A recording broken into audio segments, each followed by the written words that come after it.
is Mudding with BEAGS episode. Oh, this is Mudding with BEAGS live episode 8. Alrighty, let's see. Hold on a second. I'm having audio feedback here. Let's see.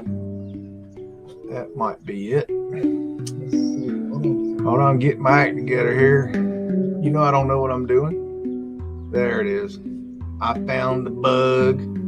I got the problem resolved. Not a problem. And we got Osby in the house running shotgun tonight. Right next to me. Hey, Oz. How you doing? Oh, pretty good. A little tired. Been working all day. Been putting some vinyl siding up today. But I'm ready to go. I've got my coffee in hand, and we'll see what kind of goodies we can get into. Welcome Hippie Shake and I Hearts the Fairies. I saw y'all in here. I don't know who else is in here. We'll load it up as we go. We ain't gonna worry about that. It's only a numbers game. Nobody cares about the numbers. We're just here to do a little mudding.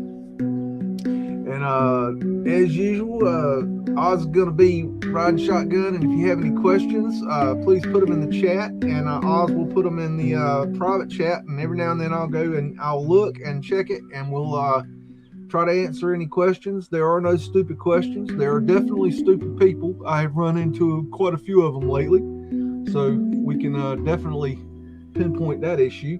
But please, if you have any questions, put them in the chat. I'd love to try to answer them. I have some of the answers. I don't have all the answers.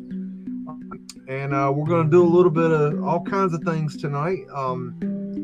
I've got a hodgepodge of stuff I've put together this week. So I don't know where it's all going to go, but we'll see. As Oz knows, I was throwing things together at the last minute, undecided things. So, but I'm ready to go. So let's get into it and go mudding. Like I said, got any questions, put them in the chat. And we're going to first off go mudding. And in the process of that, all the images that you look at tonight are going to be, they are loaded on into the description. So you'll be able to go and look for yourself. And you'll be able to go do your own mudding if you so choose. And make sure we're up and going here. Give it a second. Hello, Chan Yan. Hello, Sholand42. Jay, hello. Thank you. I can only see that this stupid screen only lets me see. Hi, Ken Rotman. This screen only lets me see a few at a time, so that's why it's hard to. I've got two screens here, so anyways, enough of that. That mess. Let's go and make sure we're full screen. Yes. Okay, and we are at oh, we don't want to do that. We are at 364th 5th Avenue West 35th Street. I'm assuming this is New York City. I don't have that information, but it looks like New York and it sounds like New York, and I'm going with New York. This image isn't as clear as I normally like, but that right there is probably pavement light. That's hard to tell, so I can't confirm it. This is an older photo. It looks maybe 20s, 30s. Not sure. In there somewhere. These big arches here. Those are probably wind. Yeah. See how that wind is open right there? That's a wind catcher, and that is part of the system. Matter of fact, let me. Hey, Hippie, do me a favor. Go and find Future of the Past, most recent video, I believe, where she's talking about wind catchers. If you can't find it, I'll find it later. But please post her video in the chat, because she is the first person other than myself that's in the Mudflood research community that has talked about wind catchers. So I was excited to see somebody else, jumping on board and putting in their 2 cents. So I want to give a shout out to Future to Past because I like her anyway. She's smart cookie and good people. So if you can find that, cool. If you can't, I'll let me know and I'll find it later. I've got the link and I can get it. But yeah, let's shout her out because she's on the wind catchers. But anyways, that's part of the wind catcher system right there. Sorry, this photo is not as clear as I normally like. Tourist field. I've been working really hard this past week and I've had a issue with my knee. My knee had decided to give me hell. So I've been wearing a damn knee brace for a week and it's just aggravating, hard to get around. But anyways, I'm getting better with it. Anyways, this picture is boring me. Got 1864 Nashville, Tennessee, rail yard and depot with locomotives. Okay, let's see. Got the old steam engines here. That is an oldie right there. Got the wood cart. Check that train out. That is super cool. Looks like it's burning wood. It's really interesting to me how these things work. I think there's a whole bunch of these things. See that big lantern on the front. Those are really cool. Oh, there's a bunch of these things. Well, when I pick these pictures out of my collection, I spend about 2 seconds grabbing pictures. I have such a big collection. I just grab something that looks cool, just on a quick look, and I throw it in. High decay, the CA. I'm not saying that right. You know what I'm saying. Hi, OG Scotty. Hi, Derby. Hope you're feeling good this week. Y'all send some love and light to Derby because he's having a lot of medical issues and he could use some love and light. And that love and light, that's a real thing. You just think in your consciousness, love and light. Send it towards Derby and he will feel that. And the more people that send it, the more he'll feel. That thing's gotten busted up here. It's got a Moorish look to it. That's interesting. Got Boss Man back here making Boss Man plans. These look like Union soldiers maybe right back here. This is Nashville. Okay. This thing looks like a castle. Look how the roof is falling in right here. That's interesting. And that looks like, that's really odd, but I think they've poured dirt on top of this thing. Yeah, that is really odd. They've got dirt up here. And look up here, you got the same thing. That's dirt. Got castle-like turrets on this thing. It's like a castle wall. I wonder if this is considered what's called a back shop. If you know what a back shop is. A back shop, in case you don't know, and I might have a little something coming up tonight on back shops, but if I can't remember what I loaded. But back shop is where you had the roundhouses, and the roundhouses was where you did the general maintenance, but like the daily.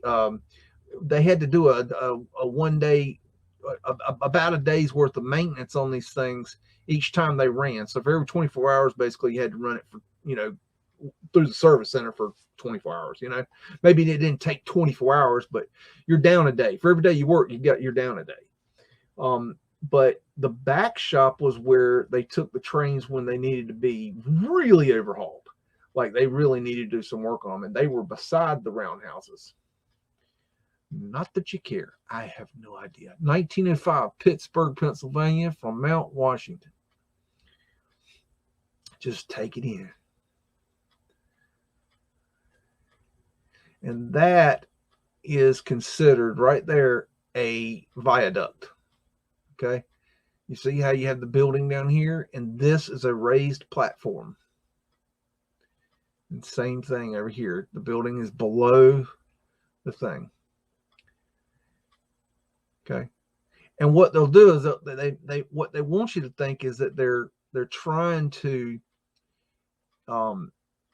connect roads together. So the idea being, and what it looks like when you're on the road, is that this road over here is connecting to this road over here.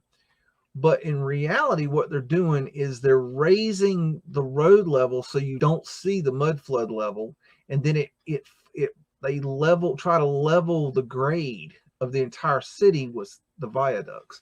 So Pittsburgh needs to be looked at as a possible viaduct city. I don't know if that one's on my list to look at or not. Old chimney. This is not a chimney. I don't know what those things were.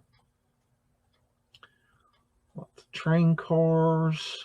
There's right there is Fred. Fred's always on the job. And in case you didn't know, if you're unaware and uninformed, that is Fred. Fred is the horse that built America. And that's just the way it is. And Fred, he's got clones.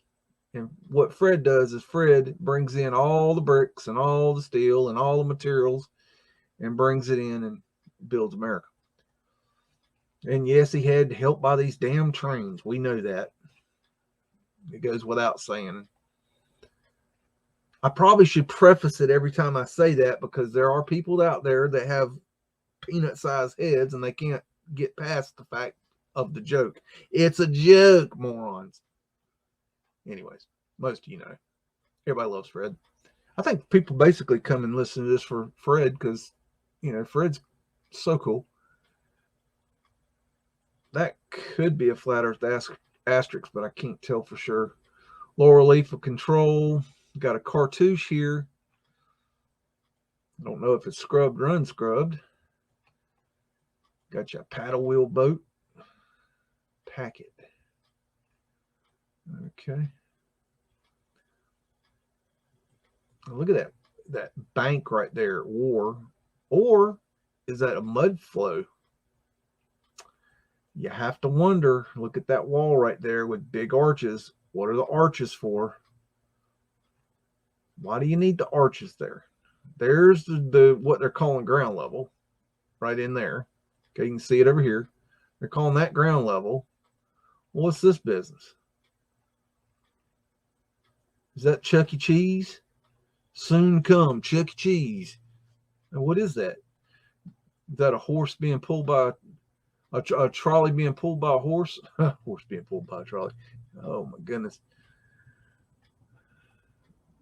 That's a weird roof right there. That's sketchy right there. That's very strange. Look at that big arch. Oh goodness. Sorry, I'm getting lost. Okay. Let's get over here. Look at something else. See what we can see. I guess, I don't know. I have been to Pittsburgh and it was very beautiful when I was there, but they say at one time you couldn't see a hand in front of your face. Look at that old smokestack. Ain't a smokestack. I wish I knew what those were. But they say that the smog was so bad it's just ridiculous. I remember we went to some clubs that were down in the warehouse district, and they opened up. But during the day, they were warehouses in some of them, and in other warehouses, they were clubs. So during the day, they would, be like businesses, and during the, they're like whatever kind of business. And then at night, they'd be clubs. I just thought it was cool. Kind of a neat way to do it. There's Mudflood windows in case you need those. There's Fred, a clone of Fred right there. Let's see. More clone of Freds.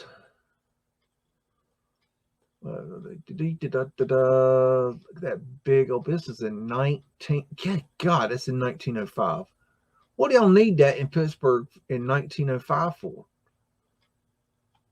I mean, it's already complete. They're not building that. It's already done. Look, it's got smoke coming out the top. Ether antenna. What do y'all need? I'm not putting Pittsburgh. What do you need this for? What are you doing with that? I mean, that don't make no sense. That's a wind catcher right there. Ether finial. Look at that. It's kind of weird, right? Look at the power lines going up there. Look at that monstrosity. A big bear right there. See, this possibly could be the input, where I would say this would be the input to the wind catcher, and this would be the output. So you always have an input and you always have an output, and you also always have regulators. So the windows, the portholes in the windows would be the regulators. That'd be how you decide how much ventilation you want. And see, back in the day, look at that. It almost looks like they're shooting fire out the top there, but they're not. See, this is a horseshit, chimney stack we put on there. Same here. That's something we added. That is too. I don't know about this big one here. That might be old school. There's a wind catcher right there. And I think wind catchers were just, very standard way to move the air and keep temperatures good. A lot going on in this picture. Got their antennas right here and here and over here and here. And okay. All right. I guess that's about enough of that. 1910 French Opera House in New Orleans. However you say it. King Dodo. Okay. Are they talking about Biden? King Dodo. Painter. Okay. Marbling. Okay. That's big right there. I think we added these fire escapes. Got your Taurus field right here. Got you an arc light right here.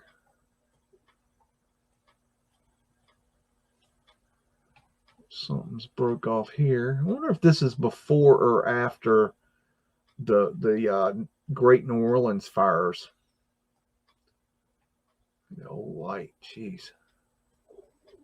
These are very tall doors. That's probably a good, 12 to 15 foot door. That's a big door. It might be considered a Florida Relay right there. There's a flat earth asterisk in case you need that. That's a symbol for flat earth. You got your horizontal representing your flat plane, and your vertical representing your north and south pole, and your X representing your Taurus field. In case you were wondering. And I'm going to move on. And we got 1921 to 1922 Detroit electric car at the State War and Navy Building in Washington, D.C. So Tesla, chomp on that.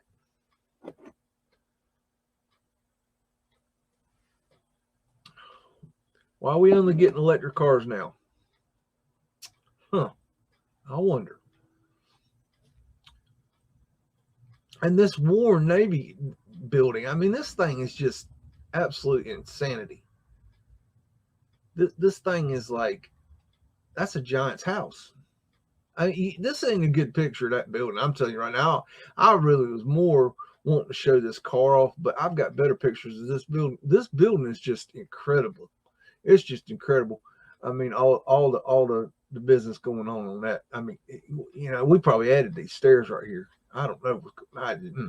That building's just ridiculous. You don't need that to be banging up and causing war. A health magazine is bound under the pavement. The workmen are obstructing the natural light. Now, this is a test. Okay, I'm testing you. If there's workmen, okay, these is workmen, okay, and they're obstructing natural light, what are they talking about, y'all? Think about that. Anybody can figure it out. You win a woof. Anyone? Bueller? Anyone? Bueller? If you got workers sitting on their ass and they're blocking natural light, what are they talking about? You want me to get it bigger for you? Does that help you? Anyone? What are they blocking? What are they doing? What's the problem here? Oh, this is MUDDIN 101. I know y'all can get this. This is an easy one. There you go, Jay. Glass sidewalk. That is prism pavement glass sidewalk. That's vaulted glass right there. That's pavement light right there. They're sitting their asses on pavement light. And the caption says a health magazine is bound under the pavement. That means that there is a magazine that is being put together underneath this sidewalk in the vault area or in the basement. And it says the workmen are obstructing the natural light into the magazine manufacturer place. Okay. So see, it says the Hudson Press book and job printing, binding and mail linotype composition in basement. Okay. Well, this pavement light is putting the light into that business in the basement. How you like them apples? Got Boss Man. Got your clock. Hats cleaned and blocked. I don't know what blocked means. I don't know. Hello, Aussie and I. The popular price men's shop. So anyways, that's that. This isn't a very good picture. This is just something I found in my plan this week. This is 2nd Avenue and 34th Street and 32nd Street to Manhattan. So it's in New York. And it's just, it looks like they're constructing the L, the upper, subway line, the elevated train. I just thought that it was a neat picture just from the construction standpoint. Something kind of different. It's not a very good picture, but it kind of shows you a little something. So anyways, there you go. That's April 1910, Chinatown. After a shooting, the Port Arthur Tea House at 9 Mott Street in New York's Chinatown during the Tong Wars between the Hip Sings and Ong Leongs. Okay, so basically the Chinamen were having a Mexican standoff, and that's China Boss Man. Okay, and this right here, this area that's raised up, if you'll notice, it gets smaller and smaller. See, and what that is they're leveling the ground because this ground is, they've got the mud flow here. That's mud flow. Okay, and they raise that ground. Now that's a trap door right there, and a lot of times, and there probably is pavement light right here, but you can't see it because of the angle in the image and all that mess. I think these fire hydrants are old world. It's got that light. Let's see.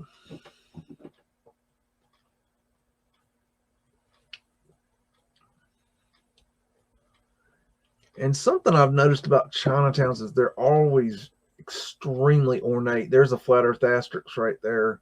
You got your vertical, your horizontal, and your X. That's a very, very ornate flat earth asterisk. And it's incredible how many times they'll use that symbol in different ways. It's incredible. You got you there's torus fields right there, and you got your arcs. So like a magnetic arc. So maybe it, as you walk in and out of here, or the air goes in and out the window, whatever. Maybe it charges that. Maybe it charges you. I don't know. That, I believe, is a swastika right there. A little hard to tell, but I think that's a swastika. It's kind of cool. Not one I've seen before. And if you don't realize it yet from your studies, then you will eventually. That swastika actually was a good symbol at one point. It's a very important symbol, and yeah, some dickhead decided to use it and ruin it for everybody, but it's actually a good symbol, and I imagine one day we'll get it back. When we get over that dummy, we'll get the symbol back, because it is an important symbol, and you see it all over the place in old architecture.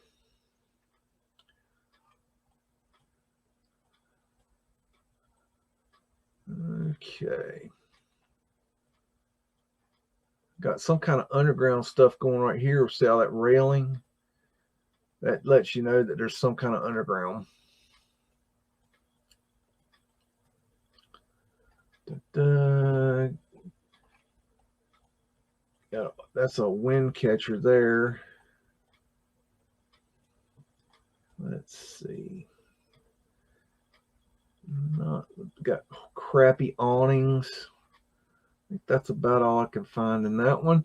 April 1941. Kitchenettes. Apartments on South Parkway, Chicago, Illinois. Let's see.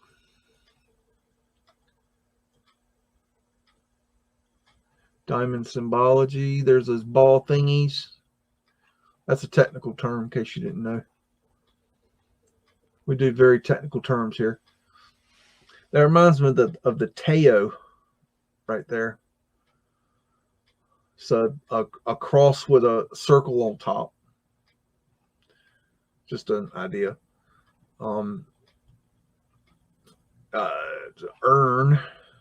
That's an architectural urn. Does it have a giant inside? I doubt it. But, that is a theory. Here's the thing. If that does have a giant in it, okay, somebody just go grab one and break it open and find out if there's ashes in it. I mean, maybe there is. It's time to start breaking shit, y'all. If we got to go dig something up, go dig it up. I mean, they ain't gonna let us know. They're not gonna tell us just because we think, just because we're on to them, don't mean they're gonna be like, oh, okay, well, we got to tell them what these are now. No, go break one of them things open. Got entrance to underground right there, so that's Mudflood. Windows on ground level. Look at this weird business here. I don't know what's up with that. Let's see. This is right here. This is called a coin. This design right here is called a coin with a Q. There's the circle symbol. I don't know what you call that. It's just you see this very often. This just circle. I'm not sure what it stands for. I don't know if those are scrubbed or unscrubbed. They look like unscrubbed cartouches, but it's not clear enough. It's a very pretty building if you really look at it. I don't know what that is. It's kind of weird. And this one is vanilla skied. See how it's just nothing behind it? Nothing, nothing, nothing. Whole bunch of nothing. We got Baltimore, Maryland, 1917. Union Station showing Charles Street and Jones Falls. Okie dokie.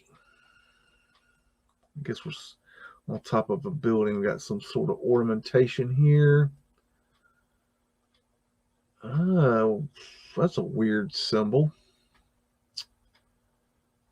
Let's see. That's weird. Okay, you got a vertical or horizontal. That's weird. It's almost a flat Earth asterisk, but it's kind of not. It kind of is and it kind of ain't, because this line here is off. And this line here is a little bit off. That's kind of weird. I don't know. Very odd. Check out those old carriages.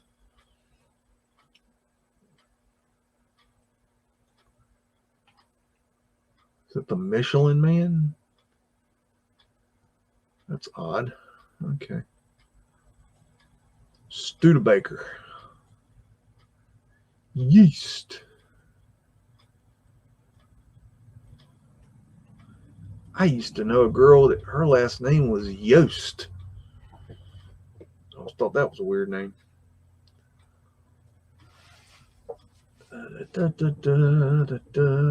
Arches, big old arches within arches. Moore's arches. Wind catcher up here. Ether antenna. Something big back there.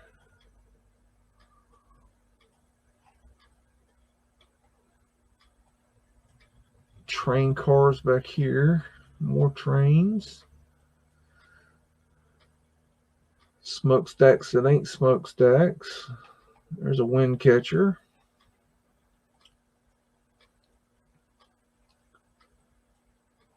It's a train viaduct.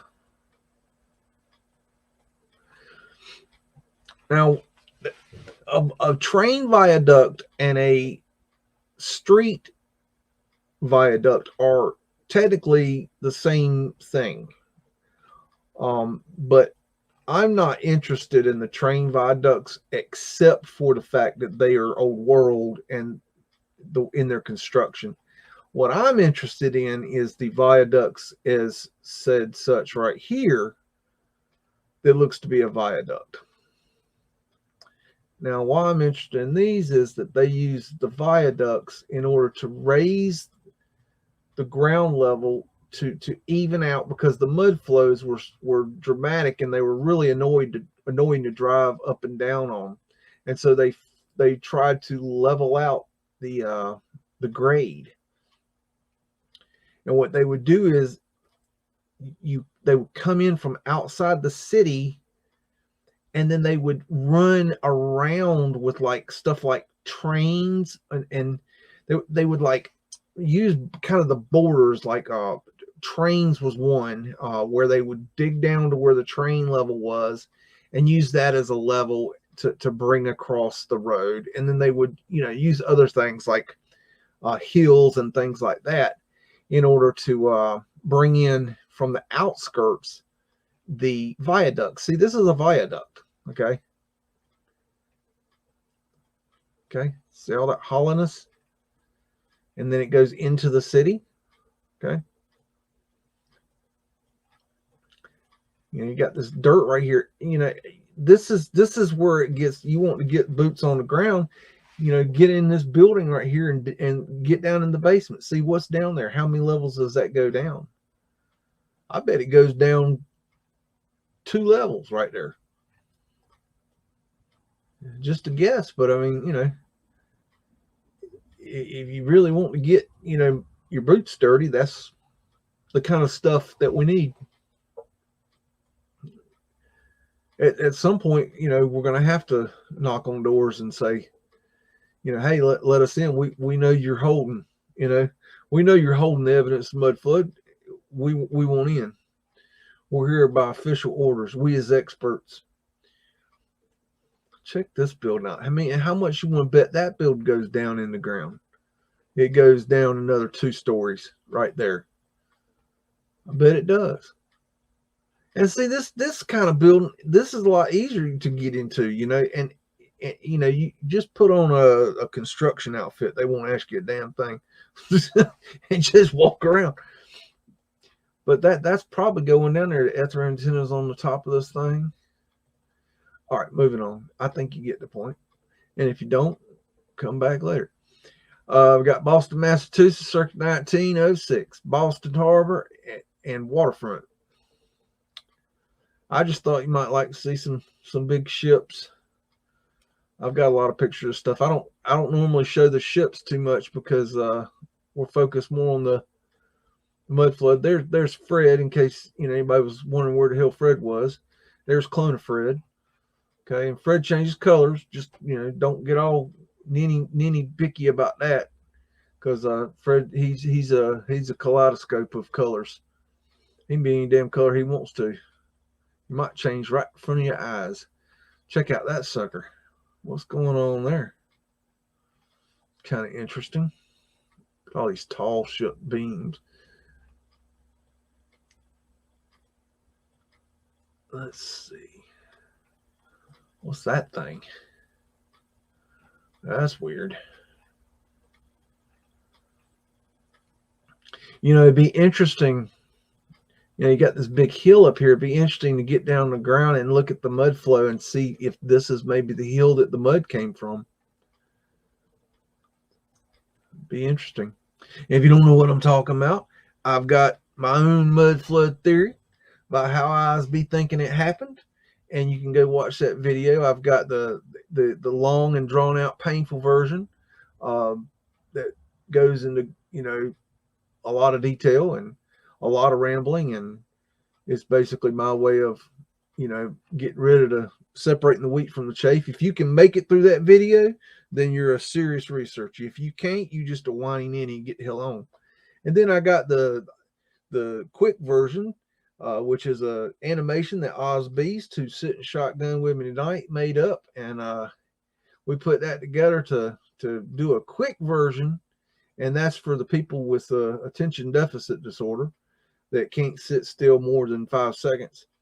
And that's my mud flood theory in 1 minute. Well, 59 seconds. See, I saved you a second there. Check out them tall ships. But you know, I'm continuing to do research on this. Check those ships out. I think they're cool. I got a lot of pictures of this stuff.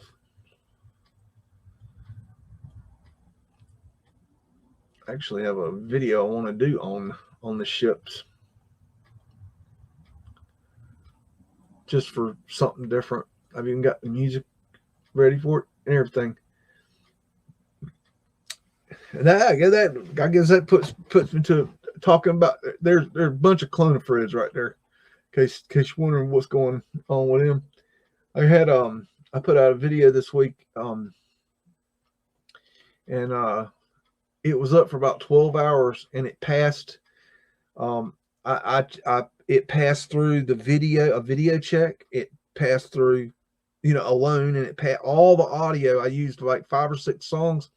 Every song passed individually, and then I did a test with the audio and video together as the actual video, and it passed. So it was cool. It went through no problem. Everything was good to go. But the subject was the opioid epidemic, and after 12 hours, YouTube blocked the entire video. They removed it. The sons of bitches. So I put it up on BitChute and Odyssey. I got channels there where I post the things that YouTube decides is, you know, unworthy of your time. So I appreciate you go check that out.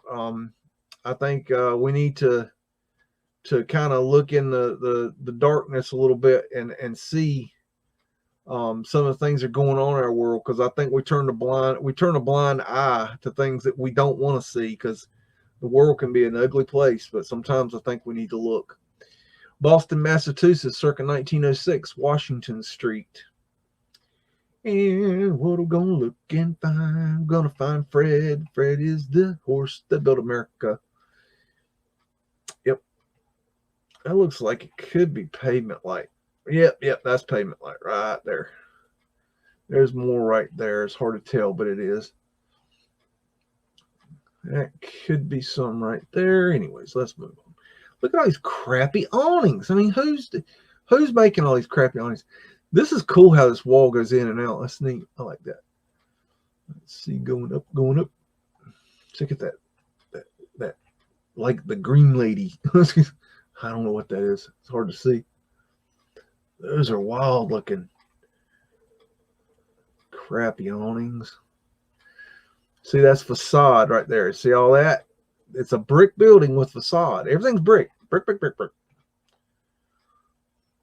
Who, you know, I don't care who built the buildings. You tell me who made all these bricks. Who manufactured all these bricks in the time frame they say they were manufactured, and then you got some.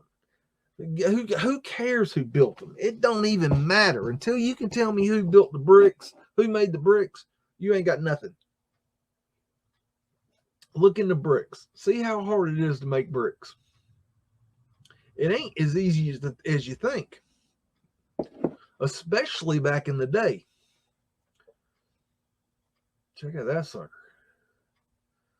I'm not sure what it is, but it's got wings. Looks mean.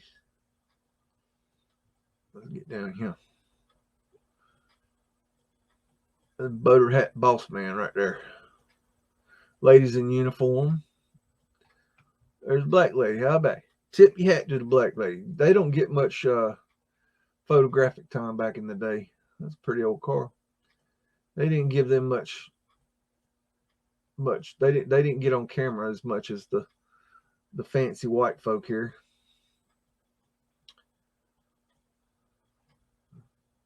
So I always try to give them a hat tip.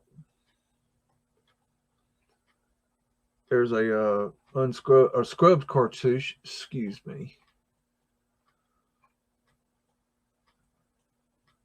There we go. At the finial, at their antenna there.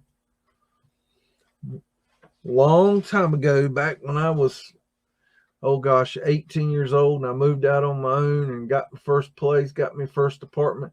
My first roommate, and we were roommates for about 7 years, and she was the best roommate I ever had. She was a friend of mine from high school, and we both, on the same day, decided we needed to get an apartment, and we just happened to end up at the same party the night that I was deciding I was moving, into my apartment. I was okay. I'm decided I'm gonna move away, and I'm gonna go get me an apartment. But that's really expensive, and I didn't make a lot of money. And anyways, we ended up at the same party, and we had been friends for years. And I was saying, hey, her name was Beverly. I said, Bev.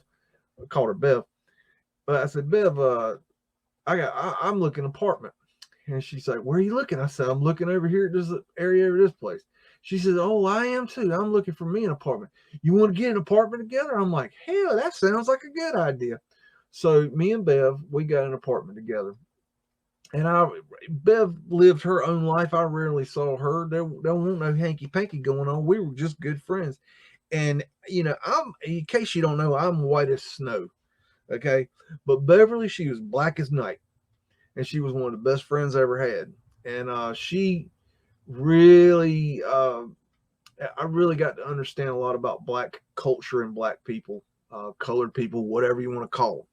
But they were, her and her family were really good people. And so that, I don't know, it's a little, I don't know if you care, but that's a little back history on old BEAGS. But yeah, I called her, had a nickname for her, Bumblebee, because she had a big old bumble butt. There's a clone of Fred right there. That's pavement light right there. That's a bunch of pavement light. But anyways, and this dude's just hanging out the window. This window would be considered a wind catcher right here. Part of the ventilation. It's how they would open and close and ventilate the building to control the regulation of the air. There's a fleur-de-lis, which is a symbol for flat earth, I believe. Phoenician wave. Can't tell what that symbol is. No, but I don't know. That was my first years of living on my own. And yeah, she was a good roommate. She was rarely home. She had a thing for long-haired white boys, which I was a short-haired white boy, so that was not on the books. There was no. There was nothing there. Trust me. But this reminds me of the fasciste right here.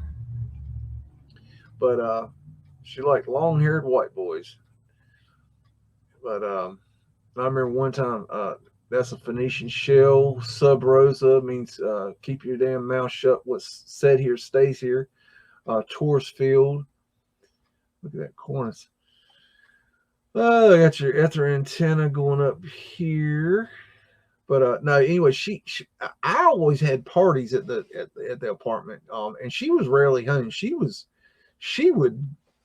Who knows what Beverly did? I don't even know, because she she would stay gone. Like that was just her thing.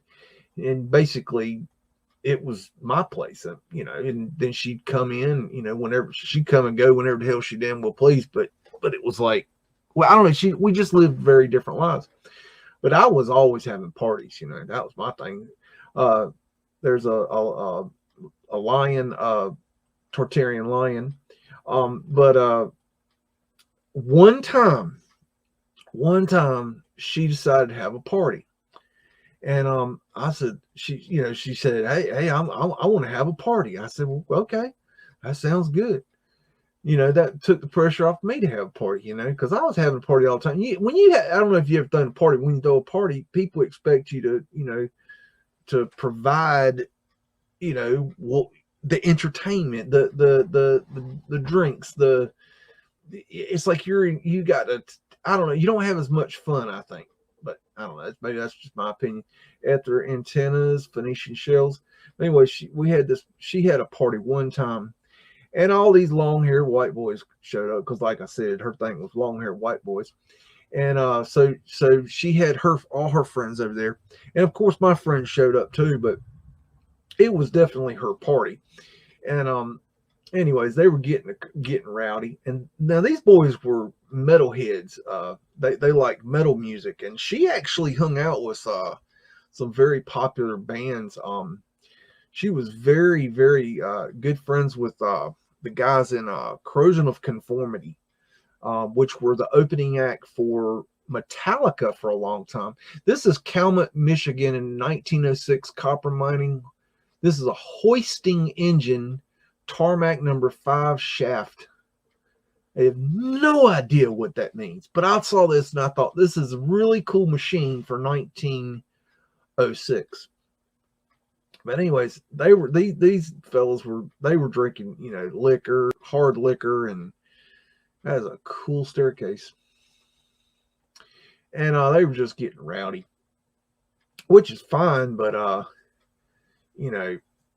when they start climbing onto it was a 2-story townhouse, and they climbed onto the shed, and then from the shed they climbed onto the roof, and then they were on top of the roof setting off fireworks, drunkard hell, drinking Jack Daniels. And I said, Bev, you got to get him off the roof. Somebody gonna fall. And she said, yeah, you're right. And so she said, y'all come down from there right now. And them boys, they started coming down, and one of them idiots slipped and fell from the 2nd-story roof and landed on top of my damn picnic table, my wood picnic table, and it was an octagon picnic table, went right through my damn picnic table and broke his damn pelvis right there on my damn picnic table. So I lost my picnic table. But anyways, that was the last time. That was the first time and last time she had a party. I think she partied out at that point. But we always thought that was funny. That boy falling off that roof and onto and breaking the table. I don't know why I'm telling this story. I don't know what that machine is, but it looks cool. If you know what it is, if you understand it, good. Church at Post Alexandro. And then it says VSK Alexander. Woo, I have no idea. That must be some Norwegian stuff right there. I just saw this picture. I just thought it was cool. I don't know. That thing is just cool looking. That's just beautiful architecture. Not the best picture in the world. I just thought it was cool. Anyways, Cincinnati, Ohio, 1906, main entrance to Eden Park. And I mean, just look at that thing. I mean, that's supposed to be a train viaduct right here, I believe, or that might be the road. This, I don't know, maybe it's the train and the tram, or so. I don't know what the hell's going on here. This is the tram, obviously, the trolley up here. But just, you got Torres fields here. But this construction is just, it's just massive. I just think, I mean, what in the world? I don't know. I don't know. I saw this. I was like, good grief. I just thought it was cool. 1899 in Toledo, Ohio. This is the produce exchange. Yeah, because when I think of corn and radishes, I think of this. Anyways, whatever. There's Fred. Fred's the horse that built America. In case you're unaware and uninformed. There's Boss Man. Boss Man's on the job. Da, da, da. I don't know why everybody's standing out here. It's interesting. Taurus field. Let's see. Phoenician shell. Da, da, da. This one's been vanilla skied. In case you like to see that. Diamond symbology. I don't know what all these people are doing. There's Clonifred back there. Look at that arch right there. Good grief. Look at the size of that door. They knocked it down. There's a pavement light right there and there and there.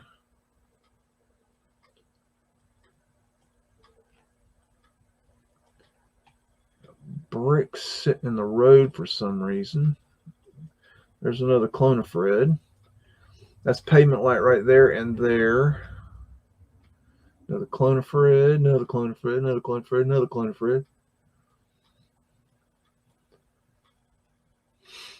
Let's see. It's a weird symbol. Huh. It reminds me of the compass and square for some reason. I don't know. Okay, got I-878 on the date, the produce exchange. I just don't think of this kind of building when I think about carrots. I just don't. I don't know. Maybe it's just me. Big old door, but it could have been much bigger than that. There's a pavement light right there, and we got an underground drop-in right here. Stairs going down. More pavement light, more pavement light. In case you're unaware and uninformed about what pavement light is, I've done quite a few documentaries on pavement light. Pavement light is glass sidewalks that allow light into the basement and sub-basement levels of buildings in order to light the basements. And they are also, in my humble opinion, a cover-up for the mud flood. I believe that this, what they did was they came in here and they dug out this entire area here. They built a retaining wall right here, and then they built what are called vaults. And this area under the sidewalk is called vault, or the vaulted area, or areaway. And over the areaway, close to the building, or even all the way to the end of the sidewalk, they would put in pavement light. And then the pavement light in the later days would have had prisms, and the prisms would have, at a 90-degree angle, would have taken the light and shine it back into the building, not just underneath the down. Originally, they didn't have the prisms, but they very quickly realized that they needed to put prisms on them to get the light to go underneath. Anyways, I've done documentaries on them. I highly suggest watching them. Because, well, it explains it. Anywho, you got 1900 Buffalo, New York Creek and elevators near foot of Main Street. Okay, so we got train tracks.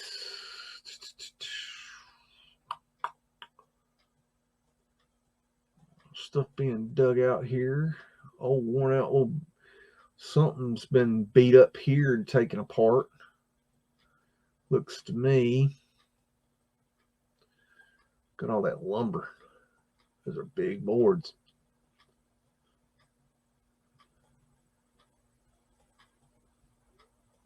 Seems like they had a lot of these in Buffalo for some reason. I don't know the reason for that, but it's interesting. Tugboats. There's Fred. Fred's the horse that built America, in case you were unaware and uninformed.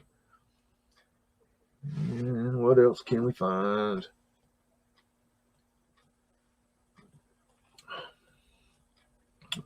These grain elevator buildings are so weird. I wonder what they look like inside. Maybe an ether antenna? I don't know. Huh.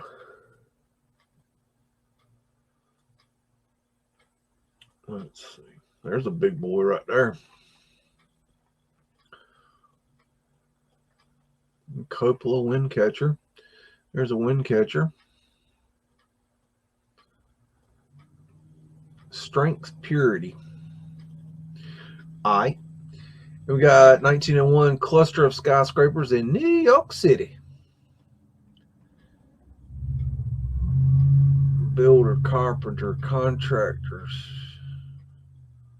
Blah, blah, blah. Two-toning of the brick there. There's pavement light right there. Coal hole and another coal hole. What a coal hole is, they would take that top off, and the coal man, there's another coal hole right there, and that looks like one with pavement glass in it. They did have those.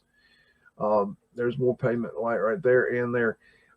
And yes, you see, these look different than these. The reason is there were different brands, and there were different manufacturers of these things. They made different kinds. They had some that were in concrete, some that were in metal. They had different shapes.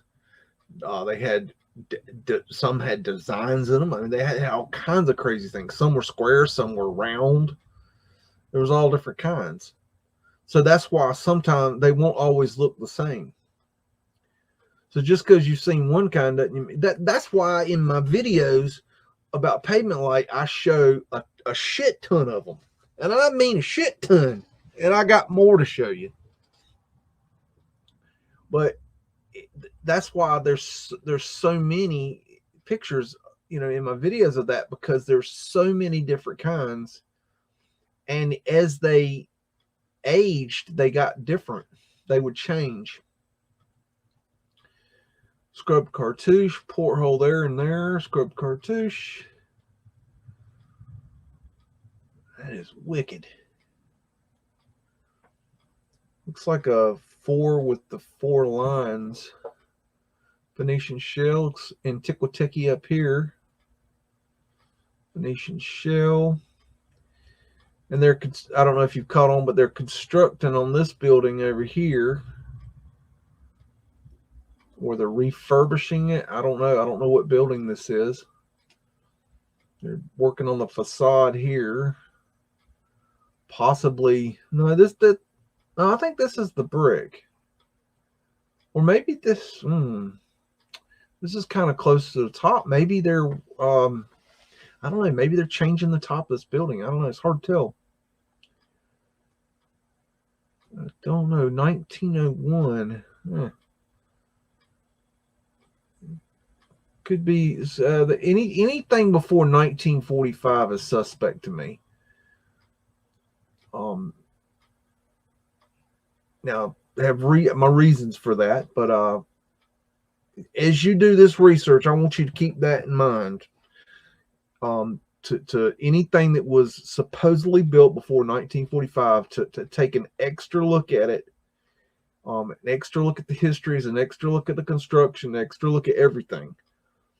And I think if you will do that, as time goes on and you're researching this, that you will find anomalies, as I do. I find many anomalies that are pre-1945. So just take that, you know, with a grain of salt and see what you find. Maybe you find something different. Maybe you don't agree with that, and that's okay. You know, opinions is like tail holes. Everybody's got one. That's mine. And it's okay to have a difference of opinion. That's okay. Where the problem is when we shut down and we don't take the time to hear the other person out, and then we just close our ears and say, no, that's not right. No, shut the hell up. You're an idiot. You don't know what you're talking about. You can't. We don't want to hear from you. No. We don't accept alternative thoughts here. No. That's when you got a problem. When you question someone and they delete your comments because you ask a question, you know that person is bullshit. Take note of that right there. Now, if you're being an asshole and you get your ass deleted, well, you know what happened there. But if you ask a legit question and a person just shuts you down, they won't even give you the time of day, then you know they're not being legit. They can't answer the question. So they have to shut you down. They can't even get in a debate with the question.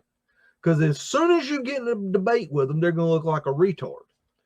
And that's not saying nothing bad. There ain't nothing wrong with retards. There's something wrong with people that say something that's not true and then won't let you challenge them on it. There's where your problem lies. That's really what a retard is. It's a person that's can't back up what they're saying, but then they act like you don't know what the hell you're talking about. That's a retard. I don't know where I'm going with this. I'm just rambling. But I think you get the point. Pretty sure. 1905, payday at the shipyard. Newport News, Virginia. So everybody wants their paycheck.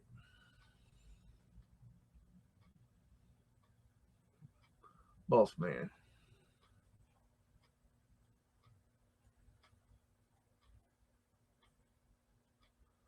Okay, there's an outcropping door, so that means the door was bigger once. But I bet that was a window just like this one, and they made that a door. And the door was probably below this. I bet that's a Mudflood building. Can't prove it. I'm just saying. It's just an opinion. Just an opinion. It's like that movie, The Core, and when they're talking about what's in the center of the earth, and they're like, well, we don't know. Maybe it's, Swiss cheese, and the guy's like, that's what science is it's best guess, And I think that's a lot of what we have to deal with here with Mudflood, because we don't have a lot of the answers. And see how high the grade is up here where this trolley is? And look how low this building is. That's interesting. Check out those big old vents. That's what Mudflood is. It's best guess. And there's nothing wrong with speculation. I like speculation. I like hearing people's speculative comments, what they think. And I love them saying, well, what do you think about this? What do you think about that? Or do you think this could be, or that could be? Or what if you tweak this or tweak that? Or look at this. That's weird. What if you look at it this way? You look at it from this angle. Look at it from that angle. I like that. Our retaining wall here is interesting. But yeah, that speculations. Oh yeah, that right there is Vanilla Sky, by the way. 1906, continuing our tour of the Derby City, courthouse and Thomas Jefferson statue, Louisville, Kentucky. The building, which took over 20 years to complete, was called a monstrosity. Okay. Monstrosity.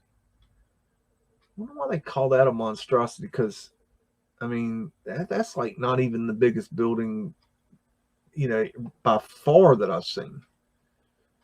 It's a weird thing right there. I don't know. Who knows? It's all facaded, so you get underneath that to be brick. I mean, look at this thing. This is 1906, and look how haggard this building is. This thing looks like it's been beat to hell. Just absolute beat to death.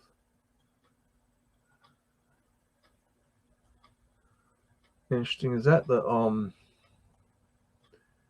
is that a Templar cross right there? Got a fasciste right there. That's straight up a fasciste right there. No question. 100%. That's very interesting. Got you a bell, angels with swords. Some dickhead with a scroll. Excuse my French. Da-da-da-da-da.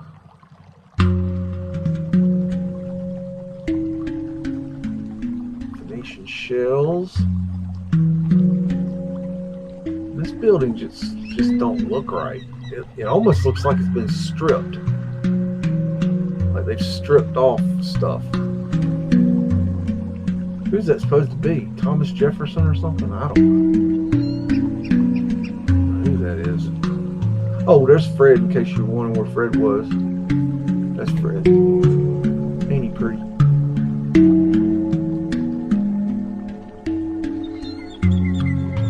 Arches there. Big old building back here. Okay, moving on. 1906 YMCA building, Detroit. Yeah, I don't remember who had this speculation. It's one of the comments I had a while back, and they were saying that they thought that maybe the YMCA and the women's this is the YWCA, but there's the YMCA too. But they were speculating that those buildings, the YMCA and the YWCA, were used as how did they put it? They were thinking they were used as like hotels, but like kind of like extended stay America, kind of like extended stay hotels for like the more elite, not the elite, but like the kind of the management level people that were going around to these cities, that they would put them up in these facilities prior to when they would say, hey, go to what's the city, go to Detroit and you stay in the YWCA and you're in charge of setting up this building or this area or this whatever, this organization, that this is so that you can have a place to stay while you're getting this new Mudflood area set up, and then later on they turn these into what we know them as today.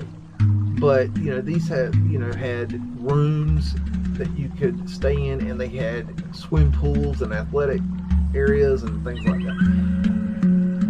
That's not my idea. Excuse me. That is someone else's idea, and I just thought it was interesting, so I thought I'd share it. And if I'm telling your idea, say, hey, that's my idea. Hey man, that's my idea. I said that. Because then you did, because I didn't say it. I'm just repeating. I'm not even sure if I repeated that right. That's what I took from it. This is a telecommunications tower right here, and it's got the lines trunked off of it, in case you're wondering what that is. Got their fencing right there. Got Mudflood windows right there. Got Mr. Plumbing, woman in uniform. Got man selling apples, it looks like. Got a trolley with overhead electric. Got a porthole as part of a wind catcher. Phoenician wave right there. Ether finial, blah blah blah. Got your coin right here. That's Boss Man. I got a date there. I can't read it. Sorry. Got an unscrubbed cartouche. I can't see what's on it though. See, we would have added this horseshit signage and banged this into this, stonework here. Of course, it's brick. Everything's brick. Brick, brick, brick, brick, brick. Diamond symbology, more diamond symbology. It's a very nice building.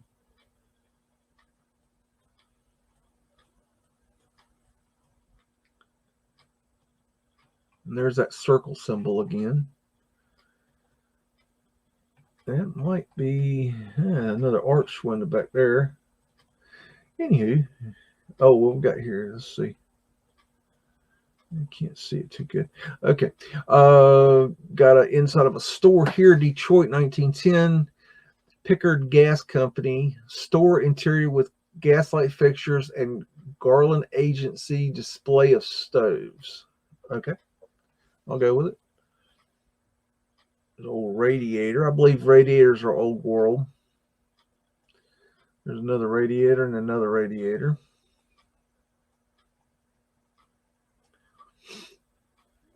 Look at all those old galvanized buckets there.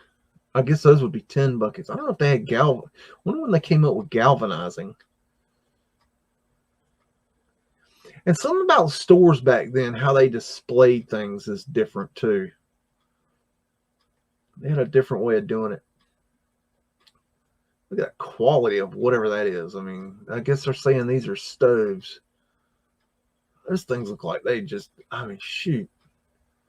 Looks like they'd last forever. Look at that. Jeez.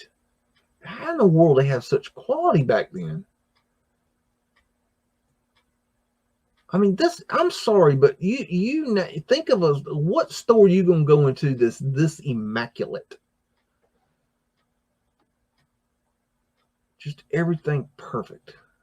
I mean, dude, that dude's proud of what he's doing. Probably because he stole the store and everything in it, but I mean, still. He keeps it well dusted. I don't know. It's just a different world. Creepy dude in the corner. Add screeching sound here. Got these lights. I believe these are part of Antiquitech. This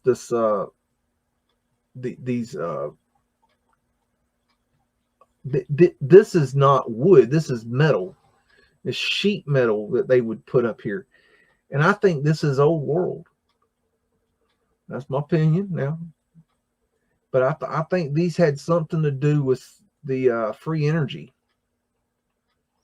Maybe containment. I've even speculated. I don't think I've ever said this, but why not? If you think back, you had the leaded paints. And everything was lead paint. And now, then they found out lead paint's bad. It starts chipping off. And, the kids eat it, and that's a problem. But, the thing is that, what if, I'm speculating here, spitballing, shooting in the dark here. What if lead paint had something to do with the free energy system? What if it helped contain or magnify or broadcast, help with the free energy system? What if, and I've also speculated the same thing with, I think asbestos products are old world too. And then later on, the paint started chipping off, and we didn't know no better. And that's when we started eating it. And that's when we started finding out we shouldn't do that. But maybe, back in the day, they knew every so often you had to scrape the paint off and put new paint on, or maybe you had to put a coat over it or something like. Maybe they knew something more back in the day. Maybe they taught their children not to eat the paint. I don't know. It's just interesting. Look, here's the thing.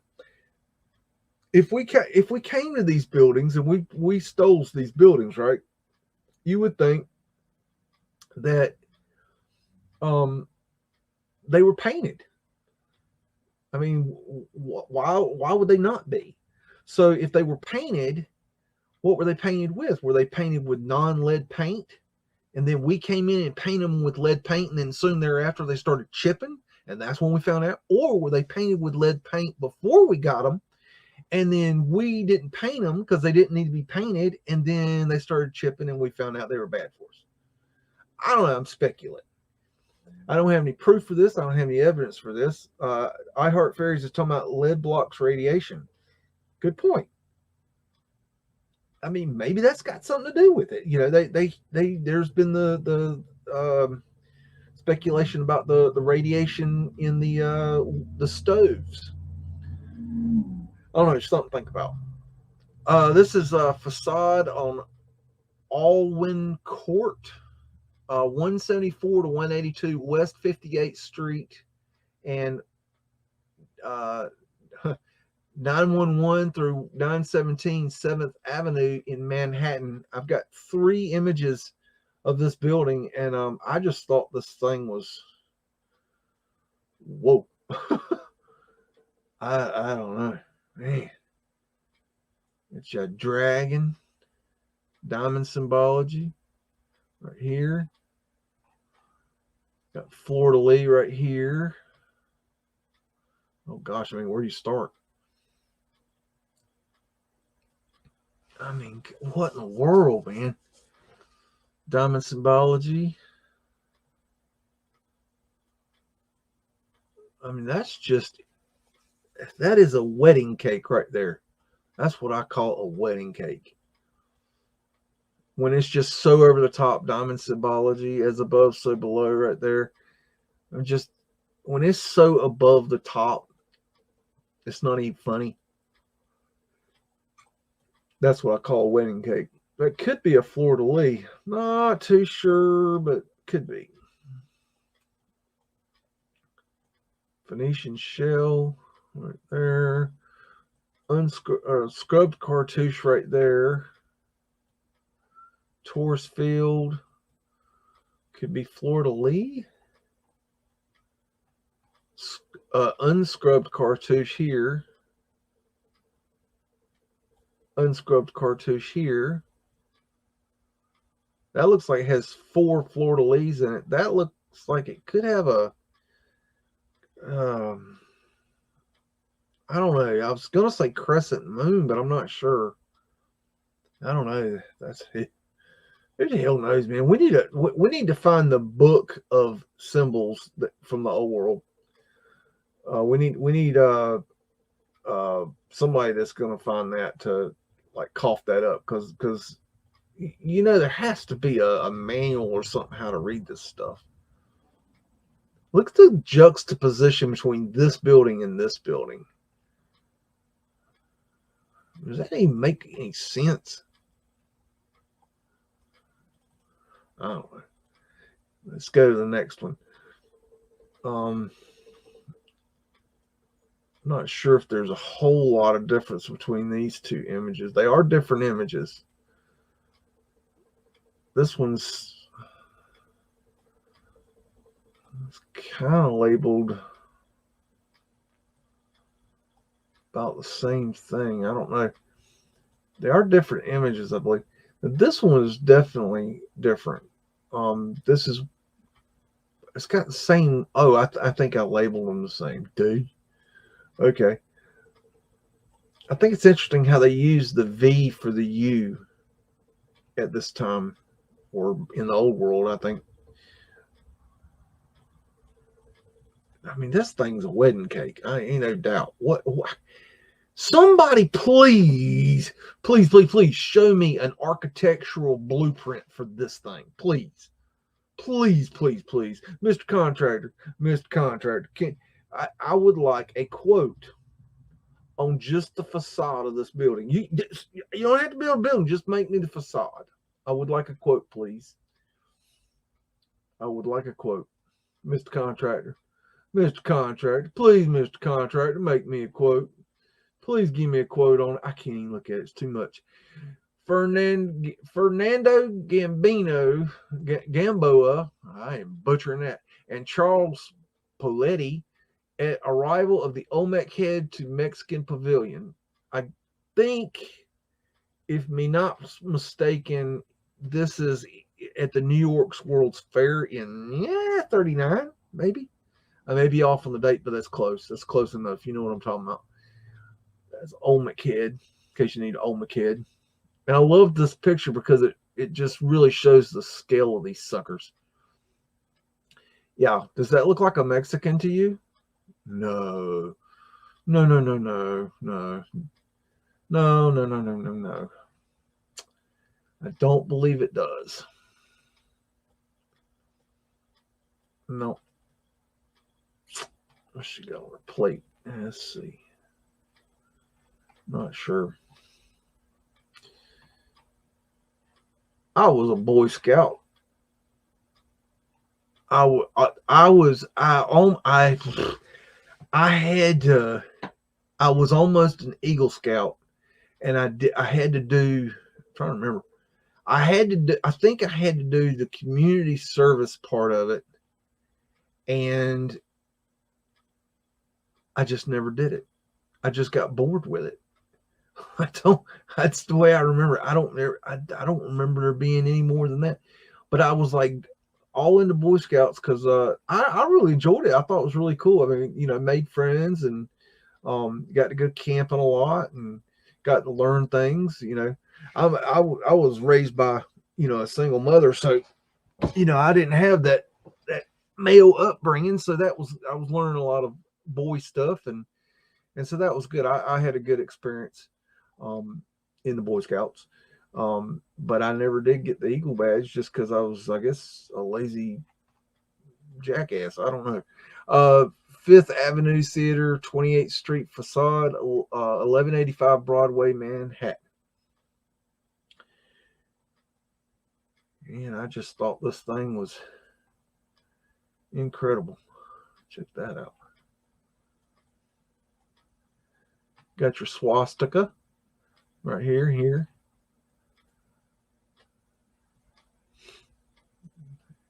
Got your trident, got your axe, a spear, tragedy, more swastikas, portholes, Roman numerals, in case anybody can read that. I don't read Roman numerals. It's not my thing. This thing is, look at all the swastikas, man. Good grief. I mean, that thing is like, you can just almost feel the energy coming off that thing. What does that tell you?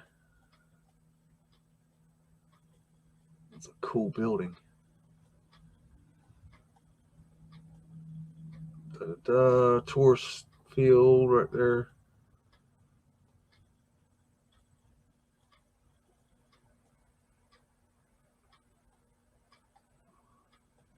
A hell of a lot going on in this building.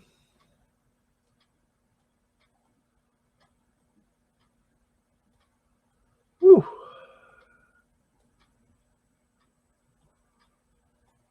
Check that dude out.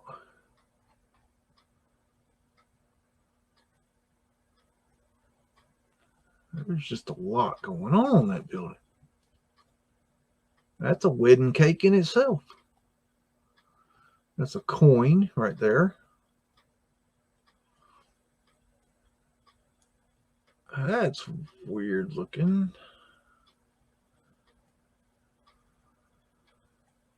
Scrub cartouches. What we got written here? Anything interesting? Cloaks and suits. That's interesting. How many people were wearing cloaks back then? Is that an eagle, maybe? Hard to tell. Looks like an eagle. The eagle would represent the Phoenix and Mercury. Oh, we got. Oh, let's see if I can read this. Underwood. Maybe London. I don't know. I can't read that too good. Let's see if I can read this. I'm having to look to the side here, so bear with me. I'm trying to read this. I don't know if I can. Okay, what's this down here say? Dixon crossing Niagara below the Great Cantilever Bridge, USA. Copyright 19 or 8.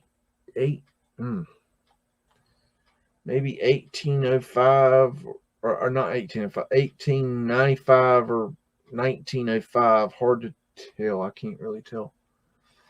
This is a stereoscopic image. And if you don't know, a stereoscopic image is two pictures that are taken from the same exact position at the one right after the other, and they just moved the camera just a tiny bit, like just a hair. And the idea being that they could create a kind of a semi-moving photo. I think they had a machine or something that played these things. Look at it right there. Has that guy got like a ring on his feet? Or am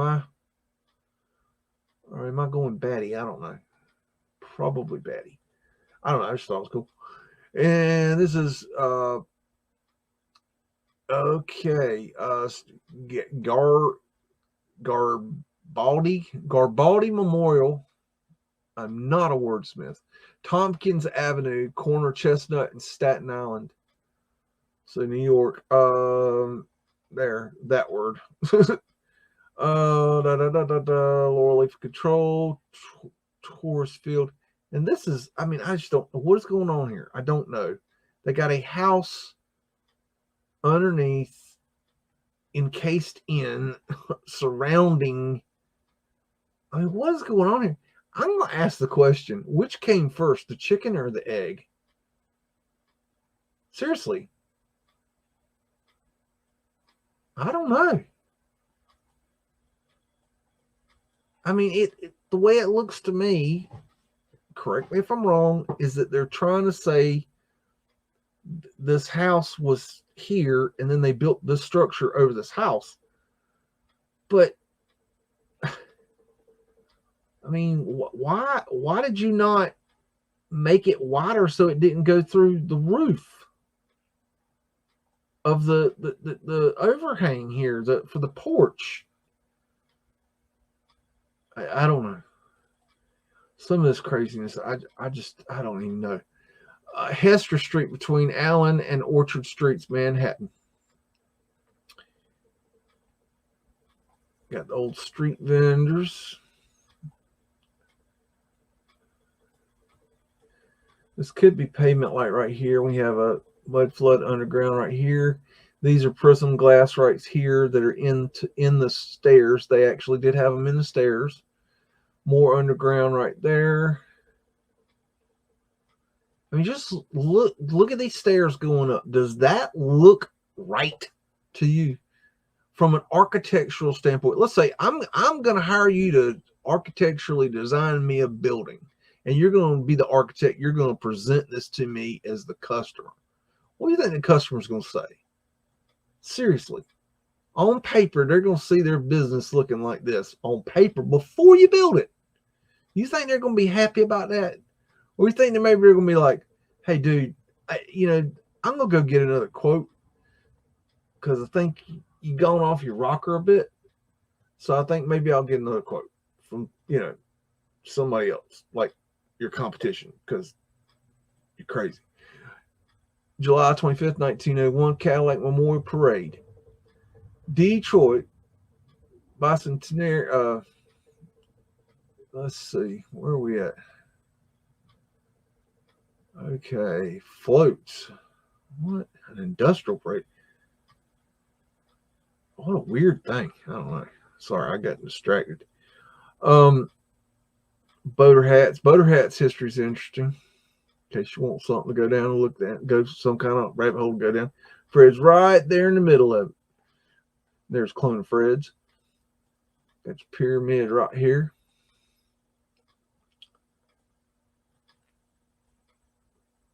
Those big arches. Look at all these people hanging out windows. That is something you do not see today.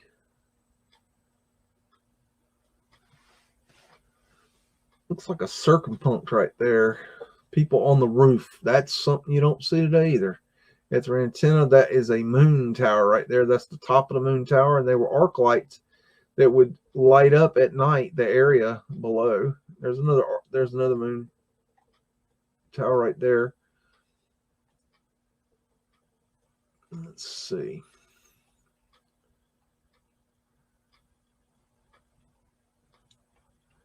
Guy's on one of those, looks like he's on one of those big bicycles. I don't know. Hard to tell. There's another clone of Fred.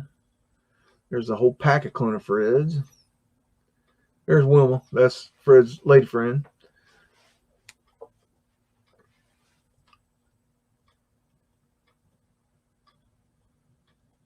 They love their parades. It's interesting to me that they had parades going back as far as you can tell. Those are people up on the moon tower right there. They climbed up on the moon tower. There's a scene in the movie Dazed and Confused where they go and they climb up a moon tower. These moon towers are now located in Austin, Texas. The city of Austin bought them from Detroit when Detroit decided to decommission them and stop using them. And that's a porthole. People sitting in the portholes. Very interesting. But yeah, in the movie Dazed and Confused, you can see them climbing up a moon tower. And I would show you the GIF, but it's copyrighted, and sometimes I'm willing to throw a copyright thing up, but when it's something like that, I really, it's not worth it. I pick and choose my battles as you have to. Look at all those children. Jeez, that's a lot of kids. Holy bajoli. Look at them. Good gracious. Look, oh my God, there's long. Where are all them kids coming from in 1901? Holy crap, it's a lot of kids. Well, there's your orphan kids. I don't know. Speculating. There's those ball thingies, technical term. Sitting on a Taurus. Ball thingy on a Taurus. That's an architectural term right there. Ball thingy on a Taurus. People on the roof. I mean, people just hanging out everywhere. People crazy back then, I'm telling you. I bet that this might have been an obelisk at one time. They might have put this up there on top of this thing, but that might have been an obelisk. They sure added this crap here. Oh, this is something I don't know if I say, gosh, I got some crap. I don't know if I saved this or not, but go look up on the Soldiers and Sailors Monument. You probably have no interest in this, but I find the weirdest things interesting. On the Soldiers and Sailors Monuments, okay, now in your mind, tell me where the four military people do not apply. What are the four? This is for civilians. What are the four groups of the military? I don't know how you say it. The four divisions of the military. Okay, you got them in your head? Now, going back to the Soldiers and Sailors Monuments, they always have four figures representing the four branches of the military. Now, what I'm going to tell you is interesting is that those four branches of the military that are represented on the Soldiers and Sailors Monuments are not the four branches of military that we have today. Go look into that. I could give you the answer, but it's funner if you go look it up yourself. Just something interesting I learned this week. I never thought about it. I mean, sometimes you hear things that doesn't register until you hear it right. And I just heard that, and it really registered. I was like, oh, that's interesting. Didn't know that. So it's like, you add these little bullets to your chamber, and you put it in your ammo belt. Got some construction here. Interesting. So anyways, go look up that. And we got 1935 Newark Passenger Station, Pennsylvania Railroad. I've been having a lot of people ask me for more interior pictures, so I've been trying to add more interior pictures. Um, that's interesting right there that you got vents below the seats. Why do you have vents below the seats? That's odd. Wonder what's below the seats. There's a flat earth asterisk. Maybe it's kind of Templar crossy with a circumpunct in the middle. Oh, there's a clock with the 1V. How about that? For all the Mandela people. An eagle representing the Phoenix and Mercury. And look at this. This is like a lopped off fasciste. So there's a lot more going on in this picture than you thought.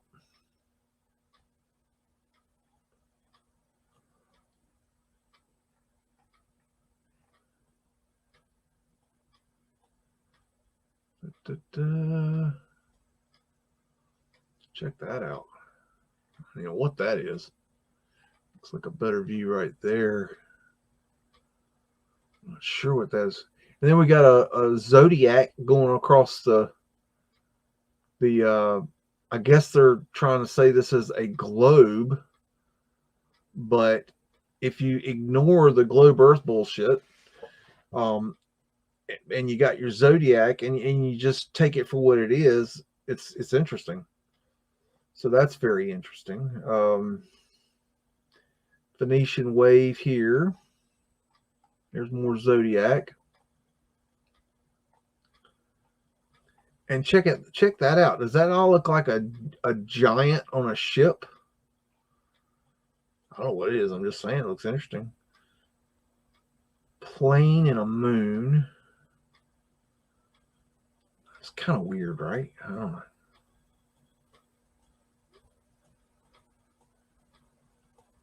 Weird roof or ceiling. Excuse me.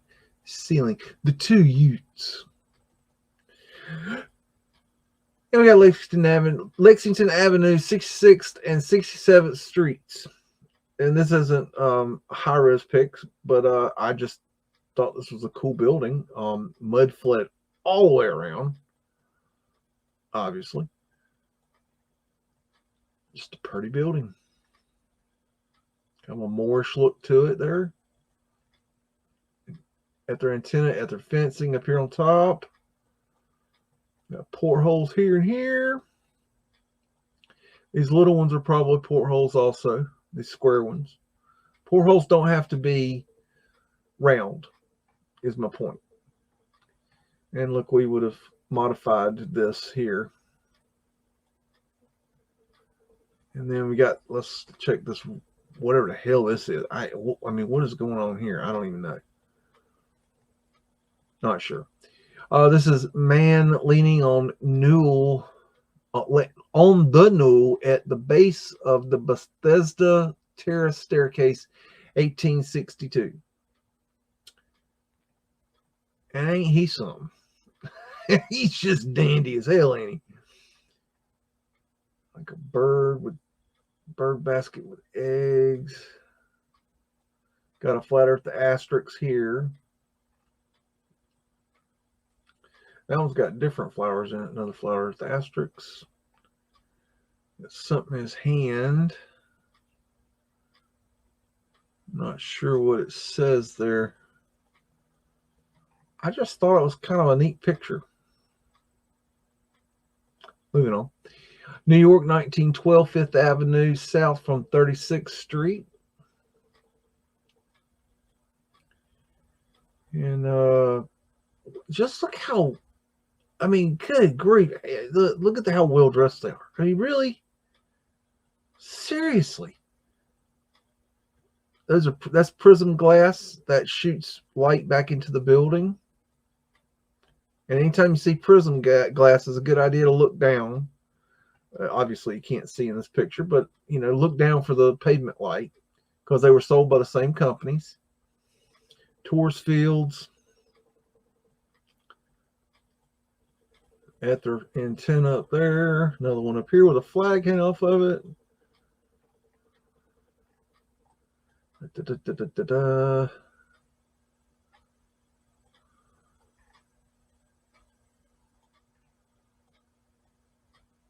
And there's Fred. Fred's Horse Built America. There's Wilma. That's Fred's lady friend. That's Prism Glass as well, right here and here.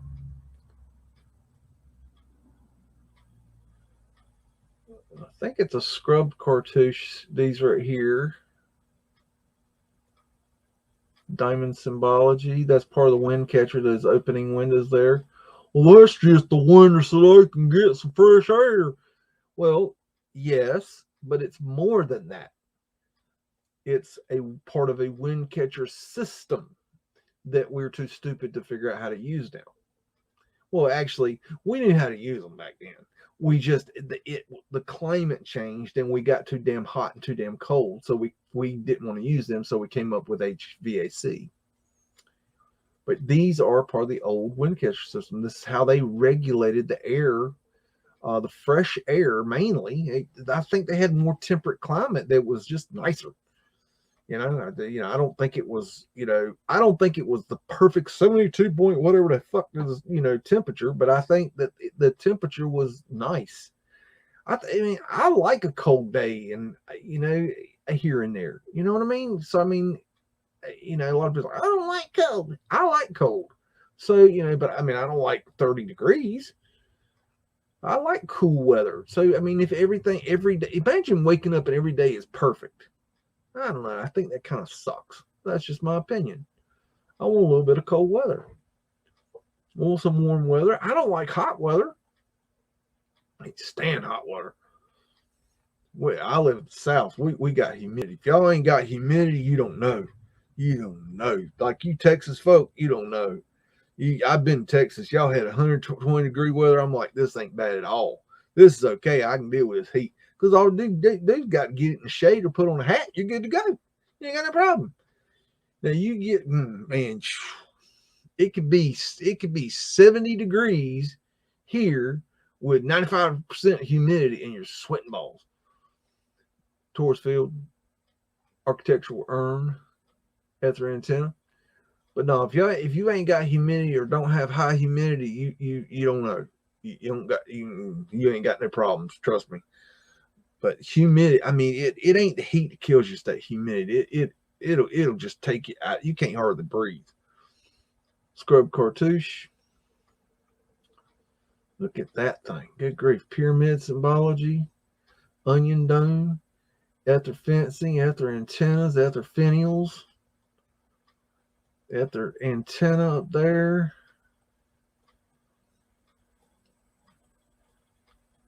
Top hats every freaking where.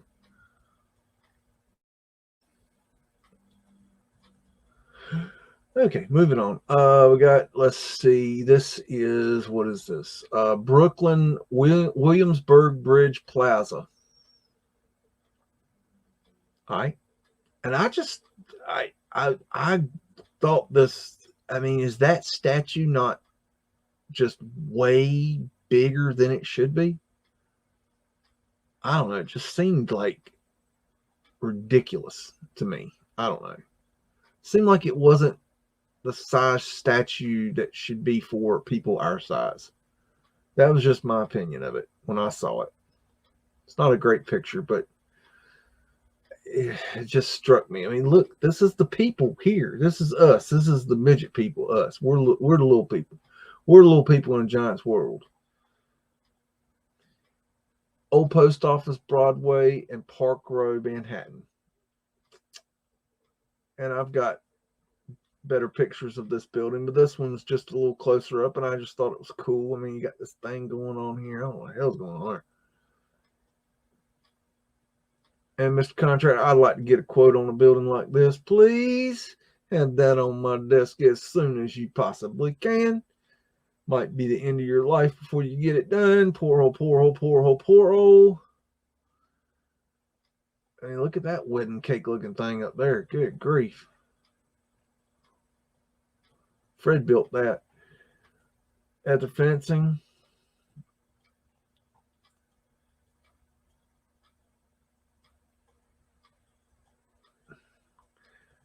Oh, I had a comment this week, and it wasn't to me. It was somebody that was talking, making their comments, and somebody was like asking them, "What do you mean by old world?" I'm like, "Oh Lord, here it goes."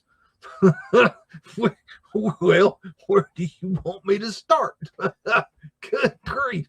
I mean, oh gosh, that question's like, okay, buddy, you got a long night coming. I mean, I tell you. This is public bath entrance, 538 East 11th Street, Ave, Manhattan, New York.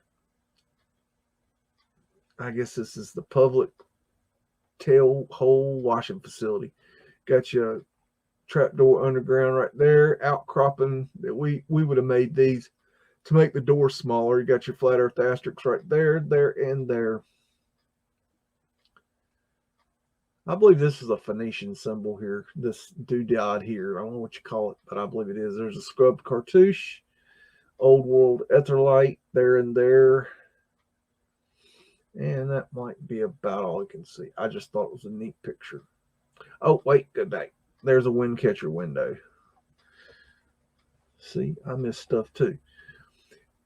Tenement, Scott's Barbershop in basement, 334 to 336 West 53rd Street, 8th Avenue through 9th Avenue, Manhattan.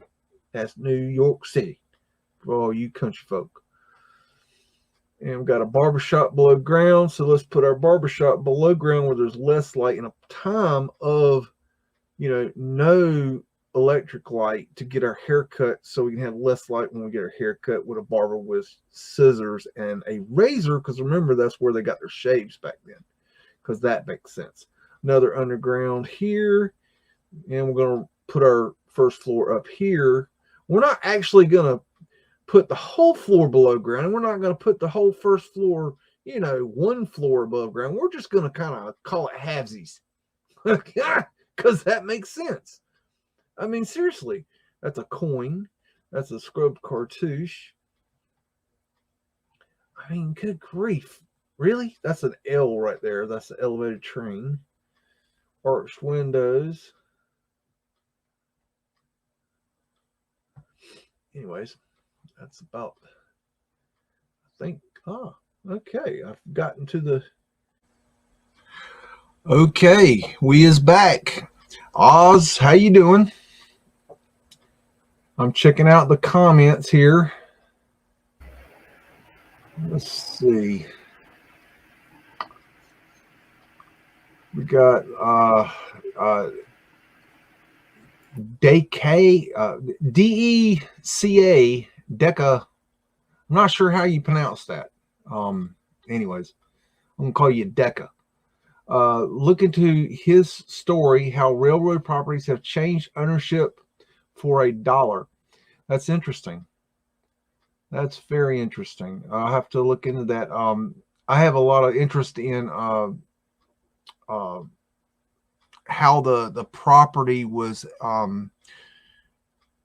given out in the beginning, and by the King of England. I find that topic very interesting.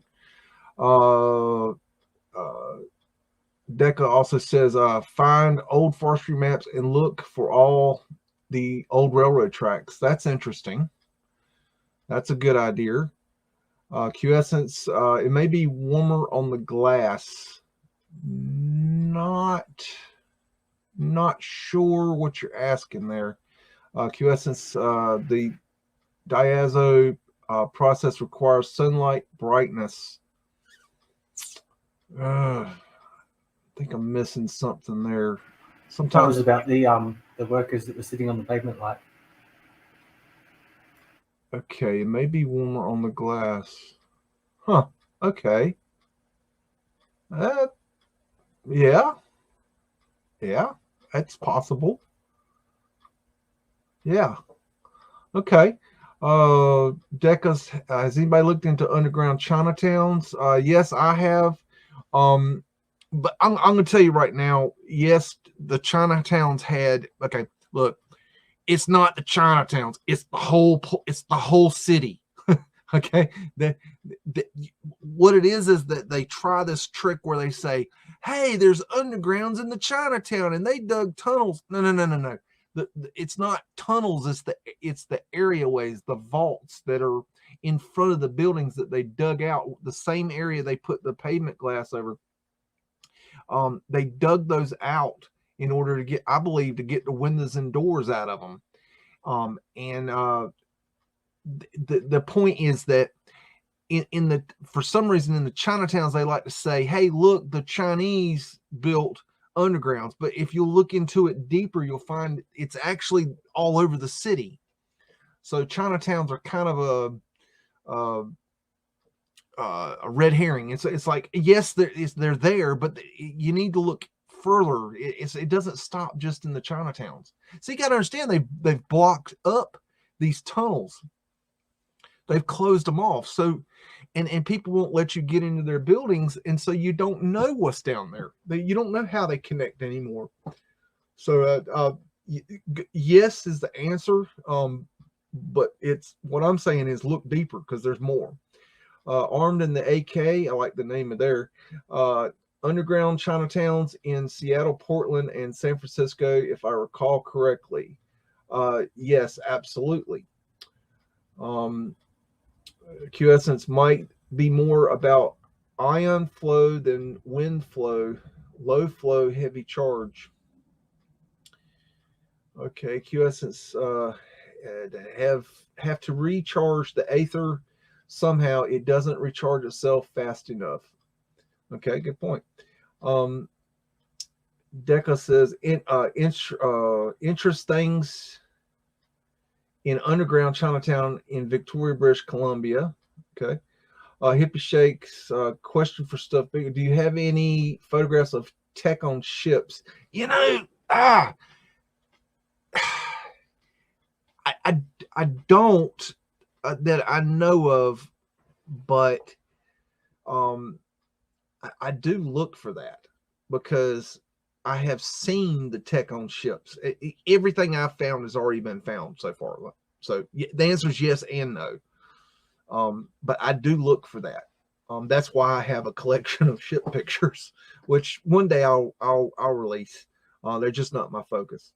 Unless I find tech on the ship, then I'll be releasing.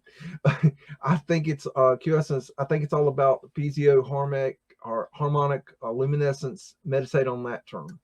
All right, we'll do. KCK Man 52 says St. Elmo's fire. Okay. Rick Henry, Spokane, Washington, USA has some Tartarian buildings. I'm sure it does. Okay. They're not pretty much. If it was built before 1945, take a look around. Deca, been lucky to do a lot of traveling, went through the Panama Canal, all that Tartarian. I think there's something to that, most definitely. Heart Fairies 82, I'm wondering about vault lighting versus bank vaults. What was in the bank vault before the money? You know, I've thought about that same thing. I don't know. I mean, I know of quite a few Tartarian style buildings, old world buildings that have bank vaults that are in the basement. Now, the story goes that they put the bank vaults in the basement, but I just that dog don't hunt. But what they were putting in there, I mean, I don't think they used cash. You know, I think fiat money is some horseshit we came up with. But, I mean, who's to say they didn't keep, you know, gold? I mean, that would be a reasonable thing. You know, gold bars. I mean, I could see it being reasonable to keep gold bars in there.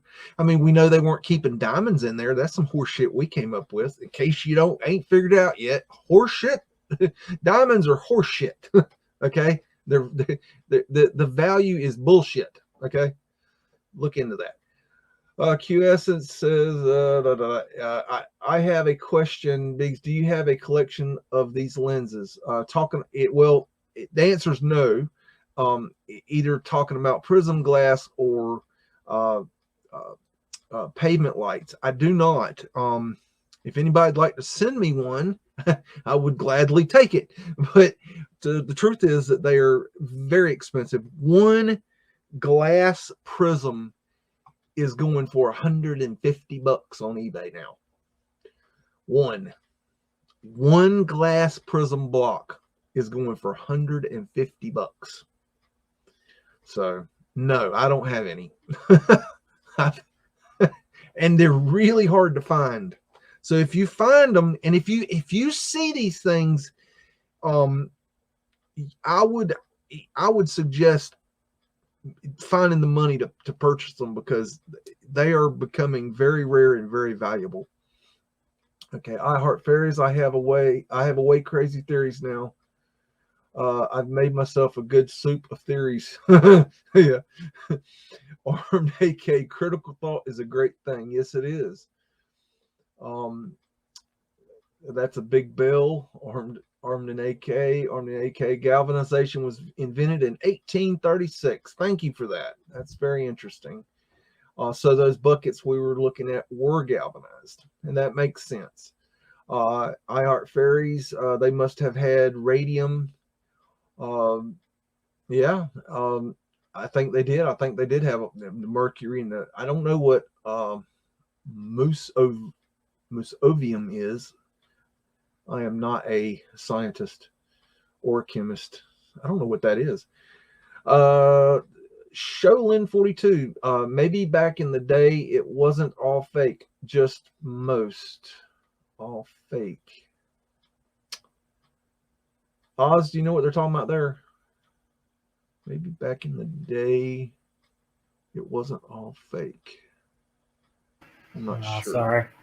Yeah, I'm not. It just so you know, guys, and this goes for everywhere you're commenting. You have to be. I know you think you're clear when you're asking comments, but a lot of times what makes sense to you doesn't make sense to the people you're commenting to, and then it kind of leaves us in a position where we're kind of like scratching our heads. We want to answer your questions, but we don't know how, because we can't understand the question. And a lot of times, matter of fact, Oz, I think last week I was asking you about a couple questions I had from comments where I was like, I don't know what they're asking. Can you help me? Decipher what they're saying, and you came up with the same thing I did, and we were both scratching our heads. So, anyways, choose your words carefully about how, because sometimes it is very difficult to understand what you're asking. Armed and AK, I wondered what they would charge to build the same thing today. Me too. I've been asking Mr. Contractor for quotes. So I don't know. He hadn't got back to me yet. Decas, those are 10 molded ceiling panels. See a lot of this in farming community, old towns. I'm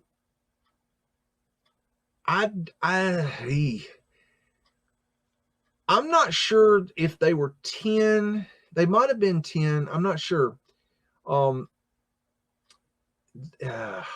I've got catalogs with them. I think they're labeled as. I think you could get them in different substances or different materials.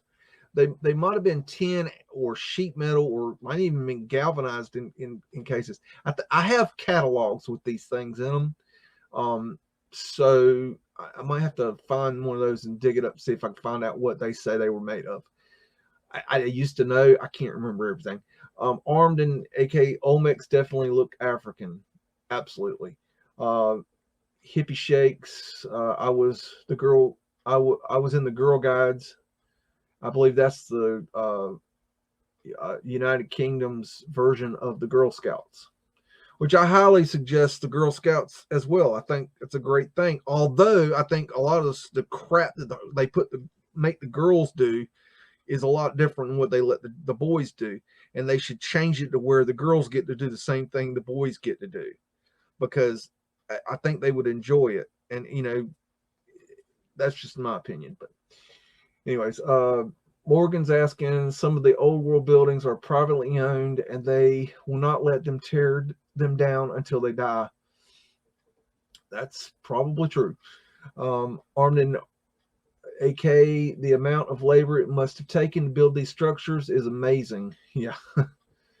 Deca, the question is, what came first, the electric motor or the light bulb? I think the electric motor. I think the electric motor is probably old world. I believe the turbines that, for example, that are used in the creation of the electricity, I believe that those are old world. I don't believe that Nikola Tesla came up with those. I believe they're old world. I think they're attributed to Tesla. Armed in AK in the older building, sometimes it was common for the street level to rise with development. The street level to rise with development. That is a loaded question. That's a hard question to answer without looking at a specific location.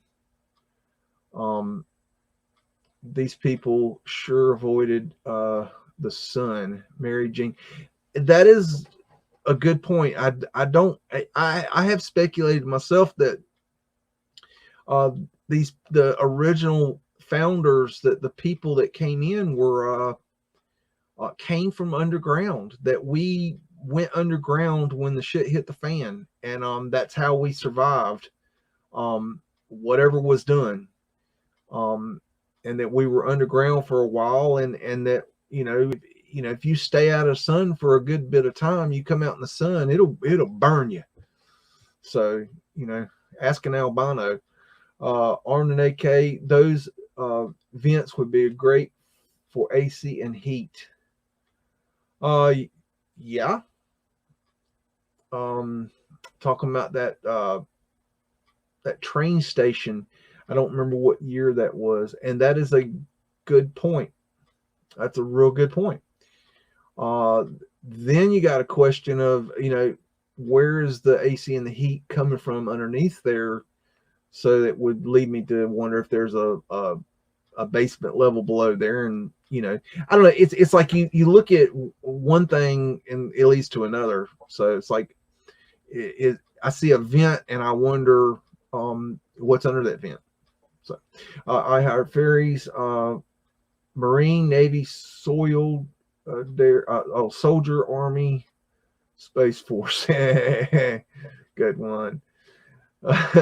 Decas, they were working on electric motor at the same time as the steam train. They were going to replace the steam train. Look into the trolley system that broke down and couldn't fix. Oh yeah. I believe that when we came in, we couldn't, the trolley electric systems were broke down. They weren't working, and that's why we started pulling the trolleys with the horses, which is crazy. It reminds me, Divergent put out a video, I believe today, about horses pulling trolleys and cars and carts and stuff like that. I just thought it was interesting, so you might want to go check that out. Marcelo, all immigrants. Deca's, the trolley system in Vancouver, Canada has a real strange history, I would imagine. They seem to all have a very strange history. Deca broke down in 1899. They didn't get it working until 1948. Wow, that's weird. That is an interesting history.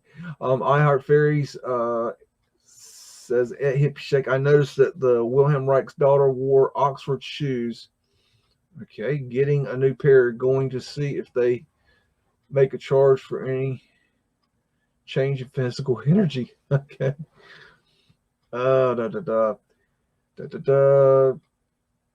Okay, I'm just working through these comments, y'all. I was saying there's not many questions. It looks like a lot of we're doing good on questions. This is great. I love questions.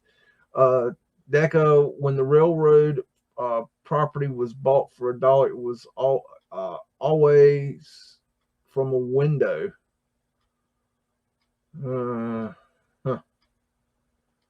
Okay. That was tricky. I Heart Fairies, they have odd nubs on the tombstone pavement lights. Tombstone pavement lights. Tombstone. Are you saying in the town of Tombstone? Or I'm not sure what you're saying there, but I will say that there were nubs on some of the pavement lights because they were trying to add traction to them because the damn things were slippery. So that might answer your question.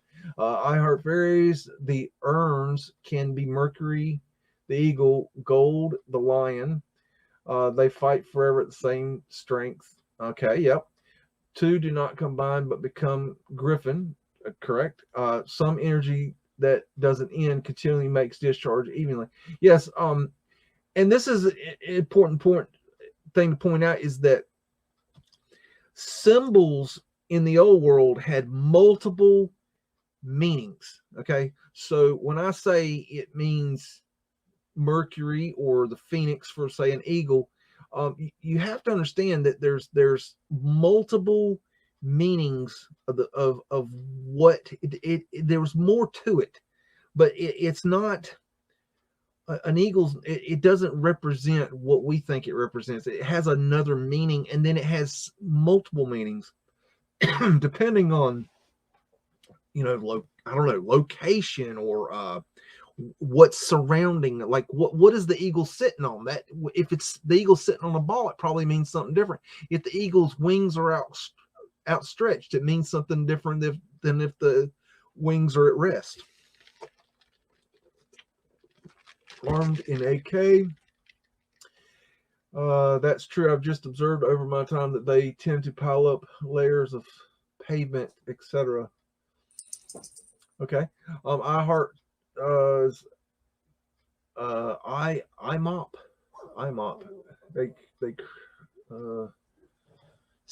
They cemented brick flooded the metallic streets to stop the transportation mechanics. Not exactly sure what you're saying there, but it's interesting. I think that if I was thinking about this recently, is that the government is in charge of the streets. We're not allowed. If you went out there in the middle of the street in, say, New York, and you started digging, okay, well, somebody's gonna come along there and say, "Where's your permit? Where's your license? Where's your whatever, your credentials to dig?" Okay, you can't just dig. You can't do an archaeological dig. I mean, you have to be, and you're not just gonna dig. I mean, they own that shit. You know what I'm saying? And the reason they own that shit is because they don't want you to dig. Okay, and the people that are digging, that their whole job is to go down there and do whatever they're supposed to do down there. And to be honest with you, they don't care what's down there. They want to get down there, get the job done, and get out of down there. Okay, they don't want to get down there like we do. So that's that. Now, that's about all the questions there. So let me get into some of the hanky-panky I found this week. I just want to share some things with you that I have been running across, and I need to start sharing some of these jewels that I find with you. This one is I've got it labeled 1884 locomotive roundhouse. But this is a short video on a roundhouse, and so I'm trying to. I think that trains are part of where my research is going to go. That there's going to be a lot of train information that's going to come out. So let's take a look at this and see what this has to say. Trains. Sometimes we forget that these massive metal machines helped make this country what it is today. But did you ever stop to think what happens when these trains get to the end of the line? It's not like they can pull a U-E, unless, of course, someone gives them a hand. The history of the train goes back nearly 200 years to industrial England, and trains have been transporting goods and people across the globe ever since. 14 historical locomotives call the Henry Ford home today, with great names like the Torch Lake, the Edison, and the mighty Allegheny, the biggest steam locomotive ever built in America.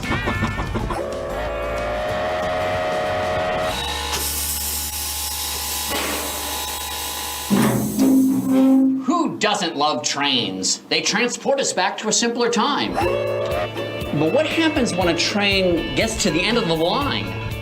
How does it turn around? The innovation was something called the roundhouse. And in the early 1900s, there were about 10,000 of them in use to repair the locomotives and send them off in different directions. The Henry Ford's Matt Anderson showed me how it was done. So what are we doing right now? We are turning a 38-ton locomotive on a 42-ton turntable with nothing more than our own brute strength. Okay. All right, so what is the purpose of this turntable? Well, here at our site, we're using the turntable to access the various stalls in the roundhouse. And the roundhouse is like a big service station.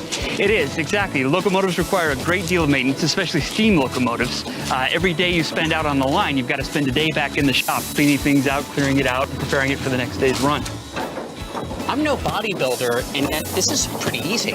It's surprisingly easy, but the turntable itself is so well balanced, and if the locomotive's positioned right at dead center, one person can do this without much difficulty. I mean, it's sort of like a giant Lazy Susan. It's exactly like a giant Lazy Susan. And I love Lazy Susan. Do you think the locomotive is getting dizzy right now? I think so. This is not its first spin around, though, so it's probably used to it.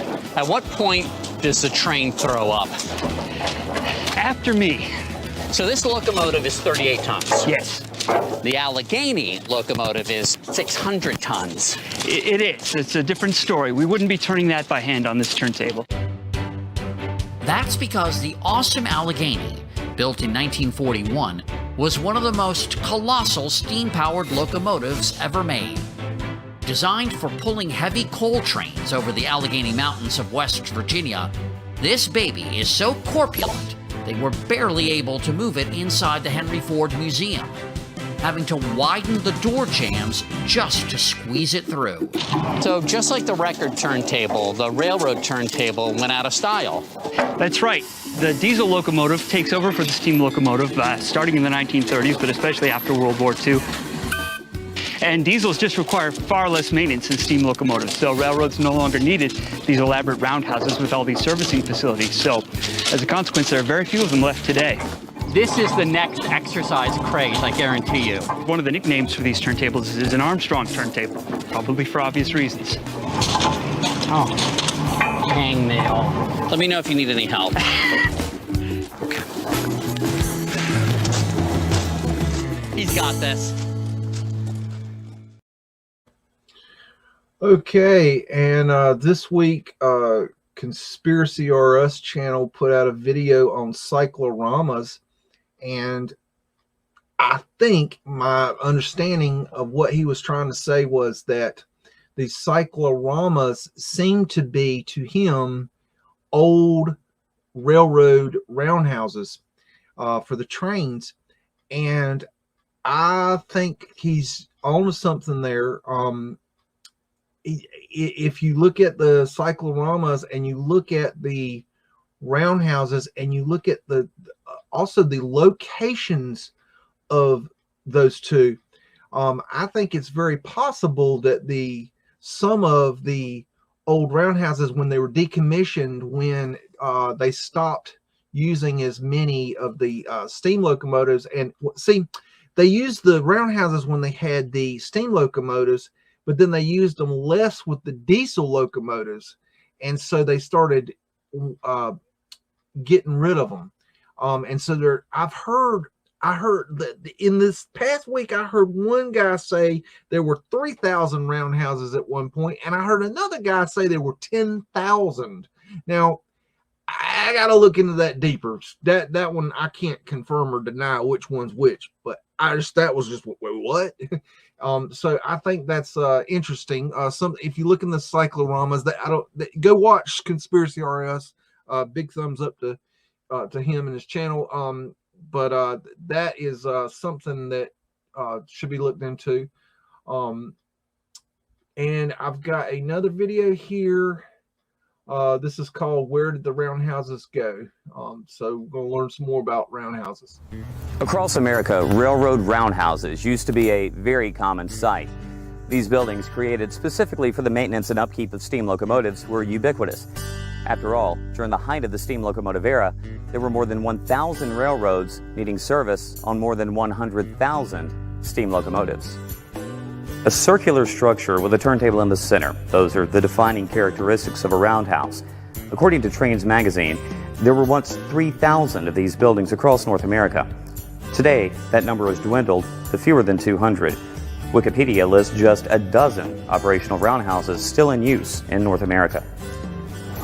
We're in the Bob Julian Roundhouse. It's the largest roundhouse remaining in North America, and it's located right here at the North Carolina Transportation Museum in Spencer. This roundhouse was built in 1924, has 37 stalls, and a 100-foot electric turntable in the center. These days, it houses exhibits full of railroading and even aviation history. It's still a functioning railroad maintenance and restoration facility as well. While these days it's primarily diesel locomotives moving on and off the turntable, notable steam locomotives have also been restored here, including the Virginia Museum of Transportation's NNW Class J number 611 and the Atlanta History Center's Texas locomotive.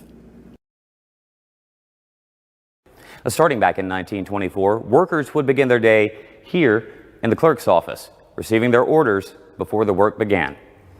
A typical roundhouse was used for light maintenance, work that could take 2 days or less, the sole purpose being to get a locomotive at the end of its running cycle and prepare to get back onto the rails. For heavy repair and restoration, locomotives would be sent to the back shop. Now, roundhouses vary greatly in size depending on the needs of the railroad. Small roundhouses in outlying areas may have only 3 or 4 stalls, while railroads in larger cities would have cathedral-esque buildings constructed to keep their engines moving. Roundhouses were buildings with a very specific purpose, and when diesel engines took over for steam, the era of the roundhouse largely came to an end. But these buildings left a lasting impression. Railroads were essential to moving people, goods, and raw materials across the nation. They built roundhouses where they were needed, and as Trains magazine put it, civilization would follow. Major cities grew up around railroad terminals that kept locomotives moving. A town in the Piedmont of Georgia called Terminus grew into the modern-day city of Atlanta. Chicago was a transportation hub, and the city grew around it. Since the end of the steam locomotive era, most roundhouses have been torn down, but some have been repurposed. The B&O Railroad Museum, for example, has their restored railcar maintenance roundhouse. It's a centerpiece of their museum and was formerly part of the Baltimore and Ohio Railroad. Former Chicago Bear Walter Payton actually purchased a roundhouse outside of Aurora, Illinois. He restored it, and these days it's home to a micro pub, an event and banquet space. So there are still some roundhouses left. Come see the largest remaining, the Bob Julian Roundhouse, right here at the North Carolina Transportation Museum in Spencer. And here are some of the other roundhouses still left across America.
Continue to learn at home with other great videos from the North Carolina Transportation Museum on Facebook, YouTube, and nctrans.org. The North Carolina Transportation Museum in Spencer is the museum that moves you. Okie dokie. Let's see what else I got. Got a lot of railroad stuff here. And I tell you, the reason I'm looking at the railroads and the trains is I believe that they were used in the Mudflood. I think from my research, my theory right now, that the trains are old world. They were used in the Mudflood. And so I'm studying these systems to find what I can in order to see where the issues are. Now, let me give a plug.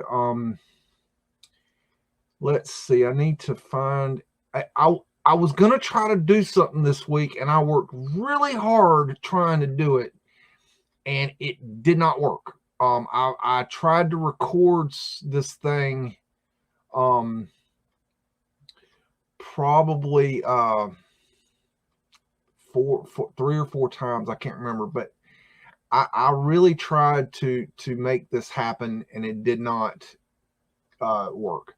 I found a video from a Russian mud flooder, and the video is in Russian, and this is a English translation, so I don't know how accurate this is, but translated it is called Railway and Metro Dug Not Built. That is a translation. I don't know how accurate that is, but I'm going to share this channel with you in this video. What I attempted to do, let me share screen. Bear with me. I'm slow on this thing. I'm not gonna show the video. I'm just gonna, y'all just go and watch this on your own time. This channel, I'm just gonna pause it. This is the channel right here. I will, let me see if I could, hold on. I know how to do this. Let me share the link in the chat. Okay, so I'm gonna drop the link in the chat. Bear with me here. I'm getting my act together. Okay, I just dropped the link in the chat. Okay. This video, what I tried to do was, you can run this video if you go to closed captions and turn them on, and then go to settings and set it to English, the English language. Okay, you can watch this video with English subtitles. Okay, and what he's talking about here is that the trains, the tunnels for the railroad, and the subways were dug out, not built. And that's what I think. I think that the railroads and the subways were all here when we came along. We plopped our happy ass down and we dug them out. And this is a guy in Russia saying the same thing that I think. So I want to plug his channel. And what I was going to do was a voiceover where I read his video to you while we watched it. But I tried 3 or 4 times to record this thing, and the problem is that the way the subtitles come up, it's hard to read, because it doesn't come up at one line at a time. It comes up one word at a time, and then it scrolls up. It's really hard to read that way. And then you've got the translation isn't perfect, so you get screwed up. I tried, guys. I tried to make the video. I thought it would be really cool to hear this guy's thinking on this. I couldn't do it. So please go watch this guy's video. I don't know who this guy is. I can't pronounce this shit. That's Russian. I don't speak Russian. Me, I only speak one language. But this, you know, this is a cool video, so go check that out. The link is in the description there. And I'm going to show you this video. This is a graphic of U.S. railroad history map, 1830 to 19 something or another. And this shows you how they say the railroads were, like, it's kind of like an interactive map of how the railroads were laid, and then how they got to their maximum, and then they reduced them, okay, because the railroads started losing money, you know, when they started coming out with the tractor trailers and stuff. But ignore all this shit, okay? Just when they get at a point where there's the most train tracks in history, which is, I think, 1912, somewhere around there, that's what was here, okay? All that shit was here, is what I'm saying. I think all that track was already here, and they just uncovered it. And when they say, oh, we got it built, that's when they got it uncovered. So the built date is the uncovered date, just like the founding dates on the buildings. You know, the date's bullshit. So let's watch that. The railroad played a major role in the growth of the nation. It unified a sprawling country and spurred the Industrial Revolution. Early railroads used horse-drawn carriages, but the real beginning of the railroad era began on Christmas Day, 1830, when the first steam locomotive inaugurated passenger service in Charleston. Within a decade, more than 2,800 miles of track were in operation, with 5 out of 6 New England states laying rails. By 1850, more than 9,000 miles of track had been laid as transportation links developed in the Northeast and Mid-Atlantic states and connected the growing Midwest. But it was during the decade between 1850 and 1860 that the railroads grew into a true network, serving all the states east of the Mississippi. Track mileage more than tripled. Construction was so great that the U.S. nearly equaled the rest of the world in total mileage. Rival transportation felt this growth in the West. Traffic shifted from the north-south axis of the rivers to the east-west axis of the rails. The railroads played a key role in the Civil War. Both sides moved troops and supplies in great number, but the superior network of the North contributed to the defeat of the Confederacy. The period after the Civil War until World War I was the golden age of railroads, with no other form of transportation to challenge its leadership. On May 10, 1869, the country was connected from coast to coast with the completion of the first transcontinental railroad at Promontory Point, Utah. Railroad construction had regional impact, too. Over a 20-year period, ranchers followed cattle routes like the famous Chisholm Trail north to shipping points in Missouri and Kansas until the railroads were extended into the Texas Range country.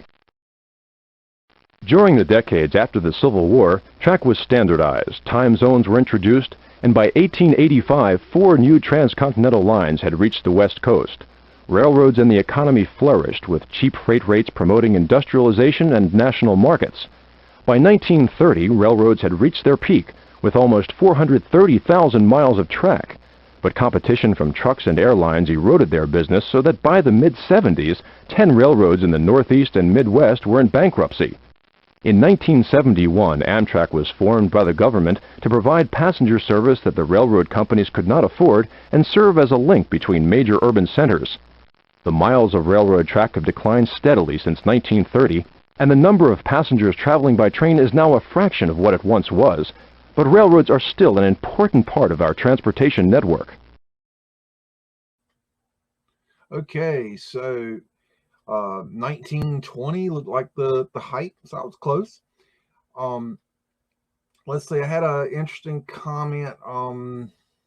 Deca says, when they advertised the gold rush in the Yukon, Canada, in Seattle, Washington, some of the old posters had you could take the train from Sackway in 1898. Interesting. I've got a couple more videos that I want to show you. Okay, I've got so many here.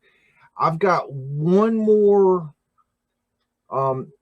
no, 2 more railroad videos that are short. And then I have a video that I can play and I'm going to let you guys choose if you want to watch it this week or another week. And it's on the history of what's called the Spencer shops in the NC. And it's now the NC Transportation Museum, but it's the history of the Spencer shops, which is, I believe the biggest, it was at the time, the biggest roundhouse in America. And it just has a really interesting history. So, but the video is 14 minutes long. So I don't know if you guys want to watch that today or if you want me to move on, but we're going to watch 2 more, and y'all just put in the chat if you want to watch it this week. If not, I'll show it another week. I don't want to overload you with trains, but I'm going to go ahead and show you this one's called Where Did the Roundhouses Go? Across America, railroad roundhouses used to be a very common sight. These buildings, created specifically for the maintenance and upkeep of steam locomotives, were ubiquitous. After all, during the height of the steam locomotive era, there were more than 1,000 railroads needing service on more than 100,000 steam locomotives. A circular structure with a turntable in the center. Those are the defining characteristics of a roundhouse. According to Trains magazine, there were once 3,000 of these buildings across North America. Today, that number has dwindled to fewer than 200. Wikipedia lists just a dozen operational roundhouses still in use in North America. We're in the Bob Julian Roundhouse. It's the largest roundhouse remaining in North America, and it's located right here at the North Carolina Transportation Museum in Spencer. This roundhouse was built in 1924, has 37 stalls, and a 100-foot electric turntable in the center. These days, it houses exhibits full of railroading and even aviation history. It's still a functioning railroad maintenance and restoration facility as well. While these days it's primarily diesel locomotives moving on and off the turntable, notable steam locomotives have also been restored here, including the Virginia Museum of Transportation's N&W Class J number 611 and the Atlanta History Center's Texas locomotive. Starting back in 1924, workers would begin their day here in the clerk's office, receiving their orders before the work began. A typical roundhouse was used for light maintenance, work that could take 2 days or less, the sole purpose being to get a locomotive at the end of its running cycle and prepare it to get back onto the rails. For heavy repair and restoration, locomotives would be sent to the back shop. Now, roundhouses vary greatly in size depending on the needs of the railroad. Small roundhouses in outlying areas may have only 3 or 4 stalls, while railroads in larger cities would have cathedral-esque buildings constructed to keep their engines moving. Roundhouses were buildings with a very specific purpose, and when diesel engines took over for steam, the era of the roundhouse largely came to an end. But these buildings left a lasting impression. Railroads were essential to moving people, goods, and raw materials across the nation. They built roundhouses where they were needed, and as Trains magazine put it, civilization would follow. Major cities grew up around railroad terminals that kept locomotives moving. A town in the Piedmont of Georgia called Terminus grew into the modern-day city of Atlanta. Chicago was a transportation hub, and the city grew around it. Since the end of the steam locomotive era, most roundhouses have been torn down, but some have been repurposed. The B&O Railroad Museum, for example, has their restored railcar maintenance roundhouse. It's a centerpiece of their museum and was formerly part of the Baltimore and Ohio Railroad. Former Chicago Bear Walter Payton actually purchased a roundhouse outside of Aurora, Illinois. He restored it, and these days it's home to a micro-pub, an event and banquet space. So there are still some roundhouses left. Come see the largest remaining, the Bob Julian Roundhouse, right here at the North Carolina Transportation Museum in Spencer. And here are some of the other roundhouses still left across America.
Continue to learn at home with other great videos from the North Carolina Transportation Museum on Facebook, YouTube, and nctrans.org.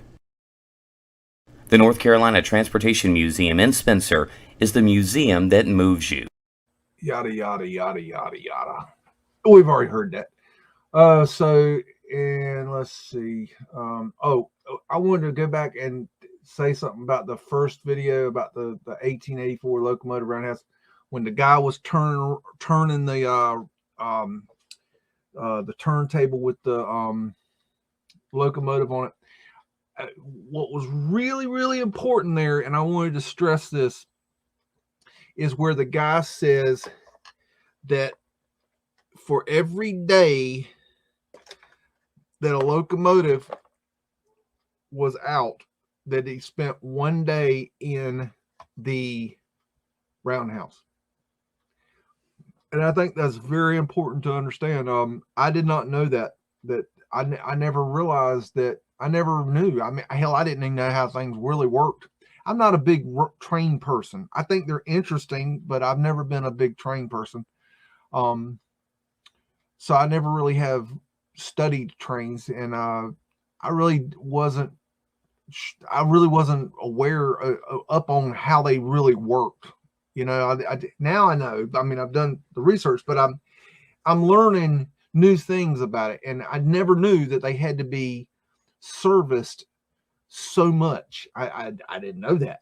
I mean, I knew that they had to be serviced, but I mean, everything has to be serviced, but I never knew they had to be serviced that much. So I think that's a really important point. Let's see. I've got another video here. This one's called "Be Careful: History of the Back House." And this is the shop. If you took the if a train came in for service in the roundhouse and they found it needed more work, okay, major repairs, it would go to the back house. Okay, it would go to the back building. I think it had different names, but it went to another building where they could literally take it apart piece by piece and replace parts and fix parts. So this was like the major overhaul center. So here's some more interesting history on the train maintenance. Built between the spring of 1904 and January of 1905, the back shop is a very big building with a very big message. When it was completed, the back shop was the largest industrial building in North Carolina, 150 feet wide, 600 feet long, or the length of 2 football fields. And this very big building was built for a very important purpose. The North Carolina Transportation Museum sits on the grounds of Spencer Shops, once the largest steam locomotive repair center for Southern Railway. It was essential to keeping steam locomotives and the passengers' goods and raw materials they carried moving through the Southeast. Regular maintenance was key for steam locomotives, and for that they went to the Bob Julian Roundhouse. But when an engine needed a complete overhaul, it was sent to the back shop. The back shop was made for moving steam locomotives in, getting the work done, and getting them out. Those engines would move into the building from the side facing the roundhouse, heading north along what was called the communication track. The communication track is the only one still left in the building. Engines would roll in through that door, and as they came through, parts were removed, labeled, and placed in pits alongside the track.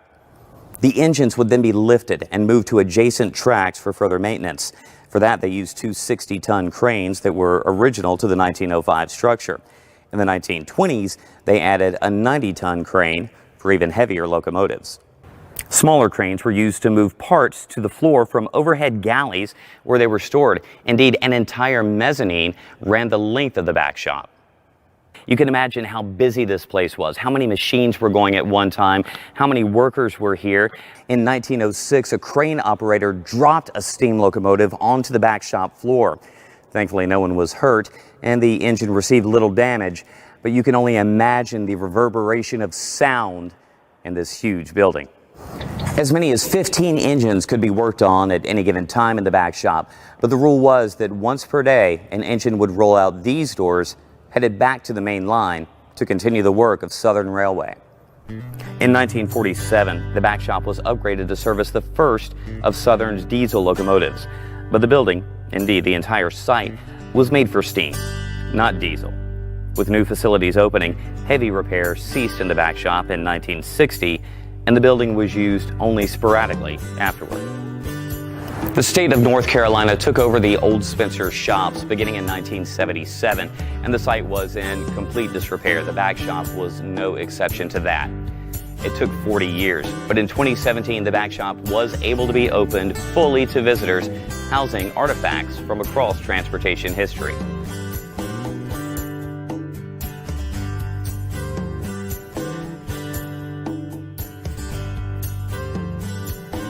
Continue to learn at home with other great videos from the North Carolina Transportation Museum on Facebook, YouTube, and nctrans.org.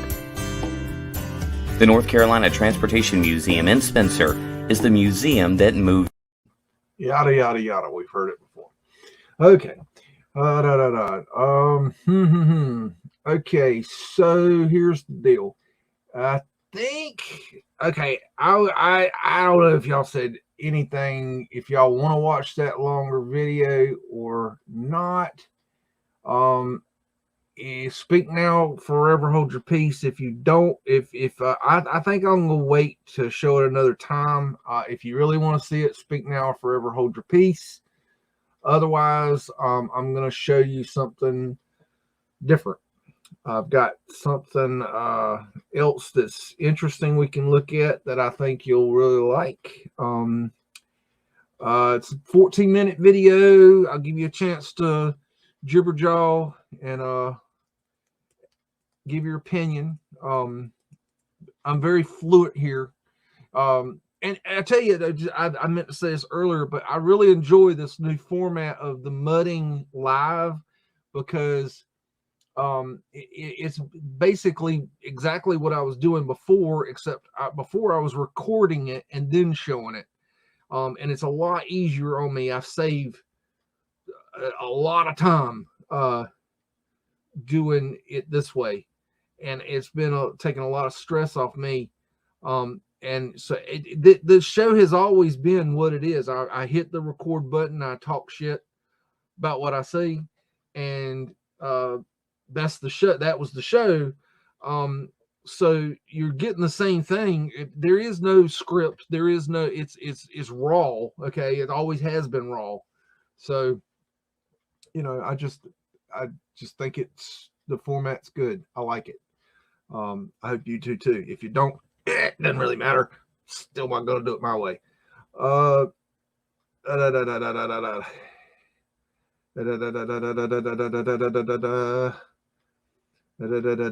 You guys are so indecisive. You guys are so indecisive. I tell you what, I think time is looking okay. I'm going to show this one. I am a little sketchy on the audio. Last week, I realized that when I have to play a video that's longer, which I can't load up to StreamYard, because it only takes up to 200 megabyte videos. If it's bigger than 200 megabytes, I have to play it from my computer, but the freaking sound sucks. So my open of the video last week sounded like crap. The video looks fine, but the audio was terrible. Just, it was horrible. Just pissed me off. So I'm hoping that by turning the volume down on my VLC player, that it will make it better, and I could be completely wrong.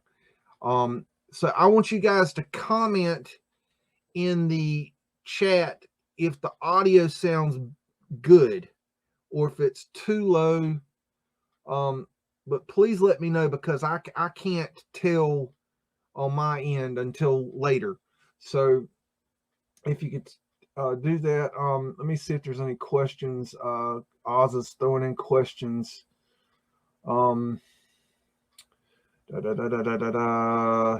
Okay, basically, okay, y'all, okay, yeah. Y'all want to see it. Okay. I'm going to play the video. And like I said, please tell me in the chat how the audio is. I don't think it's going to be perfect, but I'm hoping it will be better. And I may need to turn it up. I had it at 100% in the opening of the video last week. You'll notice it sounded like crap. But now I'm going to run it at 80%. You might have to jack your volume up, but I'm hoping it takes out some of the distortion. I could be wrong. I don't know. Just let me know. This is an experiment. We're flying by the seat of our pants here. Hold on. Here we go.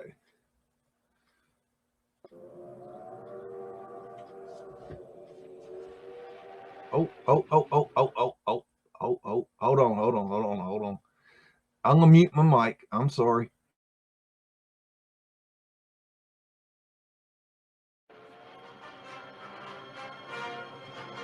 Freight cars and locomotives, passenger cars, and private luxury homes on rails.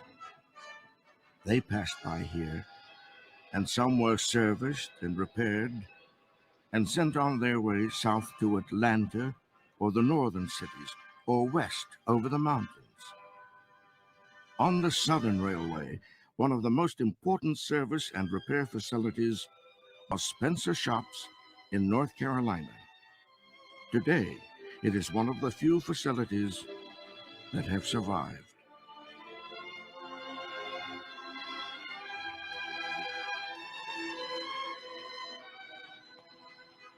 The impact of the railroads upon the United States amounted to a social revolution. For the first time, farmers, manufacturers, merchants, and travelers had available a form of overland transportation that was fast, relatively inexpensive, little affected by weather conditions, and capable of moving large volumes of both goods and people. Great pressures developed on the part of industries and communities to be served by rail transportation. The railroad proved to be the means of opening up new territory.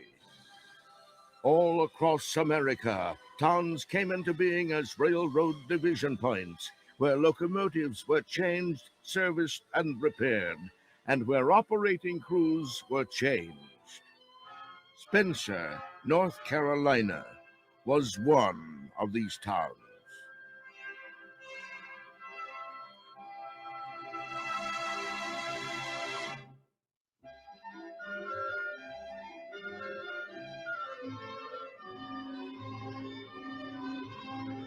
By the beginning of the 20th century, many Americans lived within 25 miles of a railroad. But the South was still poorly served. Southern Railway was formed to better serve the South, and Samuel Spencer was its first president. The Southern expanded quickly, and a new shop facility was needed for its 600-mile line between Atlanta and Washington, D.C.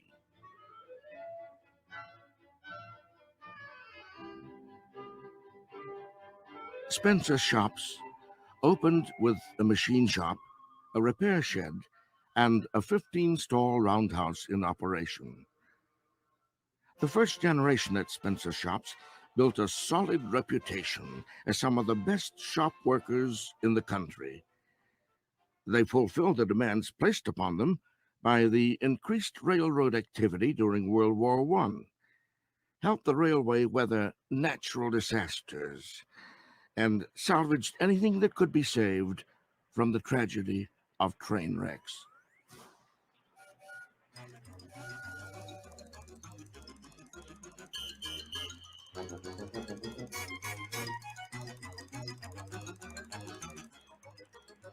But it was the steam locomotive that was the real hero of America's railroads.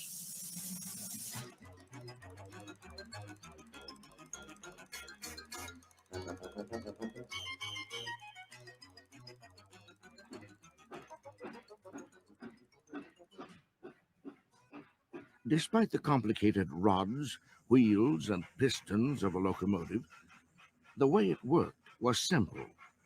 Hot coals and fire heated water in a massive boiler. The result was a powerful force of steam, which caused the pistons and drive shafts to move the wheels. But a locomotive needed frequent inspection, and many of the locomotives on this southern line stopped in Spencer to be checked. By the 1920s, 2,500 people lived in Spencer, and as many as 2,000 worked at the shops. 3 8-hour shifts kept the workers moving in and out of a new roundhouse and larger shops for 7 days a week, 365 days a year. Every locomotive that arrived at the Spencer yard was uncoupled from its train, moved to a pit, and inspected. The locomotive had just enough steam left in the boiler to move it to the wash track, where it was blasted with a mixture of water and cleaning solvents, heated to 180 degrees. Next, it was moved to a 100-foot turntable, which directed the locomotive into one of 37 stalls in the roundhouse for routine maintenance and minor repairs. In the roundhouse, inspectors crawled into the still hot firebox to check for cracks in the metal, a very dangerous job. Sometimes wheels were dropped away from the locomotive to receive new tires or to be reworked. In the roundhouse, a number of jobs or repairs would be performed on the engine. Skilled workers called craftsmen picked up yellow slips from a slotted cabinet with specific work orders written on them. These craftsmen were machinists, blacksmiths, electricians, skilled laborers of many trades. If a locomotive was in need of heavy repair or a scheduled overhaul, it would be taken to the back shop.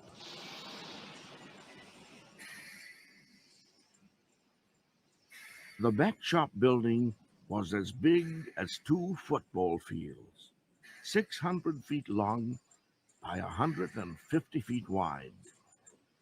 An 80-ton crane moved the sometimes wheelless locomotives across the stations of the back shop.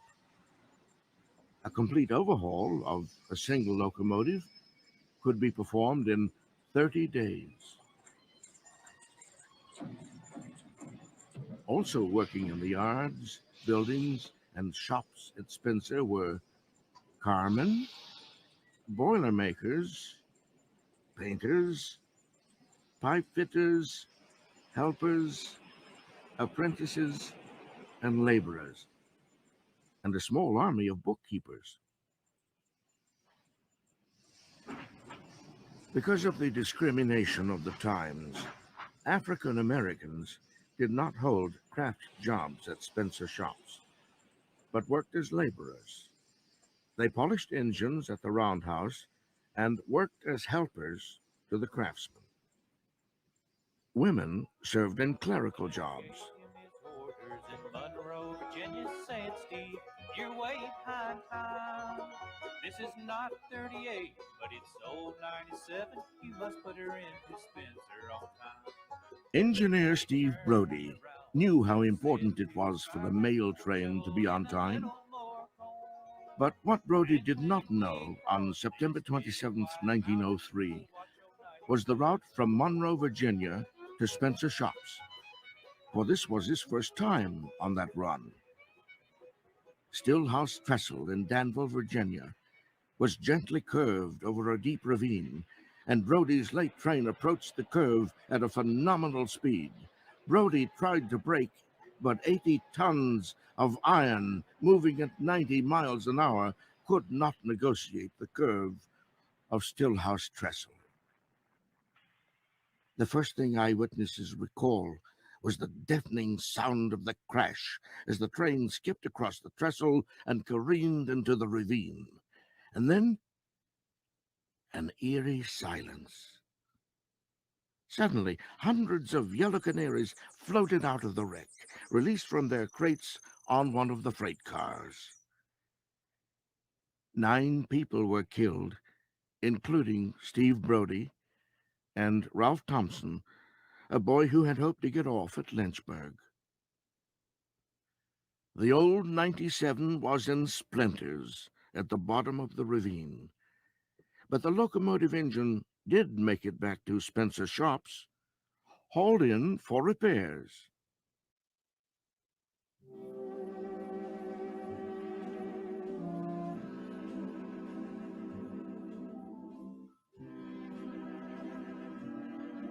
Although the day-to-day repair jobs of the workers at Spencer Shops were often routine, workers were frequently required to use their skills to solve unusual problems.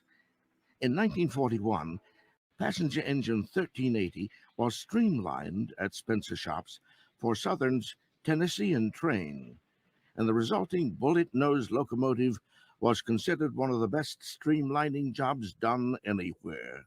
Pride was both a part of the shops and a part of the town.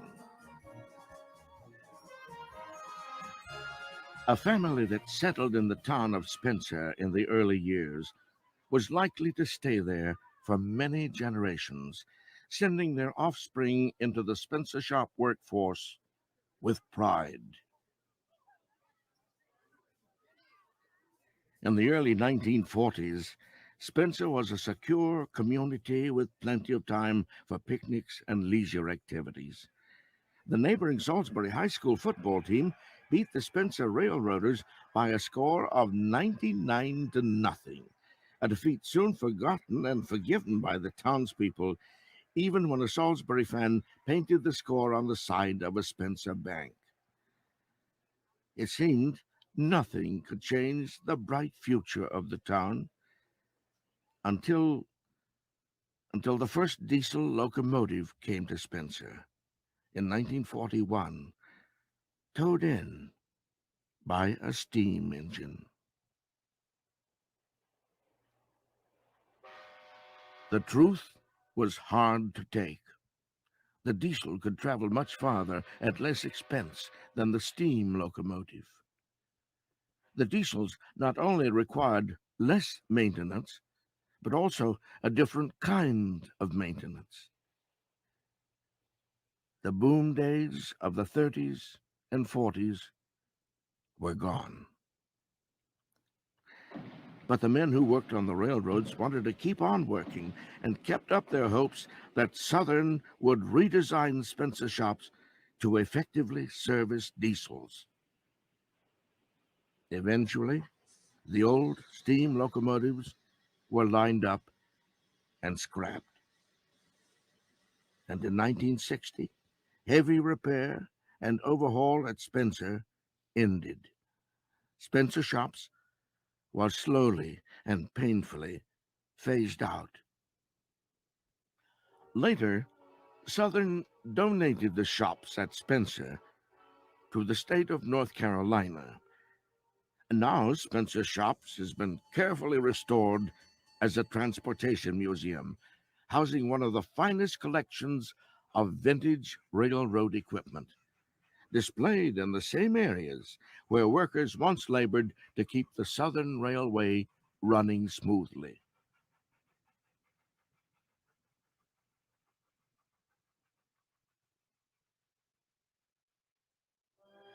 There is no way to count all the cars and steam engines that passed through Spencer Shops for almost a century. As one worker said, there's a romance that goes along with a steam engine that you'll never get over once you worked with them. You get the feeling they're a living thing.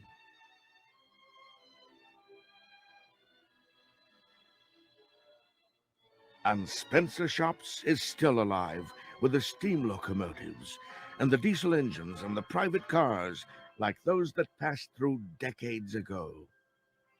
And you can see them there, outside the windows.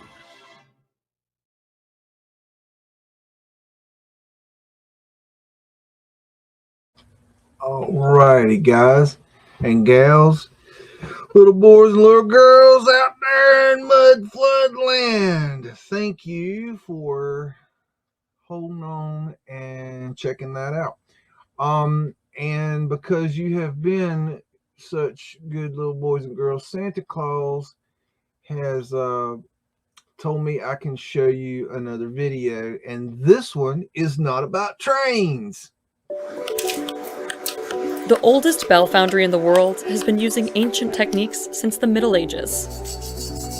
It takes at least 3 months to make a bell by hand, and each one is unique. The workshop has survived nearly 1,000 years of wars and hardship, but it's a crisis of faith that's putting pressure on the business today. We went to Agnone in southern Italy to learn how this traditional bell foundry is still standing.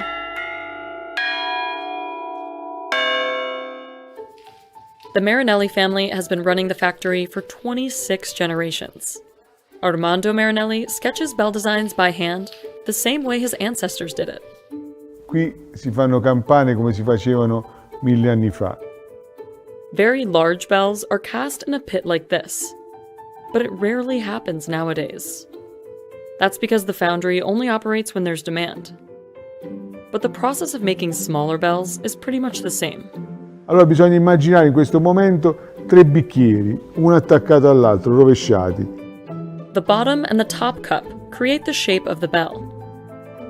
The middle layer looks exactly how the final bell will look, but it's made of clay, so it will eventually be destroyed to make way for the bronze. They start off by building the bottom cup, using bricks and clay. Dobbiamo creare l'anima della campana, che è il profilo interno della campana. It's a painstaking job to make sure the pile is level. Then, a worker slathers it with clay to create the middle cup, or what they call the false bell. A wooden ruler called the strickle sets the exact shape, height, and weight of the final piece. This is the part that will be destroyed later. But before we get there, they have to bake the clay from the inside out until it's solid. While the false bell dries, sculptors prepare the decorations. They can use pre-made plaster molds or cast new ones. They place the pieces of wax on the false bell. Next, they apply more clay to form the top cup, called the mantle. It provides the outside shape of the bell with the wax designs embossed into it. Once this dries, they lift the mantle to expose the false bell. Then it's finally time to destroy it to make way for the bronze. This is what a small-scale fusion looks like.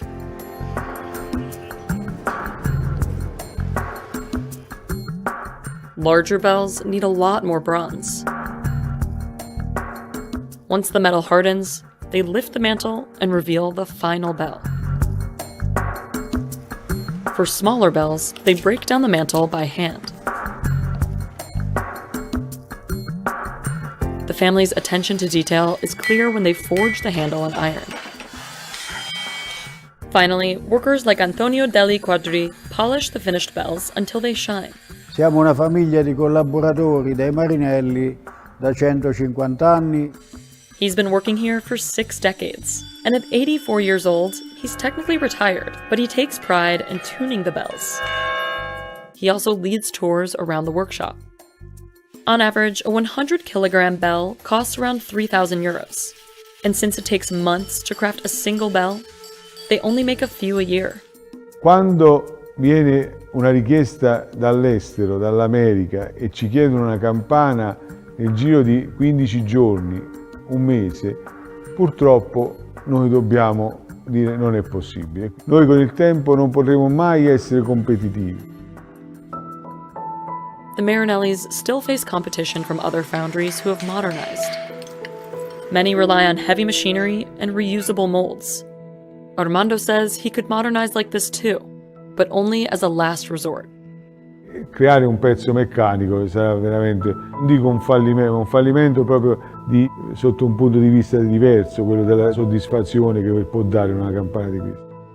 When the family business started, bells had a very important role in mass communication.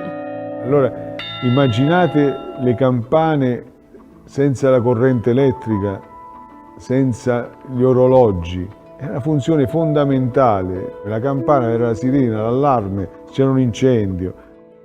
Today, Marinelli bells ring from iconic places, like the Leaning Tower of Pisa and the Vatican.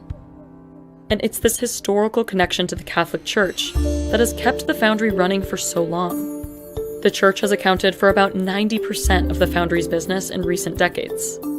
In 1924, Pope Pius XI granted the Marinellis an official recognition. Questo qui è lo stemma vaticano che ci è stato dato dal Papa, e lo stemma pontificio, questo qui, Andrea Marinelli, Agnone, Molise. And they've cast many celebratory bells over the years, like the one for Pope John Paul II's Millennium Jubilee. Ci emozioniamo sempre perché è un'emozione che va oltre ogni pensiero di piacere. Non si può dire quello che uno prova con la sensazione di questo santo che è venuto a casa tua. But the foundry has also seen desperate times throughout its long history. Nazi troops occupied it in World War II. Penso sempre ai miei nonni che hanno vissuto la guerra, un periodo bruttissimo perché si era fermato tutto, rompono le campane e allora diventano i cannoni. And then a fire in the 1950s destroyed the original foundry and many of its historical records. Now, in the 21st century, Armando is looking for ways to keep the business afloat. La passione che ci fa fare tutto in vista della nostra fonderia. Adesso che la Chiesa sta soffrendo un po' della fede, dei fedeli che seguono la Chiesa. Christianity's popularity is declining in many countries across the world, especially places like the US and Western Europe that have historical Christian majorities. With fewer churches being built, demand for bells is low. Also, quality bronze bells like the Marinellis can last centuries. So the family is diversifying. They've created a museum inside the foundry to attract more tourists. They also take some lucrative sculpting jobs. Armando's son, Ettore, is one of the foundry's sculptors. Io sono la 27ª generazione e tutte queste generazioni mi pesano molto sulle spalle. Essendo giovane, la mia mente spazia anche altre cose più innovative. Ovviamente adesso ci sono i computer, le stampanti 3D, io non è che non ci ho pensato a queste cose, ci penso tutti i giorni. È un po' anche una paura di mandare all'aria 1000 anni di storia. So for now, he's sticking with making all these designs by hand.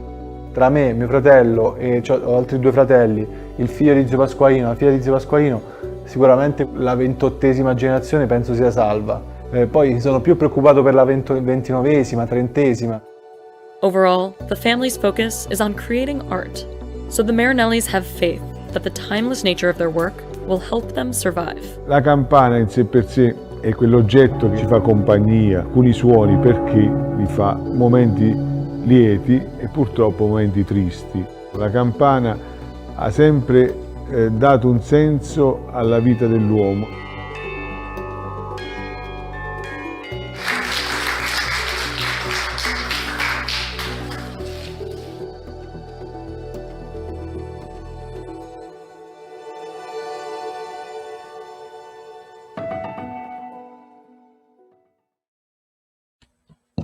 Okie dokie, guys, gals, mud flooders around the world. I hope you enjoyed that. Let's see. Where can we go now? Let me see. Let me make sure we got any questions. I'm gonna butcher this name. Chabine Docking. I'm sorry if I butchered that. I'm sure I did. Are trains remnants of old world tech? In my opinion, yes. I believe the steam engines and the railways, the train tracks and the roundhouses, all that equipment, I believe, is old world tech. And the trolley systems, the subway systems, I believe, is all old world tech. That's my opinion. Trying to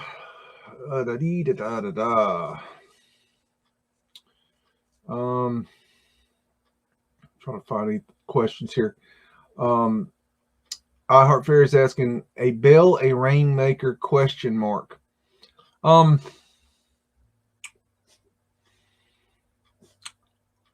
I don't know. I mean, could rain be made from the resonance of a bell? I would stick it in the possibly category. I don't know the answer to that. I think we got a lot of work to figure out what the bells actually were used for. I don't know. They got rid of a lot of them for there's something to the organs and the bells and the that whole business. There's definitely some hanky panky going on there. Varies. Just saw a big thing about indigenous feather headdress and those rainmakers. Interesting. Okie dokie. Let me see. I do believe we are okay. And I threw this question to Oz before the show, Oz Beast before the show tonight. And I'll throw the same question to you guys and see what you think. I put out a video last night, I believe. Yeah, I think last night or night before that. I don't know. Recently, my last video was about Fifth Avenue in New York City in 1911, and it's photographs taken from one end to the other of the buildings. And I thought they were very unique photographs. And I was thinking about doing a MUDDIN show where I look at those pictures like I normally do on the pictures like we did tonight at the beginning of the show. If you like that idea, let me know in the chat. If you don't, let me know in the chat, and I'll make my decision based on whatever I want to do. But I would like to know your opinion. Those images are not the high resolution pictures that we're normally used to, but they are more interesting when you zoom in. Now, if I do that, I will post the pictures for the video in the MUDDIN show that I do that in. So then you can have them and you can go and look at them yourself. But just throw in your opinions on that. And let me check the chat, see if there's anything interesting. Can you do Ken's asking if you can do a Melbourne Mudflood show. I mean, I can look into, I could do a Google drop into Melbourne. I've got so many other things I'm looking at. See, the way I look at it, I don't understand Australian history and locations and geography and the ins and outs of Australian culture or whatever. I'm not Australian, so I don't have the background in the knowledge to do what I think would be a good show on Melbourne. You know, you got Campbell and Michael Joshua Lewis, and you've got other people that are in Ozbeast is in Australia, and he's planning on doing some stuff at some point. But those guys are much more geared up to do that sort of video. I don't know what I could really add to it unless I find something that I feel is see, I'm trying to, here's my thing. I'm trying to see, okay, let me back up a little bit. I'm noticing in the community that all it's like there's standard cookie cutter videos that people make about certain subjects, and that's great. And I think those videos need to be made. It's like, okay, we got to do a Bells video, we got to do a Cannons video, we got to do a Giants video, we got to do a Mudflood Winters video, we got to do a reset video, we got to do a melted buildings video, we got to do this video, we got to do that video. And, you know, certain subjects. We got to do a Antiquitech video. We got to do a fascist video. Okay, you know, these certain subjects that are like important. But here's the thing: they're kind of getting to the point where it's like, you know, what else can you say? You know, and you know, I want to do my versions of these things in time when I feel I can add something. But what I'm trying to do is I'm looking for stuff that's just left field, stuff that's I'm trying to dig out some of these things that aren't being seen or focused on, or finding new ideas. I'm trying to further the research as opposed to going over the same old tracks, because there's, you know, the other researchers are doing such a great job. Some of them not so much, but most of them are doing a great job of finding and putting out the topics and the ideas. And at some point, and everybody wants me to do, you know, everybody wants all the researchers to do a Mudflood video. What is Mudflood? Okay, and I have veered away from that from day one, because, you know, it's like I say, is that no one can be told what the Mudflood is. You have to see it for yourself. And see, the thing is that, you know, I could make the perfect video of Mudflood, and then you still wouldn't get it until you yourself, your consciousness releases you to see it. You're not going to see it. And then you got the problem of Mudflood is such a broad topic that I don't really know how you make the perfect Mudflood. What is Mudflood video? I mean, I just don't know how you do it, because where do you begin and where do you end? I mean, do you need a 30-minute video? You can't cover it in 30 minutes videos. And then, you know, if I make a long video, nobody watches it. You know, nobody wants to dedicate, you know, hell, they don't want to dedicate 30 minutes. I mean, people will literally have the attention span of a gnat. Most people want a 30-second clip that tells them, you know, the last 14 years of my research. It ain't going to happen. I'm going to tell you right now, it ain't going to happen. And it ain't going to happen with any other researcher either, if they're serious. So I don't know how you do. I just try to take it piece by piece. And I make a video as long as I feel that I need to make it. And if people watch it, they watch it. If they don't, they don't. I don't give a damn either way. I put the information out there, and it's on you if you know, watch it or not. You know, if the information, it's like Pavement Light. You know, I did 4.5 hours on Pavement Light in one series, and I've done, I don't even know how many hours worth of Pavement Light video, and it's, you know, you can't cover it in 60 seconds. You can't cover it in 30 minutes. It's too big, you know, and I think that's the problem with a lot of these topics. You know, maybe if I was some, you know, super duper, you know, director, if that was Scorsese, maybe I could, you know, make that video. But until then, I'm just going to do the best I can. Masonic Q, some channels, newer ones, mostly rehash the same stuff. Kind of stopped watching most of it, as the old timers did over the past few years. And I agree and disagree. Yes, a lot of the videos that are coming out are rehashes of videos that people have already done, or topics that people have already done. And you hope that you're going to find some nugget of wisdom that the other guys didn't catch.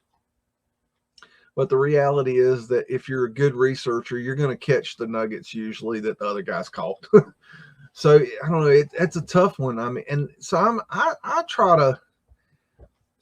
to do stuff a little bit different. And a lot of people, I don't think, get me what I'm doing, and that's okay. I'm okay with that.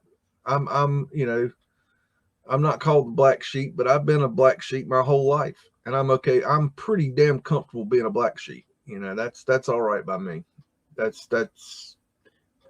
somewhere I can. That's the pocket I can work in. Deca says Cloudbuster theory is really good. Thank you. I still think there's a lot of work that can be done on it. And I'm working to uncover more.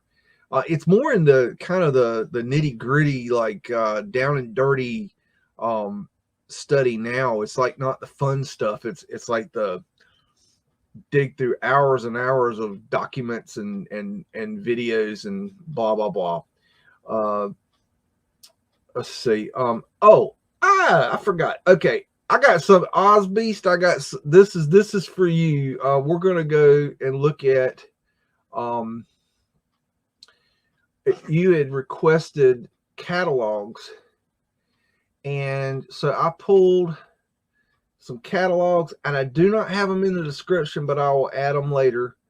So we're going to go look at some catalogs, and I went and pulled, not specifically, you were talking about catalogs about the like the facading and the antiquitechy kind of things, and so I went and tried to pull out some of the catalogs on that kind of stuff.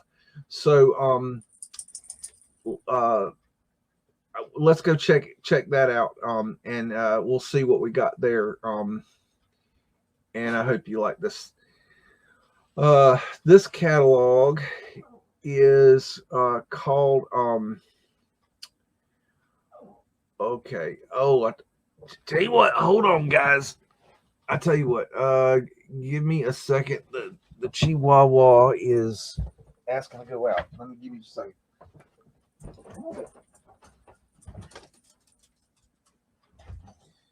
When a fella gotta go, a fella gotta go. Sorry about that, guys. He'll be back in a minute.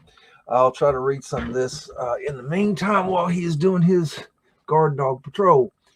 Oh, okay. Here's the top of this is the top of the catalog page. This is called Geo L. Mesker and Company, and I found a shit ton of these catalogs. Architectural Ironworks. And I guess they're saying this is this is their manufacturing facility right here. So I don't know, do the math on that. It's like an old world building to me. The largest and most complete establishment in the United States. Modern storefronts, handsome designs, lowest prices. Cast iron, wrought iron, galvanized iron, woodwork, and glass for storefronts. Evansville, Indiana. Okay, let me go check for the guard dog. Hold on.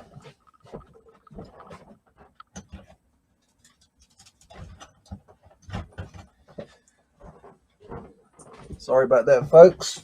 Roscoe commandeered a chicken biscuit while we were watching the video, and you know, he had to take care of business.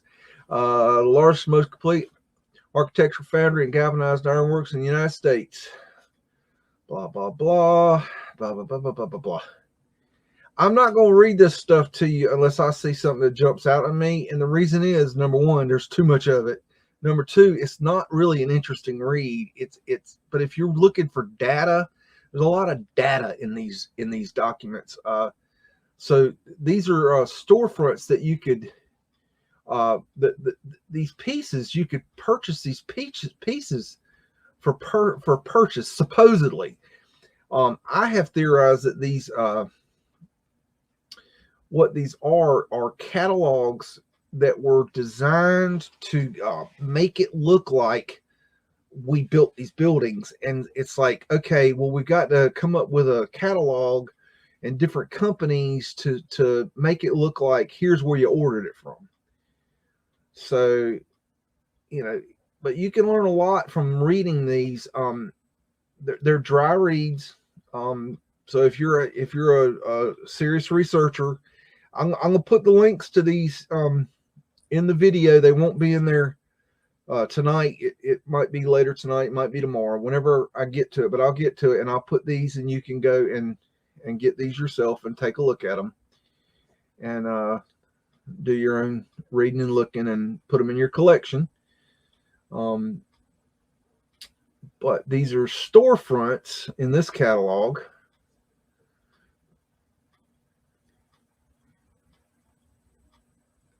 I mean, it's like order by number, you know.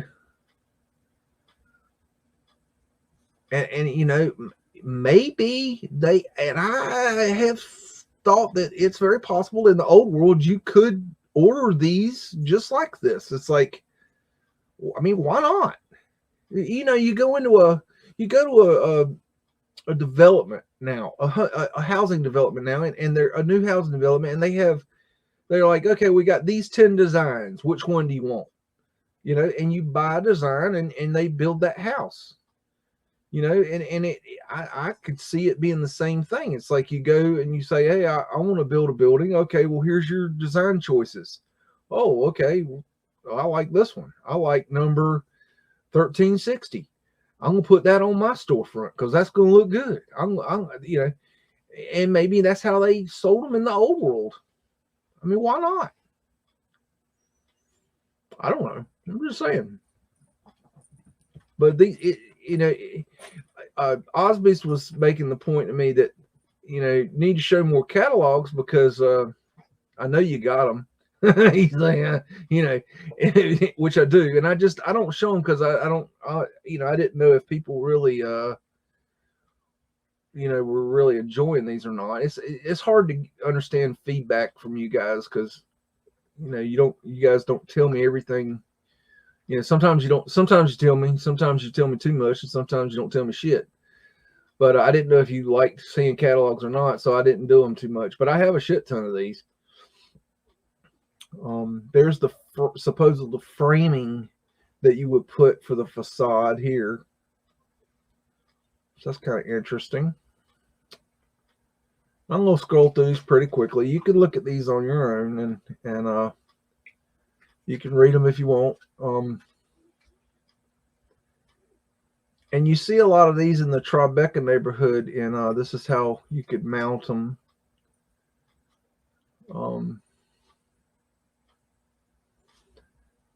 And they'll have a lot of weird stuff in here too. Stuff you wouldn't even imagine. I'm going to show you some more catalogs. I ain't going to show you one catalog. Here's some ether finials right here. So these are really cool to find in the catalogs. Those are the finials for the ether system. So that will go on as, you know, the caps to the points.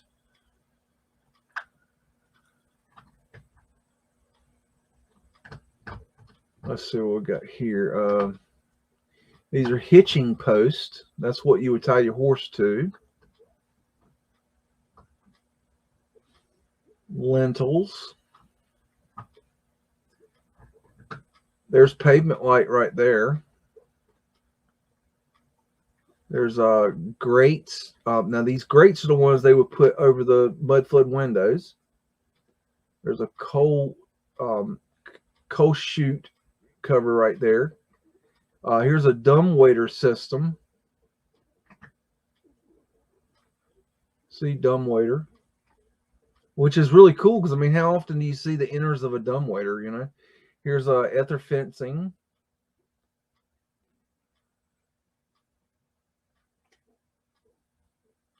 Cast iron stars.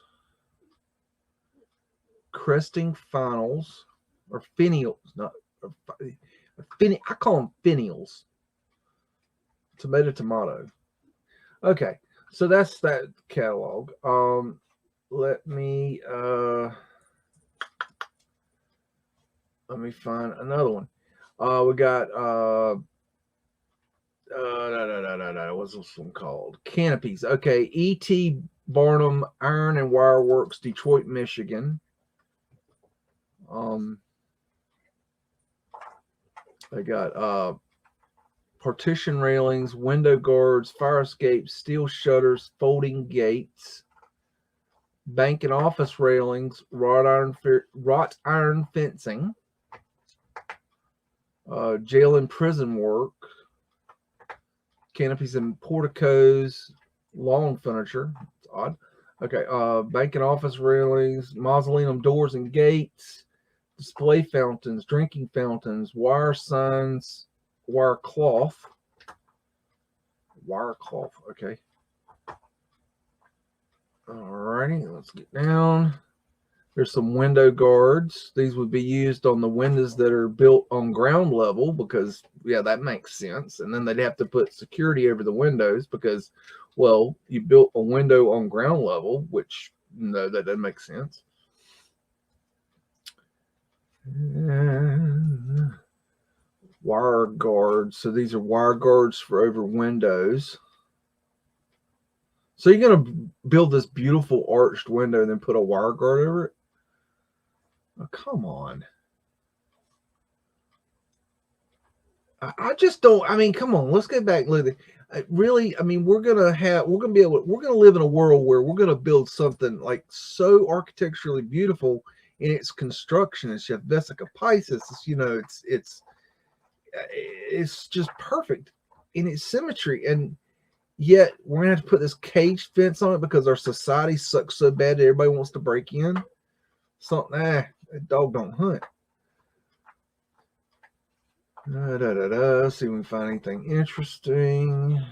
Some kind of gates. Vault partition. So safety deposit boxes. Okay, so something for banks. Okay. There's a pulley housing. That's just kind of cool right there. Ticket booth.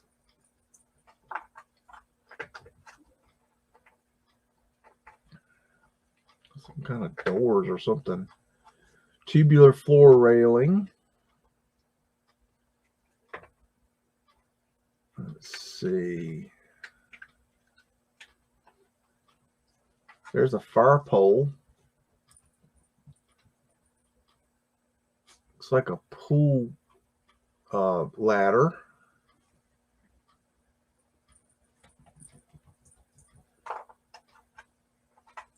Choir railing. Okay. Ventilating panel. Let's see what we're going to find. Teller's wickets. Huh. I never knew those were called wickets. So I learned something new there. You can learn all kinds of neat things from these catalogs. If you read them, they're interesting. It's just, they're dry reads. Yeah, I just warn you. That's why I ain't gonna read it. Not to you.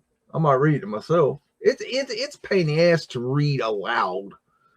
I'm a speed reader, so I fly through things, but reading aloud is like, you know, I'm a bumbling idiot because I'm trying to read too fast, and I can't slow myself down. And then I feel like I do try to slow myself down, and I feel like I'm talking too slow. I hate it. Florida Lee. I guess that's the wicket right there. That's kind of cool. I mean, this is just, you know, it's something neat. I mean, you see these things, but where did they come from? You know, well, supposedly you order them from this catalog. Now, I mean, this isn't the only company. There's other companies, but I'm just saying this is a company that sold these products. They're turned to the side here, so that's why they look weird. Like I said, that I'll put the link in the description. I'll post them. I'll upload them and then give you the link, and you go look at them for yourself. Let me get the blasting through here.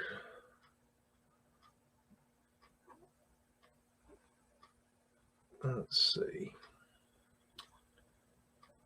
Some kind of signs. Oh, like a metal sign. Oh, that's gaudy as hell. Jeez. Eagle on a ball. There's your flag. If somebody was asking me the other day, I think, do you have a catalog with flagpoles in it? And there you go. You're right there. There's your flagpoles. I don't know who asked me that question. Well, there you go. There's your flagpoles in a catalog. I didn't know I had such a thing. it's nice to be able to share this stuff with you guys, because I'm a hoarder. I find stuff all the time, and it gets the Tartarian line, and it gets, you know, I got all this information, and it's hard to find ways to present it to you. So I'm just trying to get it out the best I can. There's old crappy fire escapes. More crappy fire escapes. Lots of crappy fire escapes. I don't think fire escapes. I think fire escapes are something we came up with. There's some staircases. Yes, they're turned to the side. You have to use your imagination. Your subconscious can see this, by the way. There's a nice spiral staircase. I got a guy that wants me to install one of those. I need to find out when he wants to do that. I had a guy the other day tell me he wants to build a zip line. I mean a big one. I'm like, okay. All right. I ain't done one of them before. I'll have to figure that one out. There's some pavement light right there. This one's called Bullseye Illuminated Sidewalk Tiling. Brand, I don't know if it has a brand. That's a coho cover with pavement light in it, and that's one too. There's pavement light right there. There's the glass. Just one of these today goes for $150. Just one. There's some railing for a Mudflood drop in. They got the stairs going down here.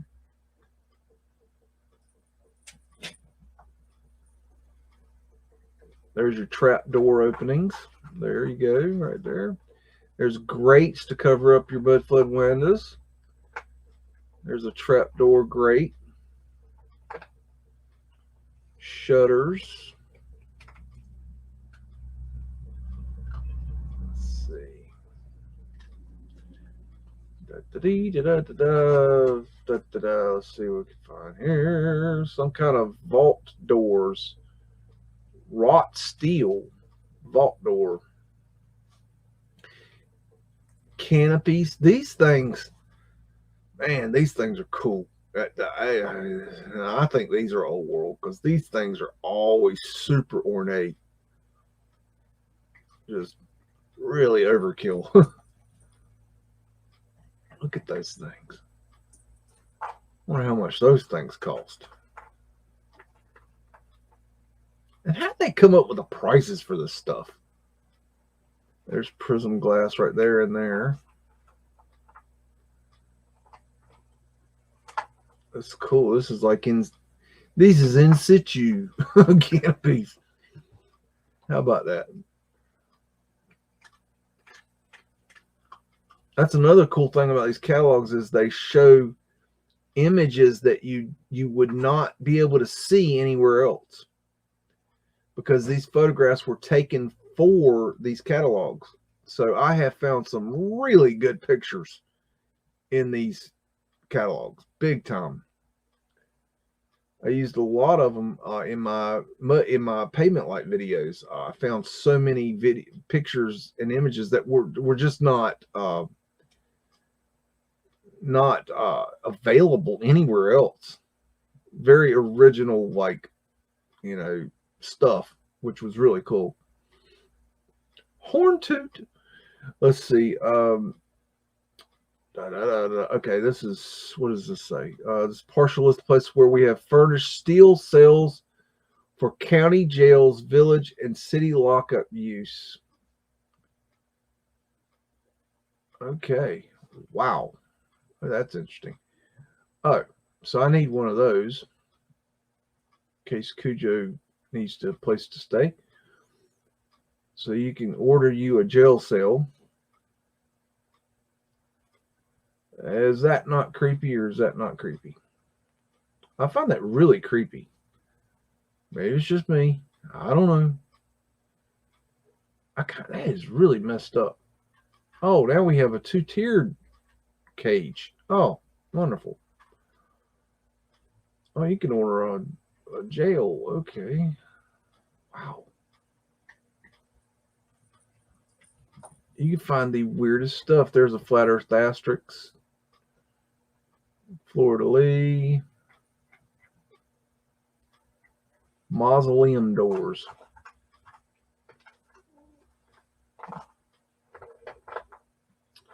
Wrought iron fencing. Oh wow, that's cool. Look at that. You see how it's the inner the how it goes underground and everything. That's neat. I've never seen that. Oh, that's cool. That's nice data right there. Wow, that really is neat. Okay. Learn something new there. Picture speaks 1,000 words, as they say. More wrought iron fencing. Chihuahua, you better calm down. I'm going cuckoo, I think. Yeah, don't you snort at me. I'm busy. Let's see. Got to take the old e-bike out for a ride tomorrow. Got some business to tend to in town. So I'm going to take a ride. And then I got to come back and do some more vinyl siding. I got all kinds of weird jobs lined up these days. That's what I do. Odd jobs. And I like it. Those are big fences. Good grief. These are sideways, just in case you're wondering. Your subconscious, I don't know if you know this, but your subconscious, it doesn't matter what direction something is facing, your subconscious sees everything properly. It can decipher whatever you look at. And I'll have the links in the description at some point. And then you can look at it whichever way you want to. I could flip it. It's just aggravating. And I got other stuff I want to show you. So move it. Let's see. Some kind of baskets we're getting down here. Okay, got a caged truck. Okay, so that's the end of that one. And let me see. I got. Okay. This one is Humboldt Town Brownstone Company. And 1903 is the date on it. Waltonville, Pennsylvania. Some Columbus horse shit here. Okay, nothing interesting there. Got some history here. That's nothing. They'll show you a lot of history of their businesses. I'm not sure. I can't remember what this catalog is about. Check out that arch. But you can go read this if you so feel like it.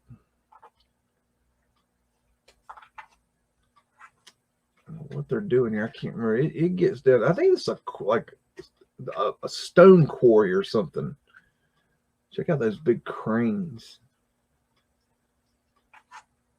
Yeah, that's a quarry. Oh, so this is a two-part image. So there's the first image and there's the second image. So you can put those together as one. There's those belt run machines. I believe those are old world tech, by the way. Yeah, there's some stone being worked right there. Oz, you were asking about stone stuff. So there's some stone stuff being done. There's some stone being hauled on trains. Slabs.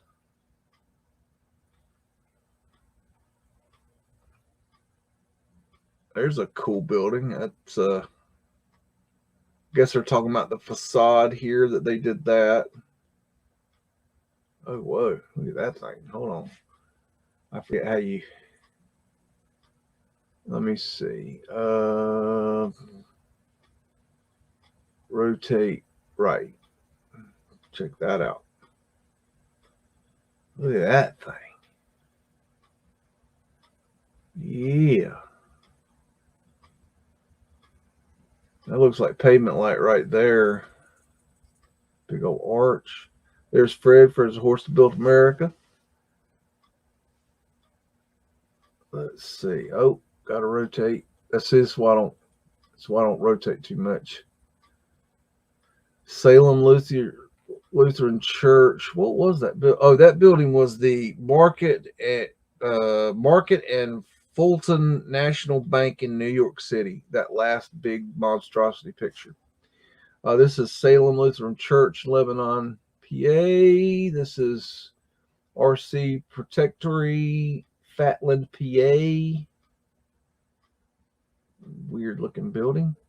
Lutheran Theological Seminary, Gettysburg, PA. Mudflood Winters there. Pennsylvania College Building, Gettysburg, PA. Wind catcher up there, Mudflood windows. Ooh. And wind catcher there, Mudflood windows. Another wind catcher. Bura Memorial Chapel, Gettysburg, Theological Seminary of the Reformed Church, Lassiter, PA. The wind catcher, Mudflood windows. York Collegiate Institute, York, PA. Bullitt Building, Philadelphia. City Hall, Wilkes Bar, PA, and High School, Harrisburg, PA. That's a high school for children? Y'all crazy. And that's a city hall. Now, who's writing this narrative? The old train, old steam engine. Okay. Let's see. Ooh, look at that pretty thing. That's Everett Residence, Cleveland, Ohio. And what they're showing off is they're showing off some of the buildings they supposedly did in their stone. This is Colonel Fellows Residence, Montclair, New Jersey. Flood Winders. Colonel Platt's Residence, Dayton, Ohio. Mudflood Winders down here. Wind catcher up here, Mudflood Winders. Hanneman Medical College, Philadelphia. Westminster Presbyterian Church, Harrisburg, PA. Mudflood Winders down here and here. You can see the mud flow. Administration Building, State Hospital, Harrisburg, PA. Mudflood Winders. Library, Mount Holly Springs, PA. That's a library. Okay. United States Post Office with weird, strange, odd Mudflood windows. I don't know what's going on there. Very strange. Orange County Courthouse, Orlando, Florida. Orange County Courthouse. Wow. I have, at one point, I'm sure I have stood right in front of that building and never even noticed it. Wow. There's Fred. Fred's the horse that built America. Wow. Okay. Wow. Zion Lutheran Church, Humbles, Town, PA. Windcatcher. Christ Lutheran Church, Lewisburg, PA. Mudflood Winters. Get the mud flow here. Home Savings Bank, Washington, D.C. That's a cool building. Poitiers and Stamos, New York City. A funky little building. What we got here? AA Scottish Rite, Williamsport, PA. So there's your Freemasons with their turreted castle building thing. And Residence Broad Street, Philadelphia, PA. That is nice. That's really cool. Jeez. Sawyer Residence, Washington, D.C. This is, there's a flat earth asterisk on that one. Engine House, so it's a fire station in Philadelphia. That is a fire station for fire trucks. There's a flat earth asterisk. Judge Stewart's Residence, York, PA, Phoenician Shells, Mudflood Windows. Standard Oil Company, the Arcade, Cleveland, Ohio. We've looked at this building before in the MUDDIN videos I do. Susquehanna Trust Company, Williamsport, PA, Mudflood Windows. Okay. Standard Oil Company, New York City. Got a Lutheran Good Hope Church, Oil City, PA. Wow. That looks like the top was knocked off of it. Mudflood Windows. Standard Oil Company, New York City. I guess this is that building also, I'm assuming. Okay, let's take a rotate on that one. Nice wind catcher up there. This is Union Station, Indianapolis, Indiana. What is this? Union Station. Okay, this one didn't get dedicated as a church as it should have. Why you got a rose window on Union Station? Fractal windows here, thingies. I don't know what those are. Yeah, we got to rotate. Rotate left. Okay, got some sort of. This is from the quarry. More quarry. Residence detail, Philadelphia, PA. Scrubbed cartouche. There's an unscrubbed cartouche right there. 4th Street National Bank. Philadelphia, PA. Bank interest, New York City. Fulton National Bank. College entrance, Philadelphia. Citizen National Bank. Frederick, MD. Weird. Residence, Broad Street, Philadelphia. Look at that right there. Interesting. Residence, 20th and Walnut, Philadelphia. Again, a lot of Philadelphia. Public School, Lassiter, PA. Windcatcher. Mudflood Windows. Denny Hall, Dickinson College, Carlsville, PA. Mudflood Windows. On this, in the following pages, the name of a few of the buildings constructed wholly or in part by Humblestone Brownstone. So there you go. List of the shit they're claiming that they found. I mean, built. Okay.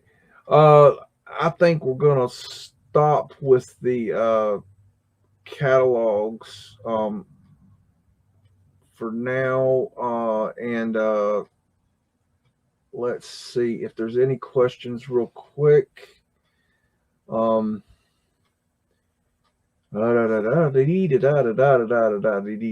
see. I had to go back through here. Masonic Q, Whitehall, MI, world's largest weather vane. Interesting.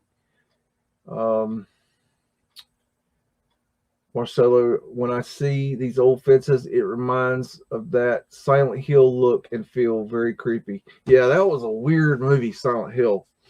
Very strange. Very creepy movie. Deca says, I got to do some carpentry work in an old building that was once an old bank. Cool. The bank vault wall looked like they were 2 feet thick, but it turned out to be all fake. Door was good. Wow. That's interesting. I Heart Fairies is saying pics on Pinterest say Eiffel Tower is Moonlight Tower. Huh. Did you know that it's illegal to take video or images? I think video or pictures of the Eiffel Tower at night. I think that's something I've heard. I think that's very interesting. Deca says, ever noticed that some of these buildings were built faster than when they were demolished? Faster than they were demolished. Yeah. Oh, yeah. Oh, because they're hard as shit to take down. They're built like brick shit houses, man. We're yeah, those things were built. They weren't meant to be taken down. They weren't. They didn't. That wasn't the plan. Okay. All right. Let me regroup here. What I want to do now. I want to move on and I want to share here, and we want to get rid of Google. Okay. What we're going to do is I don't know if you're here tonight. I have not seen you tonight, but Andrea73, I know you're not here. I don't know if you're here right now, but I know you will watch this. But you have been asking me to go look at your hometown. And so we're going to go do that. And she is from Wolverhampton in the UK. And this is Wolverhampton. I might have butchered that, but I'm going to call it Wolverhampton. And her, let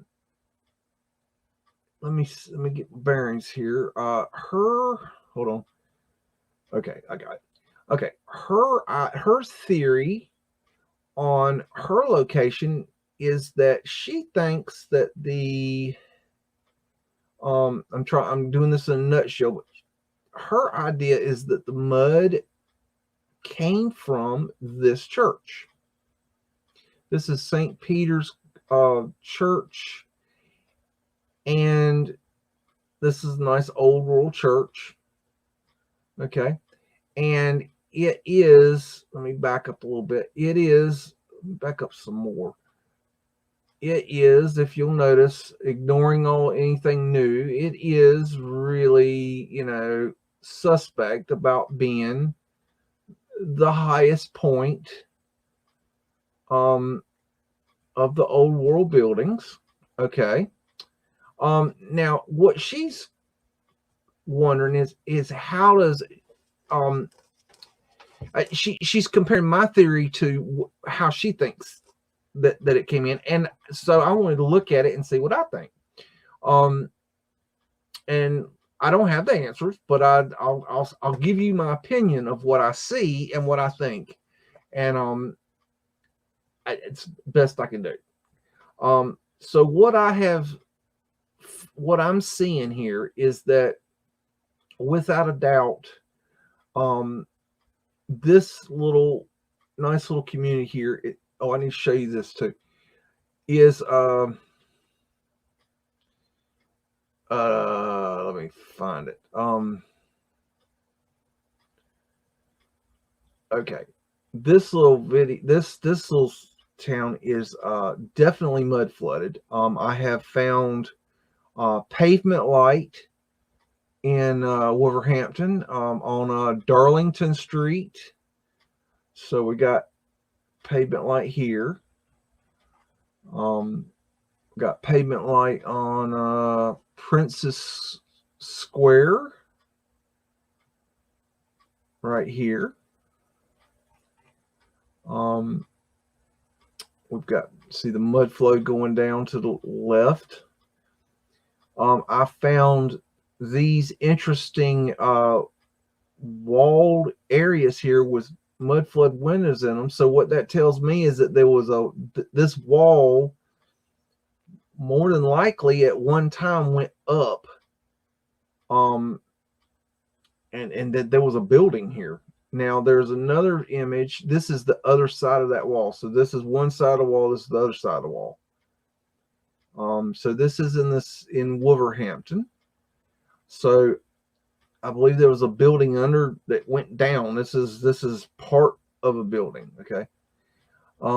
This is that church we were just looking at. This is back behind the church, and these are mudflood windows in a wall. This is the top of a building or part of a building, and it's been cut down or something like that. This is, you know, windows that were in a building at one point. There's the church as well, and there's another mudflood window right there. This is the Molinix Hotel. There's another name for this. I think it's the Molinix House. And this is an important structure in this town from what I can find. Well, I found this photograph. This was the most interesting photograph I found.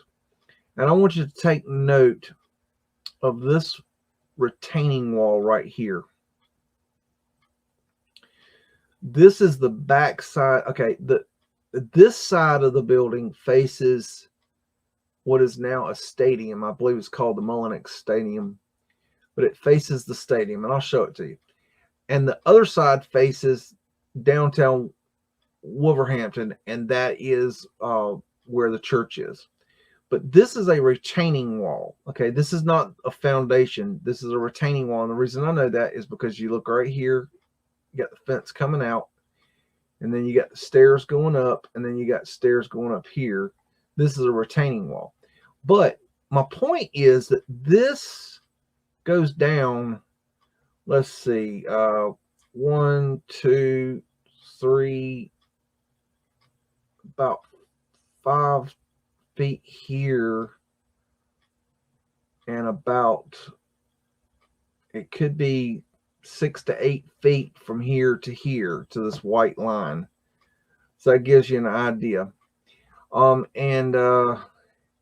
This is an old map. There's the church, and there's the I was a little confused as to what they were saying here. There's this is not that building we were just looking at. This is another building called the Deanery Hall, and this was at one point the biggest, I guess, the biggest residence, if I remember correctly. It's no longer there, if I remember correctly, but there's some weirdness here, from what I could find. This is around the deanery in 1953. There's just some things I found when I was messing around looking at this. I just thought I'd share. Just old photos. Okay, so that's Andrea's. I was getting her comment. Okay. Wait. Nope. I gotta find the right screen. Okay, here we go. Got my head out of my tail. And that building okay, there's the stadium. Okay, let me give you a relation. Okay, the church is here, and the stadium is here. Okay, and that building we were just looking at with the retaining wall is right here. Okay, now that white line is right there. Now, if you'll notice, looks different, right? Okay, they have filled in this area here. Okay, now it's got a retaining wall here, and they have filled in this here with dirt, which I would imagine came from when they built this. Okay, so I'm thinking that and I believe that at one time this burned down, and they've rebuilt it. But it was a very important building in their history. But I just thought it was interesting that this what you see there today is not the original line. Now, then we go over here, and we have a cut-in road. Okay, and when you see roads like this, you'll see that they're cut in see, you got your ground level down here, and then it's got a retaining wall here. Okay, so there's, you know, that's mud flooded area there, and then it's going up, goes up here. Okay, I got to find the church. Where's the church? The church is over here. Okay, if I don't know if you could tell this from okay, it's kind of difficult to look at this area, and I'll tell you why. Because if you'll notice, when I pull the little man, okay, I can't get in this whole area right here. Okay, so it's really difficult. It's very, very difficult to get a good view of this area because they have got this area completely to where you can't see. So that kind of sucks. But oh, I don't know where I am. Hold on. Okay, let me get my head out of my ass. Okay, I've got to turn around. Okay, now I got my bearings. Okay, bear with me. Okay, so let me drop down here and just kind of show you and see if we can see. Okay, you can see it goes downhill here. Okay, I'm assuming you can see that. Let me back up. I hope you can see it. It's kind of slight, but it's there. You can definitely see that it's going downhill here. Okay, and this is all new, so you can't use any of that. But these definitely have mud flood windows here. We'll try to get a better angle on that so you can see it. And you can see over here's the church, and obviously the mud is up here. The dirt, I should say, is up here. Got some nice antiquity things up there. Now you can see down below there, and, you know, they're covering the mud there. Trying to see if you can see anything below there. Oh, there's a good little way to see that. But here's the thing: you got this retaining wall here, okay, and then if you look here, okay, you got to kind of reverse engineer this stuff. See how high this dirt is, but ignore that for a second. Just take this wall and look over here, okay? If that mud came down here, I mean, if the mud came from the church, then it would be covering these windows. Okay, they would be gone. Okay, so they would have had to uncover these windows. Okay, now let me preface this: I don't think the mud came from the church, and the reason I don't think the mud came from the church is, number one, it just doesn't go with my theory at all. It goes to my theory to understand that, but I don't. Where would the yeah, I like to look at things logically. If the mud came from the church, okay, where did it come from? Did they have a hose that they threw outside the front door and sprayed mud, or was there a contraption up here that came up and sprayed mud? Now, if you put enough mud out of this particular location in order to mud flood this entire town, okay, this church, there's no freaking way that it would hold up structurally to that much wet dirt mud underneath it. It would collapse. It would tilt. It would fall over. There's just structurally, and this has to go. You have to understand architecture to understand this. A building would not be level if you had the mud coming from this building, from this location. It just would not architecturally hold up. It wouldn't work. Here is what I think transpired here. I think they came in and dug this out to get the windows out, okay, of the mud. Okay, let me go up here. Let me show you this. I think this is right here. You look right here. You look down there. See that? That's windows below ground. Okay, see that? Get out of the way so you can see. Okay. So you got windows below ground. And they're over here too. Okay. See the windows below ground? Okay. I think what they did was they came in and they dug this out and they took the dirt and they just put it up here. Okay. They built a retaining wall. Oh, this is really important. Wait, let me go back. Hold on. Let me get sidetracked. I don't know if I can. This isn't a. Yeah, you can see it. This is interesting. This is the Vesica Pisces, but also the circumpunct, all in one symbol here. That's really cool to me. I think what they did was they came in and dug out the mud to get the windows out, and they just put it up here at the church, built a retaining wall right here, okay, and they filled in this area to make the church more prominent, that the church is the highest point in the town, because it makes it look more important. And of course they want to put asses in seats so they can give you the control mechanism and get your money.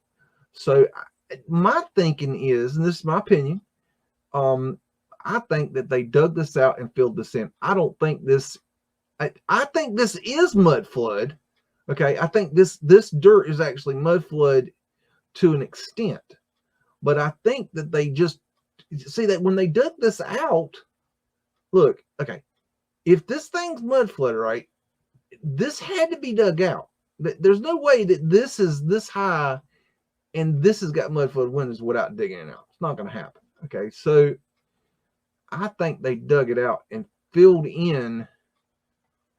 I don't think all, I think some of this is Mudflood, like in situ, and some of it is dug up Mudflood and thrown up here.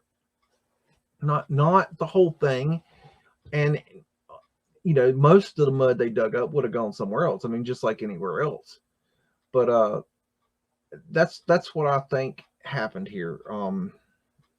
Now it's really difficult to trace the mud. I looked and looked and looked, trying to see if I could determine where the mud flow. There's a scrubbed cartouche, and a winged disky looking thing. There's that weird symbol. I don't know what the hell that thing is. It's really difficult in some of these places to trace the mud flow because of what's called grading. And what they do is they come in and they cut the streets down. And this is a topic that I'm going to have to look into more in the future because it's really important. I just don't know exactly how to present it yet. But they had to cut the streets down to get rid of some of these hills because they were the hills were too much, you know.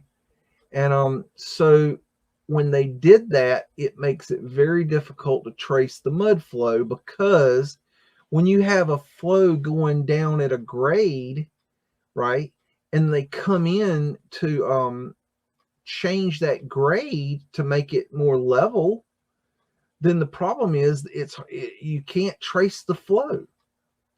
So you don't know, you lose the flow. And that makes it really difficult to trace the mud to where it came from. Now, my theory states that the mud was created with weather modification, with what I believe is like a relation weapon to a cloudbuster, which would be a modern day weapon. But you know, I'm not saying it was cloudbusters, but it wouldn't have been called a cloudbuster, I don't think. Maybe it was, hell, I don't know, but I don't think it was. I'm trying to get down here to this building, but this is really cool. Ooh. And they triangulated, they brought in the weapon on the trains, I believe they utilized that. I believe we had control of the train system, Mudflood Winders. See, there's mud flow right there. Okay, see how it's got a downward angle?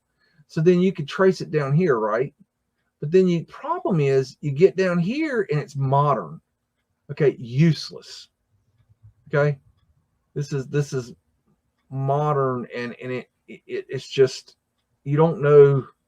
Now that's kind of weird, but you lose the, and like here you can't even see it. You lose the flow when it gets to modern stuff, or when they cut in the road, and it makes it very difficult to trace. I've been trying to trace the mud flow in my hometown of Raleigh, North Carolina, and it's very, see, right here, it's like you can't trace the flow right here because it's, you don't, it's been changed, so it's difficult. So it's really, really hard to look around. There was one area, I think it was, let me see, might have been that area. No. I want to look over. This is kind of, see, this is kind of weird right here. Look at this. This is kind of right here. This area makes me suspect of a possible viaduct situation. This thing right here, kind of odd. It looks like there's even tunnels under the thing. Matter of fact, there is tunnels under it. You see how that white line right there goes? So I mean, I don't know if it's, I don't even know. I've looked at so many cities. They're all blending together now. Let's see. So I tried, like, what my point is that, yeah, I tried to find, so here's another weird business here. That's very suspect of being of viaducty kind of stuff. But I don't know where, to answer your question, Andrea, I don't know where your mud came from. But if I had to guess, based on my limited research, is I think that it came from over here. And that's based on a lot of stuff. But I think that they regraded it, and you cannot trace your flow right now. I don't think it's possible to trace your flow again. But my theory is that when they use this weather modification, weather manipulation, weather raining cloudbuster machine, Stewie ruler of the world tech, whatever they used, that they made it rain on the hills or mountains, and they used that dirt in order to flood in. And see, the thing is that they did this so much, so heavily, so dramatically, that the hills are gone. They erased the hills. Now, some places there's still hills, but in a lot of places, they literally, I think, this is my opinion now, I think that they sluiced the hills so much that the hills are gone, and people look at their city and they go, "Oh, I don't have any hills." I know. That's what I'm saying. They removed them. they sluiced them. They look into sluicing. I'm saying your cities have been sluiced, in a nutshell. Okay, so that's about the best I could do with that at this particular moment in the time, continuum. I'm trying to get this thing to maneuver. I don't know. Okay, work with me here. Where am I? Okay, I have lost my way. Oh, okay. Want to look at, let me see.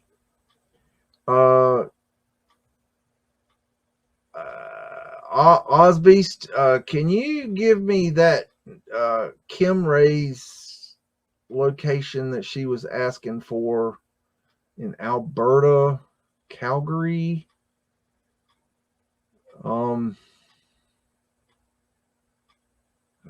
was she saying?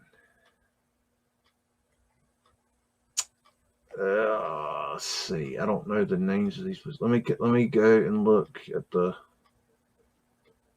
chat for a second. Give me a second here. Here we go. Strathmore. Okay, bear with me. Okay, here we go.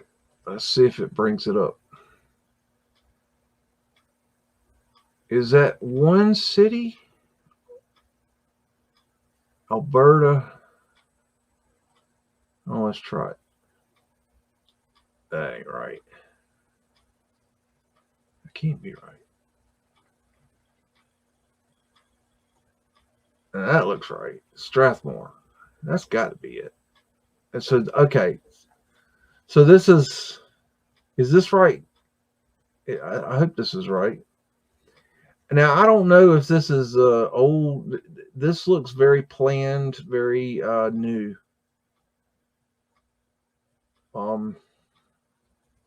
Here's the reason I'm looking at your location, Kim. I remember you made a comment about how you guys had basements in Alberta, and I wanted to look and see.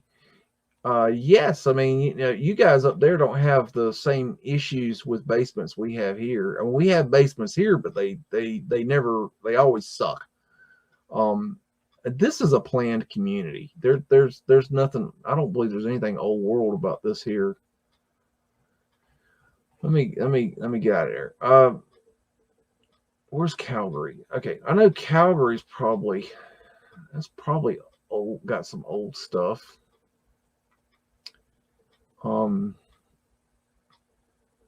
Calgary's a big city.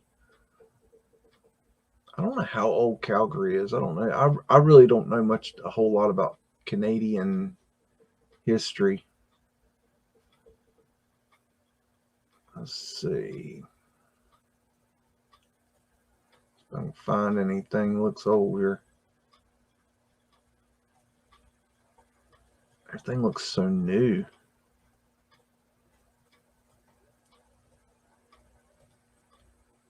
There's some old style buildings. Let's go look at that. There's some see how it drops down in there?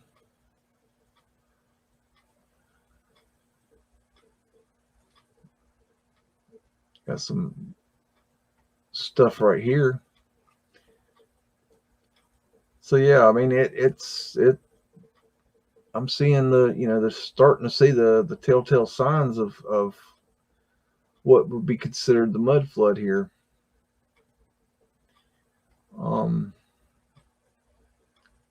This doesn't look like the oldest stuff either. There's windows below ground right there and there. So that's important to know, is that you got to have a history in your town.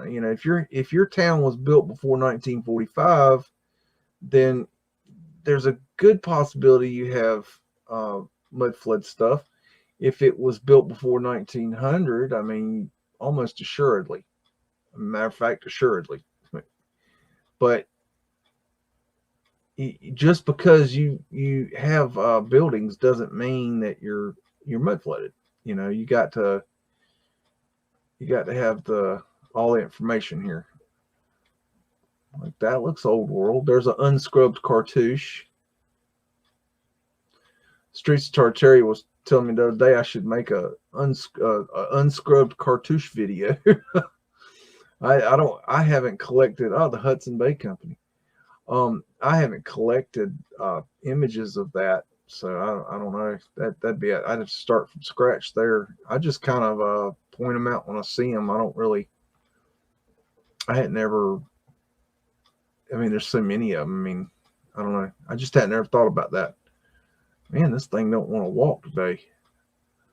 Oh, it's got me on a damn sidewalk. That doesn't work too good. Okay. Let's see, what's this here? That looks kind of oldie. Oh man, they keep putting me on sidewalks. Okay.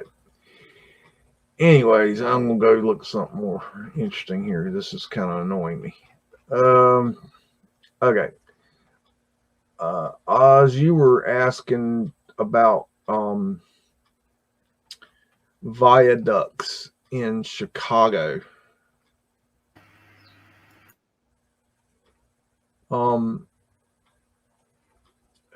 Now Chicago is really complicated. You've got the story that they raised Chicago. In my opinion, that story is horseshit. They didn't raise Chicago. I think what they did was they raised the roads, not the buildings, and viaduct the city, and then came up with the narrative that they raised the buildings, because that's kind of like a cool thing to tell people. Look right there. Look how deep that goes right there. And that's interesting. I mean, I don't know how that building is or nothing. That's the Hilton downtown Chicago. I like looking at construction sites because they screw up. They show you things they shouldn't. I don't know if they're going to yeah, they're not going to let me see it. Yeah, that's old. Look at that. Okay, that's not what we're looking at right now. Okay, look. The story goes that they raised it to get it above the water line of the lakes. Okay, here's the lakes. Okay, so your starting point would be here. But see how managed this is, you know, how it's all laid out and perfect. Okay, that's not where you want to look. You want to get over here in these areas. You want to look. This is a viaduct. Okay, see how it's raised up. Okay, and then it comes in. They want the whole thing. I know this image isn't real good, but this is a viaduct. Okay, everything you see in Chicago is a viaduct. Okay, everything. Now, here's the thing. If my theory is correct and Chicago is a viaduct city, okay, you should be able to go down in an old building, and you should be able to find the original doors and windows below ground level underneath the viaducts, because either A, the story that they raised Chicago is true, and there will not be anything but new foundations that were built after or when they supposedly quote unquote raised Chicago, or B, you're going to find windows and doors below there, and you're going to find a viaduct. So which is it? It's going to be one of the two, because the official story, the official narrative is that they raised it. I don't think they raised. I think they raised the streets. See how this is the ground level. Okay, down here, this is viaduct. You see how level that is? See how level that is? This sucker goes down. Now to prove, look how level that is. Okay, to prove this, if you find, now I'm not talking about these newer buildings, I'm talking about old world buildings. That's one thing that's hard about Chicago, is that on the Google Earth is you hit it just wrong and it goes flying all over the place because of these buildings. It zooms out on you. There's the L, but that is a viaduct. Okay. And if you've seen my video on viaducts of Atlanta, it's the same thing. The same exact technology. They raised the streets. Okay, look at this. Look at that right there. You see that? It's a great example. Here's your new street level, your viaduct. All this is a viaduct. It's a raised platform. And look at these mud flood windows down here. Okay. These are below ground level. Now, wait a minute. I thought they raised the buildings. Does that look raised to you? Or does that look like they raised the road? Which is easier, raise a damn building or build a new road? To build, is it easier to build let's say a bridge or a platform? It's basically a bridge, but it's called a viaduct, but a viaduct is a platform, but it's basically a bridge. It's just a bridge in the middle of the street. They just raised the street. I don't believe they raised Chicago. I believe they raised the street. See that? See how straight that is? But see how low it goes below that? That's a viaduct. See the flatness? And if you know the story if you understand the story of Chicago, the story goes that it was all wackadoodle, and it was it went downhill back away from the lake, and the shit would run into the lake, and then the water would rise in the lake, and then the shit would run back into the city. So that means it went downhill this way. Okay, it went the downhill, they say, came this way, right? So that is a viaduct. You see all the underneath here? But you can't see this in the city. Look, pick a street. Okay, we're going to drop down here. I'm going to drop down right here. I'm going to be okay, wow. Okay, drop me into the underground. This is under the viaduct.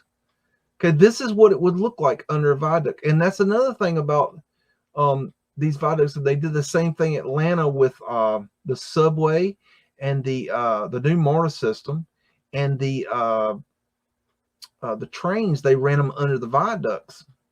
But this is exactly what it would look like under the viaducts. Now this area is obviously more modern because they've got traffic under here. Let me get out of this. This isn't. I didn't mean to go there, but that was cool. We went there because we learned something new. And oh boy, okay. Let me get my bearings. Woo. Okay. Okay, let me just pick a city street. Okay, I want to get down. Okay, I'm over here. Let's start back here. Let's just start here. Fine, whatever. Okay, drop me down. Let me down, little man. Okay, drop. Okay, thank you. Ooh, hello, little fella. Oh, aren't you pretty? Sorry, I get sidetracked by these buildings. Okay, look. Okay, we're gonna walk up here. And you see how flat it is? Okay. This is a viaduct, okay? And yeah, see, it's got this angle here, okay? Now, this could be, now this isn't where I'm saying the viaduct is. I don't think this is viaduct, but it could be that this is where they're trying to raise it up to the level of where the viaduct in the city, the other side of the water is, the other side of the canal. Okay, I can't remember the name of the canal. This may or may not be viaduct. I don't know. This isn't where I'm trying to talk. What I'm trying to show you. Oh, flat earth asterisks. In case you need that. I can see those in my sleep now. Okay, here's where we're getting to. Okay, here's the crossover, okay? But see, let me get right here. You look back here. You see how level, like here he is? Okay. Okay, that's possibly viaduct right there. Okay. And this is a bridge, obviously. Okay, we're going to go to the bridge. Okay. And we're going to get over here. And then we're on viaduct. Okay, everything you see here is a raised platform. This isn't ground. This is a viaduct.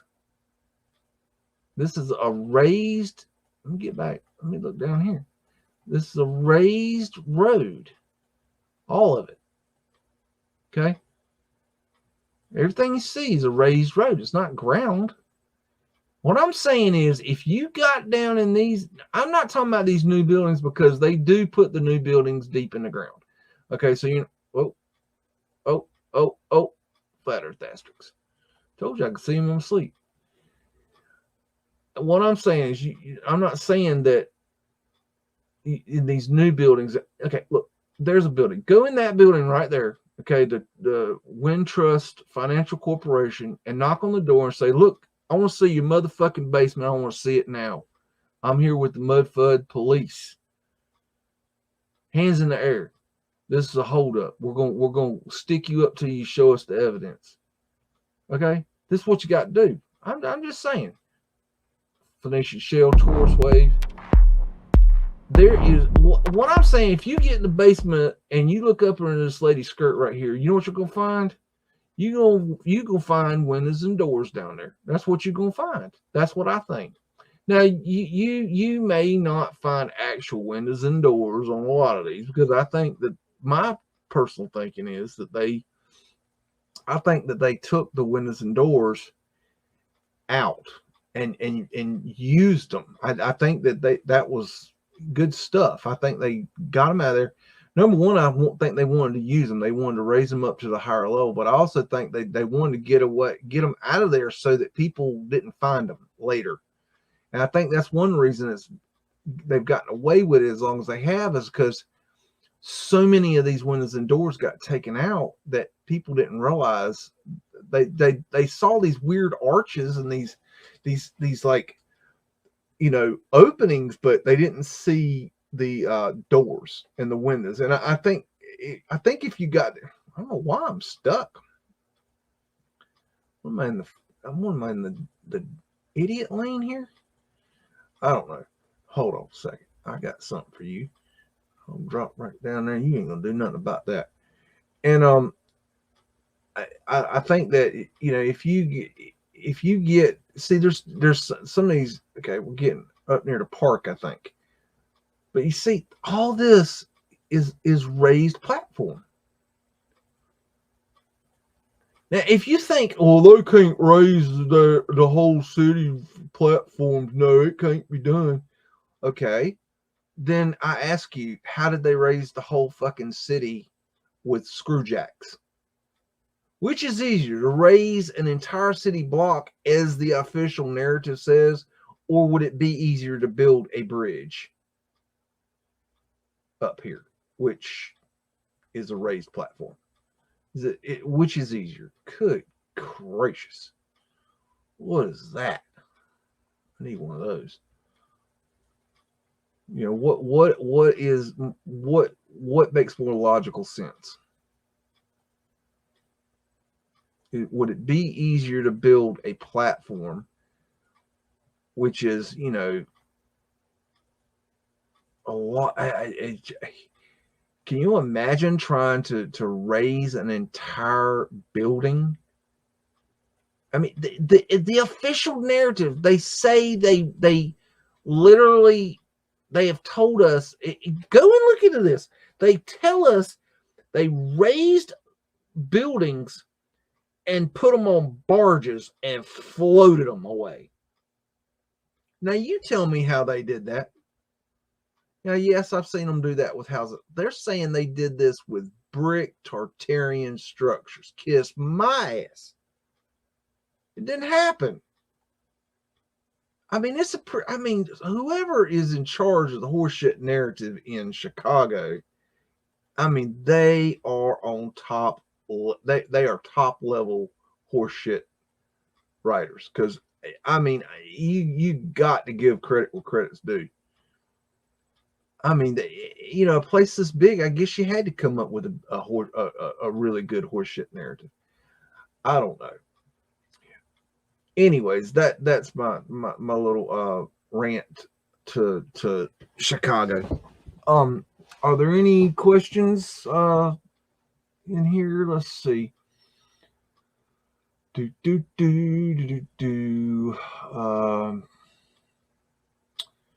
Morgan saying, yes, indeed, they are sifted through. The hills are gone. I do believe so. Calgary was only established in 1875. If Calgary was established in 1875, it's definitely on the Mudflood list, as far as I'm concerned. Rick Henry, hey, Biggs, check out the courthouse in Spokane, Washington. Okay, we might do that. Montreal is built up like that too.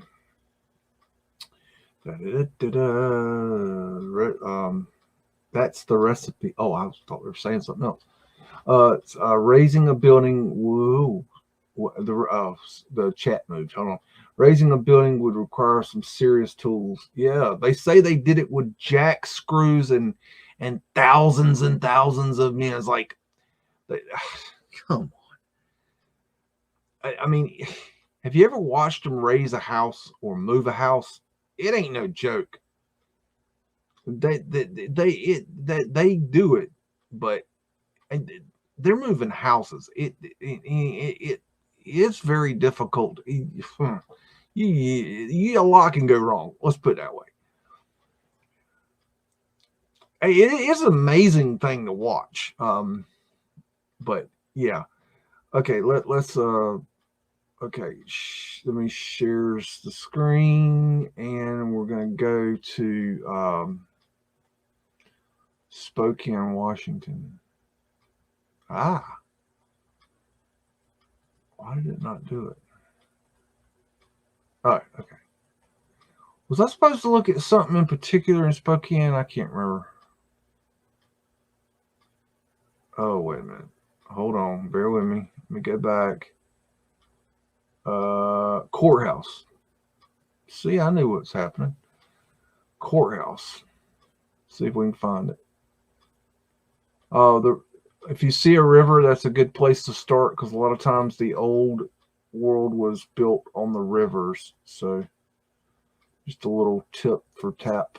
A cool tower there. That's neat. Courthouse. Anything looking like a courthouse?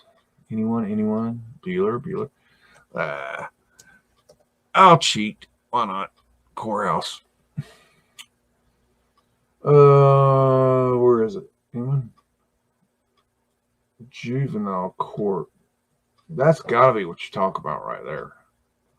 Check out that puppy. Yeah. You a little fella, ain't you? Yeah, you just a little tiny building. Yeah, look at you, little fella. Yeah, you little tiny fella. Let me get down there and see if I can see. Oh, they're gonna have a tree. They're not even let me see it real good. You son of bitches. Dang. That's pretty though. I mean, it's real pretty. Sometimes you can get down here. I got an idea there. Hold on, let me see. Hey man, let's see what we can see this way. Hold on. Sometimes you'll get lucky and you'll have like a winter shot, and the leaves won't be on the trees when you drop in. But today's not that day. Okay, let's see. Let me try another trick. There's all little tricks you can do here. Now, if you hold this sucker over here and you look for these little blue dots, they got little blue dots, and sometimes he'll drop down in a good spot. A lot of times they're crap. And I'm gonna drop him down right here, see if he can help me. He ain't gonna do it. Ain't gonna let me go. Let's see if he'll drop here. Nope, he ain't gonna do it. Let me see if he'll drop here. He might drop there. Okay. And we get another shot. That is a pretty building, though. Look at those other finials right there. Wind catcher up here. This has all been modernized. I mean, they've changed a lot of things. They are so, man, they're so good at changing things. Is there anywhere else you guys want to go? I'm gonna let's see. Let me check my chatsies.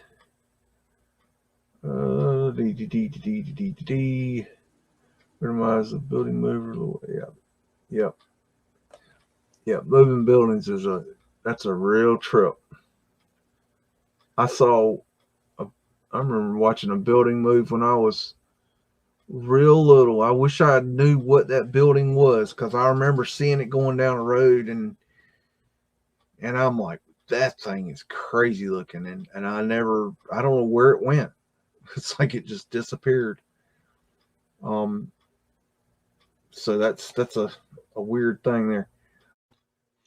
Okay, so if there's any other cities you guys want to go check into, drop them in the chat now, and we'll check them out. And I wanted to do a little rant here for a second, and just kind of let my thoughts be known on this particular subject.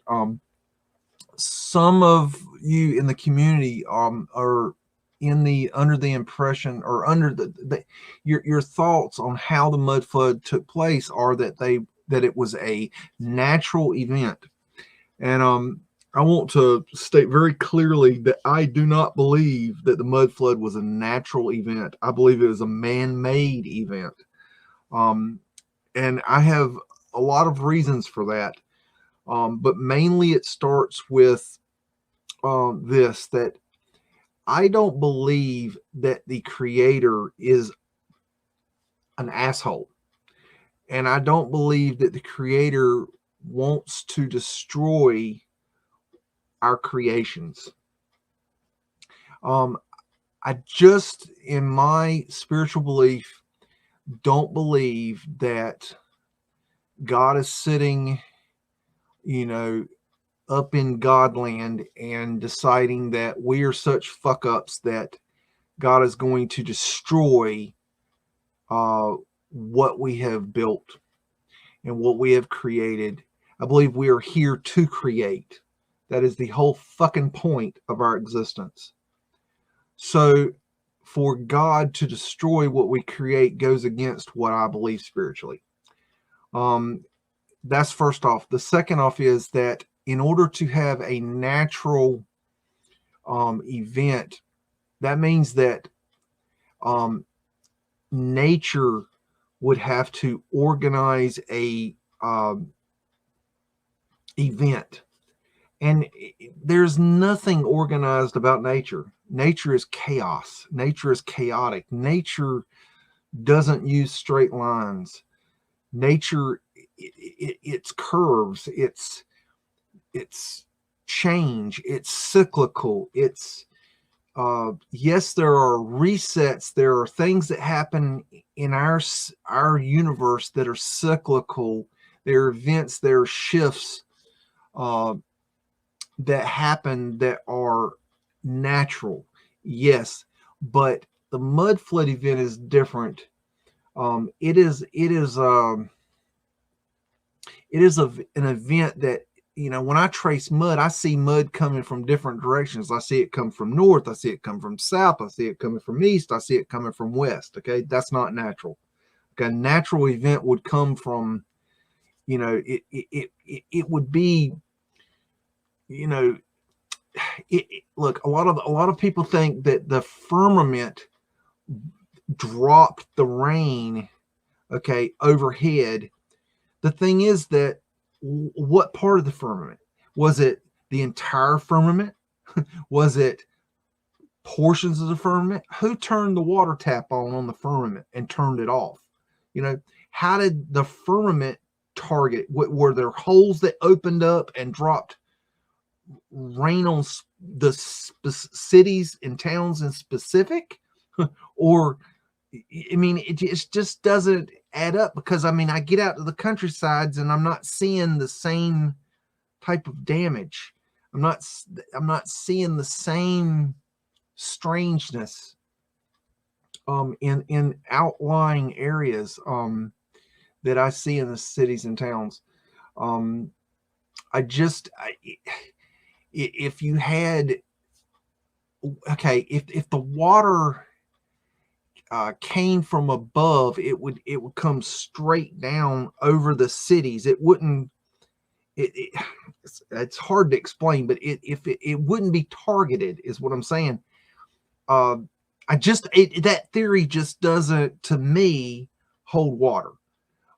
So if you're asking my opinion or want my opinion or give a damn or don't want to hear it either way, I'm going to tell you, my opinion is that the mud flood was not a natural event. It was caused by man, and man being us, that we are the assholes we're looking for, that our people our size were trying to take out another civilization that we were jealous of, that we had a beef with, whatever that beef was. I personally think we weren't getting our fair share, or at least we thought we weren't getting our fair share, and we devised a plan to get our fair share, and so we took them out. I don't think it was God. See, God's not an asshole. God just doesn't do stuff like that. God's love. What is God? God's love. Okay, we're fear. Okay, so we create the opposite a lot of times. Not all the time, but a lot of times we create the opposite of that. So my personal opinion is it's not a natural event. It did not come from the firmament, and it was not God, and it was a man-made event. Now, if that's a man-made event, that means that there had to be technology, because, well, we can't shoot rainbows out of our ass and create rainstorms. So we had to have some sort of weapon.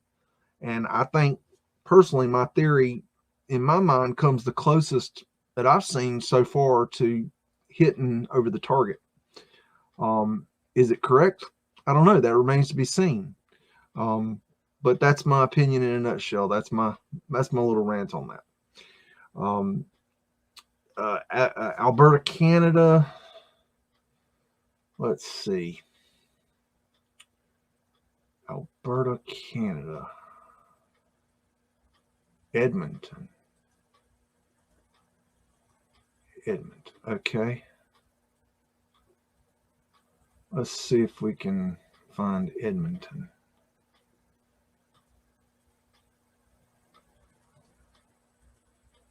I haven't looked a whole lot at Alberta, not Alberta, Canada in general. Okay, Edmonton. Okay. Oh, that's an interesting layout. Okay. Got your river. So you had to have water. So that's a good sign of an old world city or town when you see water.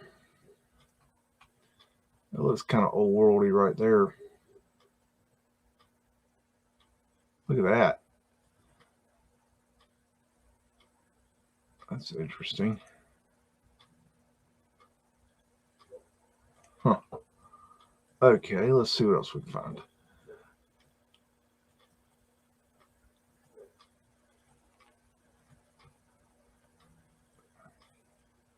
Anywhere you see a parking lot, it's, you might want to go look into the history of that parking lot. Look up that address in history. What was there? Because there could be some interesting stuff there. I have found some very, very, very interesting buildings in park that were located where parking lots are today. Parking lots are highly suspect. Why do we need all that parking? I don't know. I don't know if I'm in the right spot or not, but we're here, so I don't know. Keep your theories coming. I like hearing everybody's theories. But also, remember that I've got my ideas, and I'm gonna. Oh, that's wild. It's not that I'm always right, because I'm not always right. But I definitely, when I tell you guys something, it's not because I'm just throwing out bullshit. There's a lot to what I say. I've done a lot of research.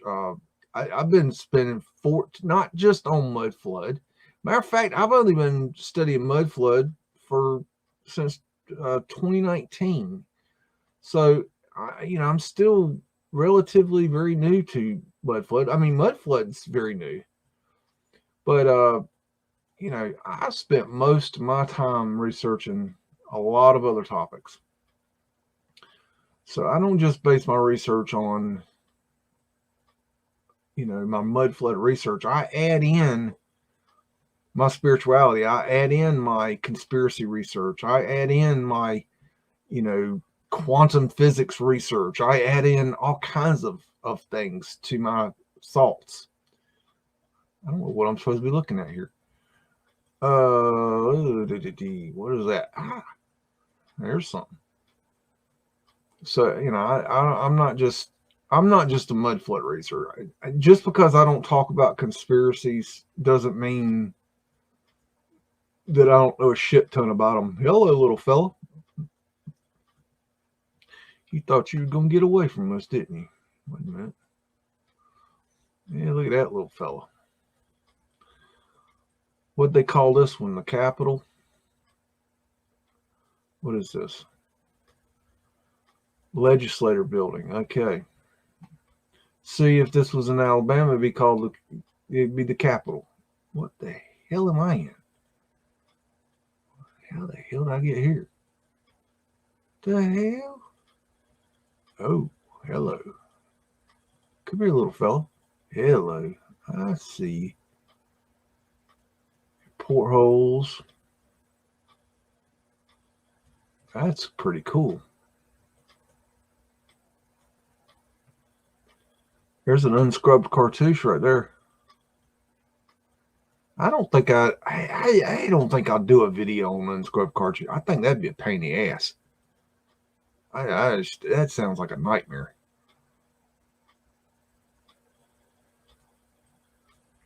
Scrubbed cartouche.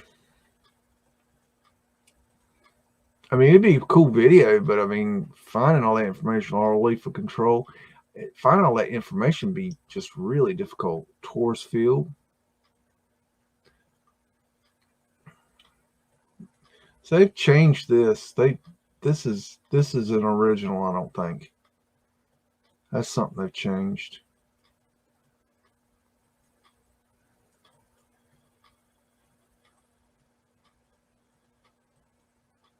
I like that. That's a cool building. Let's see if there's anything else around this area that's still ain't found like the downtown-y, like old downtown. I don't care about the new downtown. That's boring. Who wants to see brutalist facading? I mean, come on. Ooh, hello. Here we go. Oh, what we got here? Let's get down, see if there's anything around this parts. Huh. It's weird. Thought this might look cool. It's not looking too good there. I don't know. Sometimes it can be tough to find the area. There's some Mudflood windows. Some telltale stuff. What you got there? Mudflood windows, trapdoors to the underground right there.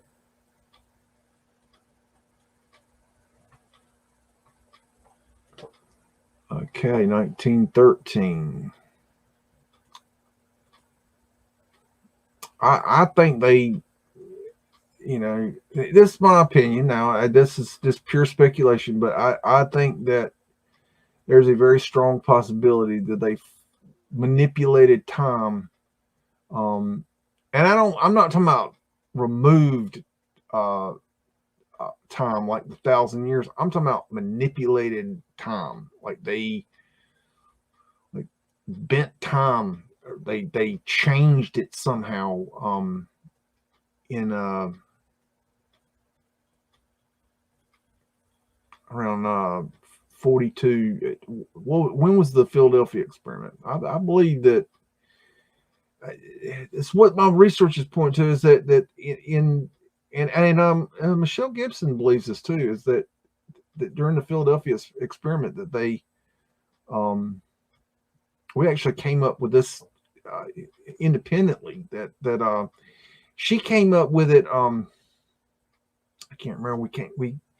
I remember I thought that at that time period there was something weird, and then I think she pointed out, yeah, that's when the Philadelphia experiment was. Like, oh, well, yeah, that makes sense. And I think that's kind of like we kind of independently came up with it in different ways. Yeah, because I kept seeing these weird anomalies that didn't make sense, based around that era. And anyways, that's where I am. Now, how do you prove that? I don't know. I just, it's like, here's the thing. If you look at it that they manipulated the history at that point in some way, the time or something, that it makes a lot more sense than if they didn't do that. So it's like you're left with logic. What's more logical? They screwed with time and left us with, look at that thing. Check that out. How far below ground level is that? That's cool. There's the old funicular, it looks like. Huh. That might still be in use. I don't know. That's weird. I'm not sure. Was there anywhere else in the thing here? Let's see. Anyone?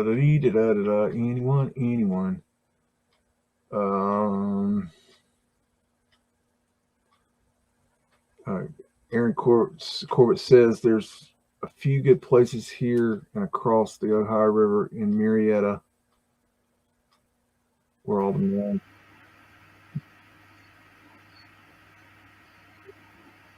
Let's go to Parkersburg, West Virginia. I think this will be the end of what we're going to do with this here. Let's see.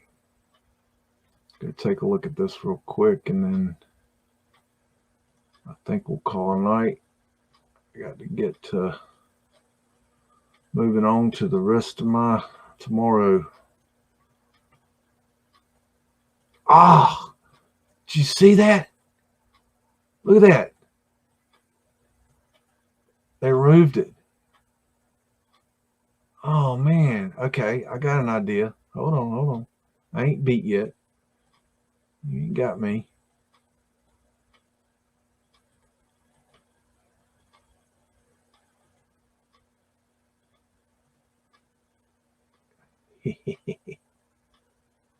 Take that, sucker.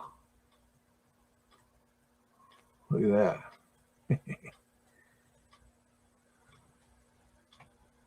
Look at that beauty.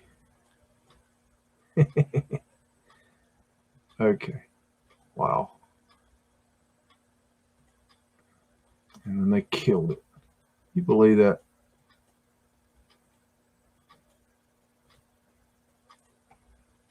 That's pretty. We can't see it, Biggs. Oh, shoot. Well, hold on a second. Thank you, Oz.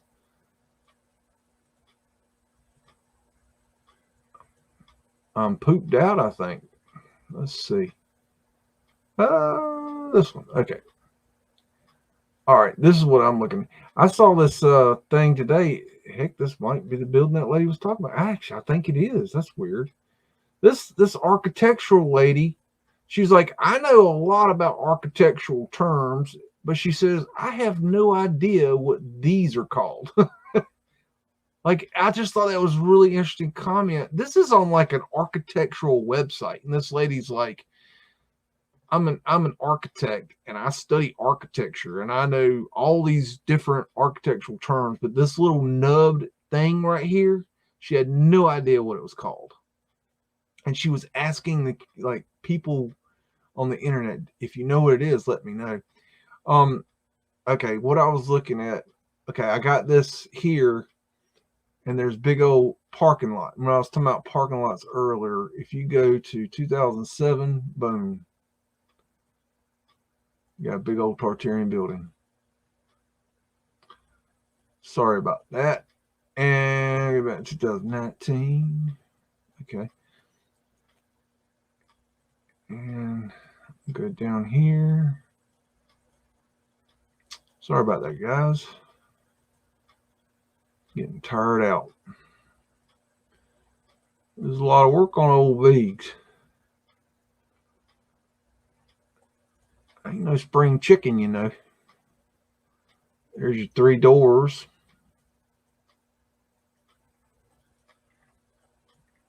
There's some neat stuff here. Where the heck am I? Parksburg, West Virginia. Never heard of it. I remember going through, we're coming through West Virginia one time, coming through the mountains. And I remember we counted 27 rainbows in the mountains. There's prism glass. We counted 27 rainbows coming through the mountains. And I know a guy who was coming through the same area years later. And they were coming, I don't know where they were coming from vacation somewhere. And they were riding back, and a turkey, full, big old fat butterball turkey, a real one, a live one with feathers. There's your Jackass headquarters. A turkey jumped out in front of their car on the highway and busted through the window, and his wife was asleep, and it landed in her lap. So it broke the window at 65 miles an hour and landed in her lap. Now you imagine how mad she was. Boy, she was mad. Wind catcher. I'm glad I won him that day. I know he heard that. It wasn't his fault, but he's the one that got cussed for it, I'm sure. I mean, sometimes you get cussed just because somebody got to get cussed. There's Flat Earth Asterix right there. I just always thought that was funny. Phoenician wave. Oh. So, yeah.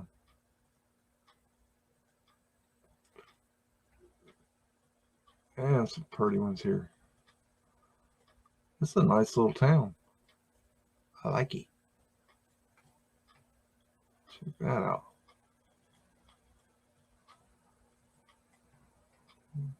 Mudflood Winters. Oh, that's pretty. What? Wow, wow, wow. What in the world? I don't even know. Some of this stuff is so crazy. Thought I saw something, but I didn't. Wow. So cool. Well, I think we're gonna close up here and go get some rest. I think, man, you could spend a while in this place, but I think that was a neat little look there. But I sure appreciate all of you hanging out tonight, and I hope I shared some things with you that sparked your imagination and helps you with your research. And I will be back as soon as possible. This BEAGS out.